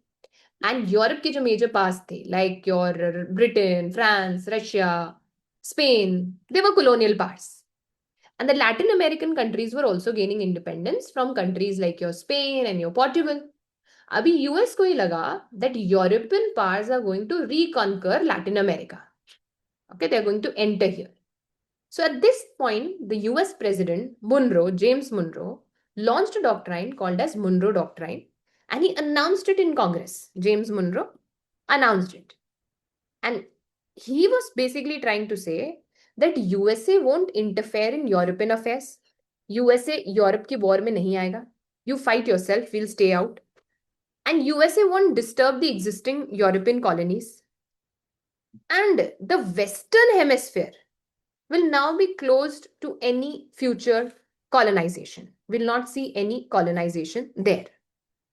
So European interference in the Western Hemisphere should not be, and any new colonization attempts if we'll see in America, उसको हम hostile act मानेंगे. And we don't want any newly independent American countries to be attacked by Europe. So we will not interfere. US will not interfere with any of the existing European colonies. You are not supposed to be here for future colonization. And if you're going to come here, we are going to consider it as an hostile act against us. So in this way, what they were trying to do was they were being defensive. They wanted to protect the Latin American countries from European colonialism. But later, इसी का इस्तेमाल कर, they started intervening in Latin America. So they said that we are intervening in Latin America ताकि हमें यहाँ पर influence मिले. So they started going into Latin American countries. Now the trap here is that Monroe Doctrine initially was supposed to be defensive कि हम European colonists को नहीं आने देंगे. But later the same thing was used by them to justify their imperialism in Latin America. अब यहीं से my dear students Trump का कनेक्शन देखो. Why is Trump renewing the Monroe Doctrine? Trump चाहते हैं that US should get Greenland back. सुना होगा आपने. So that Greenland from Denmark, Arctic resources मिलेंगे, strategic position. So people are saying that he's actually using the Monroe Doctrine. He is entering the Panama Canal. Venezuela may already he did what he did. So USA is intervening where its interests are. Monroe Doctrine fits in here because he is selectively engaging and he is focusing on the Western Hemisphere. So I hope that makes sense to you why we say that it's a revival of the Monroe Doctrine. So the next question that you can get is on Global Peace Index. सबसे पहले who publishes index याद रखना Institute for Economics and Peace. Where it is based, by the way, it is based in Sydney. Published by Institute for Economics and Peace. Annually आती है ये. 163 nations होते हैं. 23 indicators होते हैं across 3 domains. Now what are these domains? Domain number 1 is social safety and security. So crime rate कैसे हैं, political instability है क्या, terrorism का impact क्या है, all of that. Then ongoing conflict.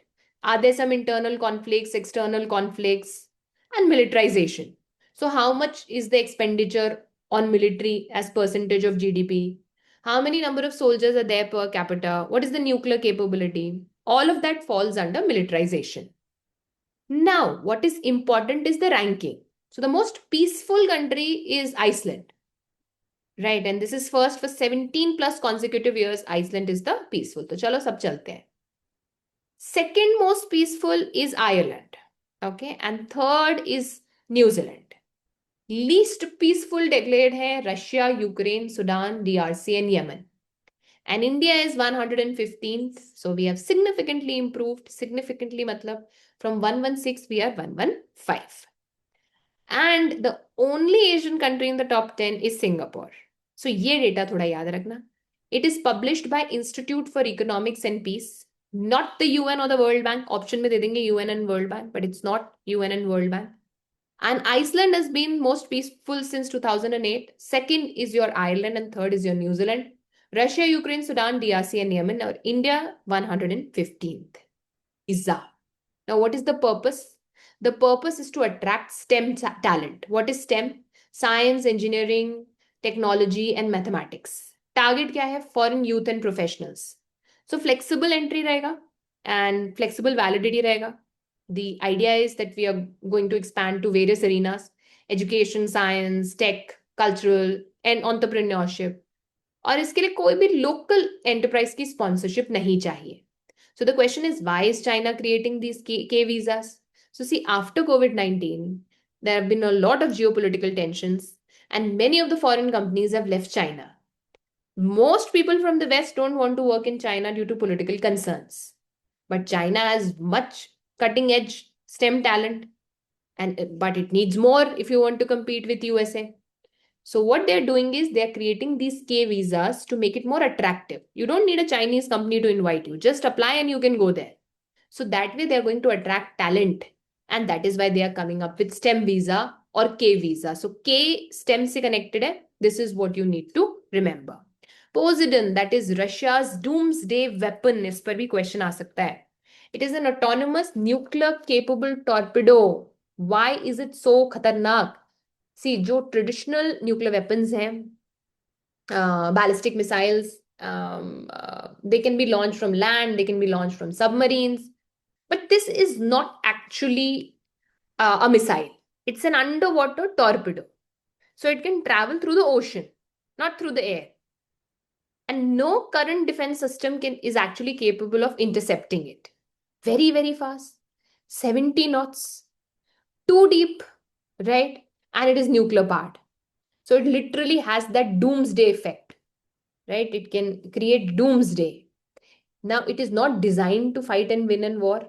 It is designed to make USA afraid, सीधी बात है, of Russia.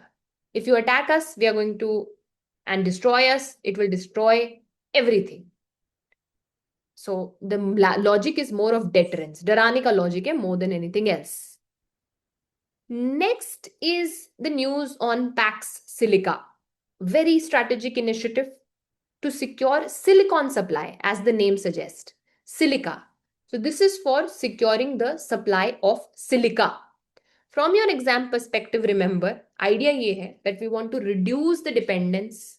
We want to protect the material, which is foundational for AI. That is, we want to ensure that we have security of the supply of silicon. Now, members कौन से हैं? US, Japan, South Korea, Singapore, Netherlands, UK, Israel, UAE and Australia. Very important, India is not included. You can get a question, is India included? No. अभी ये नाम कैसा है? Pax Silica. What do you mean by Pax? Pax means dominance.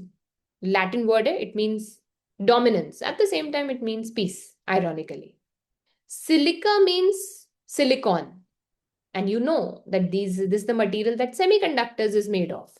And why do you need semiconductor? You need it for mining, water production, chip manufacturing. So US, by coming with Pax Silica, is trying to take that risk away of being depending on China. We know that China is actually controlling or dominating the rare earth processing. So this is a way to create an alternative supply chain and not just depend on China. So remember, US, Japan, South Korea, Singapore, Netherlands, UK, Israel, UAE and Australia. मतलब मेरे को सबसे surprising Netherlands लगा. And there's a reason for it, do you know? Actually, there is a Dutch company, ASML, which makes extreme ultraviolet lithography machines. ये याद करने की जरूरत नहीं, just fun fact I'm telling you. Without these machines, you cannot make these advanced chips. So every advanced chip fab in the world needs this ASML machine.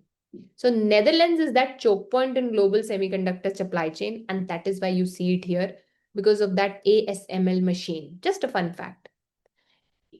Now again, what is the context? अब आपको पता होगा, Indonesia is sitting on the rings of fire. It's an entire volcanic belt around Indo-Pacific, around the Pacific Ocean. Indonesia में 127 active volcanoes है, which is more than any country, right? Now regular eruptions are there. Of course, it is expected. Now, why this came up in news was because South Central Indonesia में, the location of this Mount Levotobi Laki is in South Central Indonesia. Stratovolcano है ये, और ये erupt हुआ. और erupt हुआ 8,000 meters high. Airports बंद हो गए, ashfalls हुई, evacuations हुए, and that's why it was in news. So remember, Mount Levotobi Laki Laki, Indonesia. I told you rings of fire, 127 active volcanoes are there. And what kind of volcano was it? Stratovolcano. Steep-sided volcano होते हैं जिनको stratovolcano कहते हैं. Next in news is hydropower dam on Brahmaputra. Now, why this was in news? Because China is building 60,000 megawatt का hydropower project on Yarlung Sangpo river in Tibet. मतलब वो लोग Yarlung Tsangpo बोलते हैं, but for us it is Brahmaputra. इसी को बांग्लादेश में we call as Jamuna. Now, what is the location? Location is Nyangchi region near Geling in Arunachal Pradesh. This is where it gets controversial, right? This is where it gets हमारे concern में. Brahmaputra is India. It is very close to the Indian border.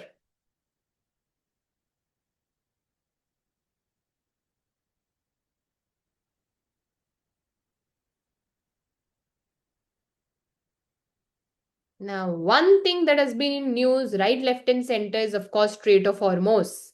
So you must know this. Iran ki parliament said that we are closing the strait following the US strike. So you should know everything about the Strait of Hormuz. Of course, why it was in news is another thing. But you should definitely know about what this Strait of Hormuz is. And what all should you remember? 33 kilometer, narrowest point पे it's only 33 kilometers. Located kahan in the territorial waters of Iran and Oman. So you see Iran here, you see Oman here. 20 to 25% of the world का oil supply carry करता है. And 17 to 18 million barrels per day यहाँ से move करता है. So definitely a very, very important place. कौन पास करता है? सऊदी अरेबिया का ऑयल, यूएई ऑयल, कुवैत का ऑयल, इराक, कतार, ईरान का oil. Why it is significant for India? 65% of our oil imports यहाँ से आते हैं. And definitely whatever happens here impacts us. Scarborough Shoal. Now this is important. China ने announce किया that we are going to have a nature reserve at Scarborough Island. So Philippines says absolutely not. We strongly disagree. It's a disputed place in South China Sea. China also claims it and Philippines also claim it. And is very near to Philippines. It is about, this is the area. This is about, say, 220 kilometers west of Philippines. And they say that it belongs to us. It is a very important place. सबसे बड़ा atoll in South China Sea. So, by the way, what is an atoll? A ring-shaped coral reef is called as an atoll. Okay?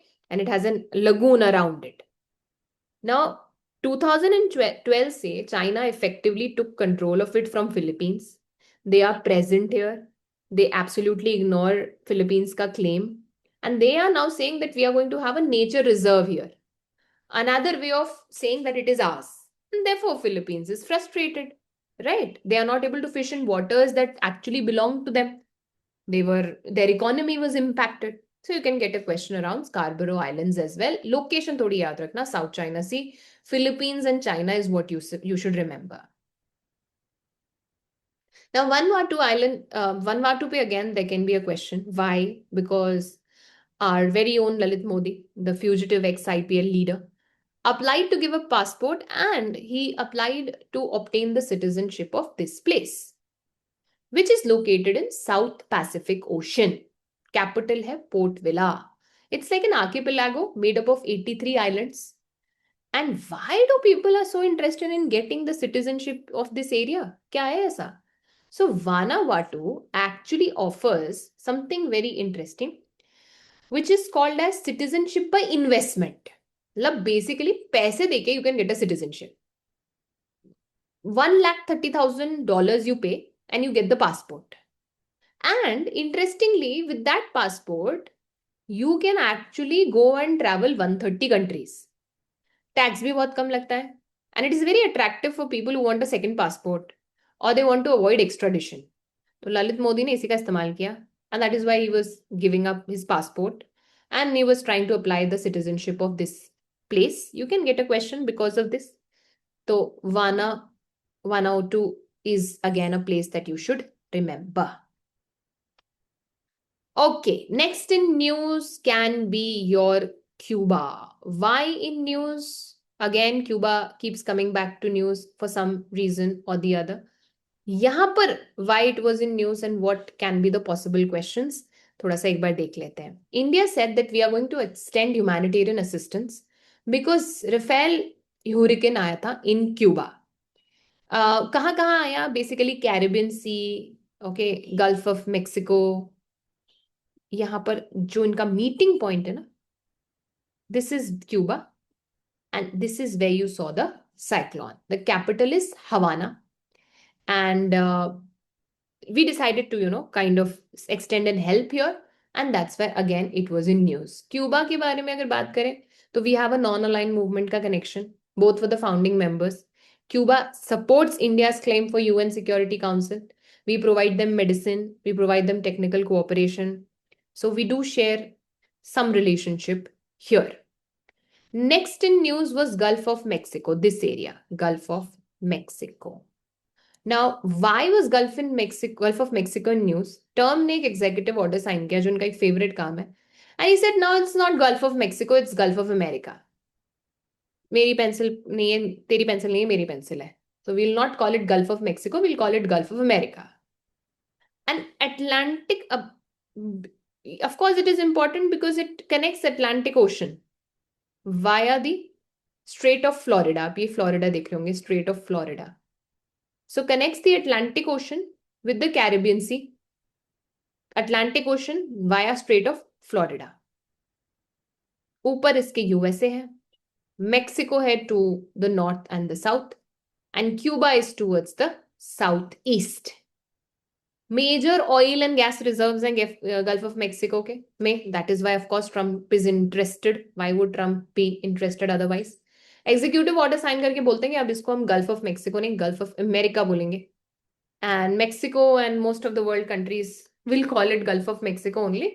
ऐसे नहीं होता. You can't name countries और places और gulfs like that. UN का एक naming convention है that does not recognise this change. Interestingly, Google Map did change it briefly for the US users and they also reversed it later. Basically, Trump का दूसरा तरीका है to create problems in the world, saying कि we'll not call it gulf of Mexico, we'll call it gulf of America. From your exam perspective just remember Atlantic Ocean, Strait of Florida, Caribbean Sea से कैसे connect होता है via Yucatan Channel. So that's what you can remember कि how it is connected to Atlantic Ocean से कैसे connect होता है via the Strait of Florida, and Caribbean Sea से कैसे कनेक्ट होता है via the Yucatan Channel. Everyone, with this we come to an end to the marathon session. I've covered everything that was important from exam point of view. There are some more factual things which have been given to you in the notes. I sincerely hope and pray that you get to do well in your prelims this time. I wish you joy, I wish you success, and I also wish all good things on your way.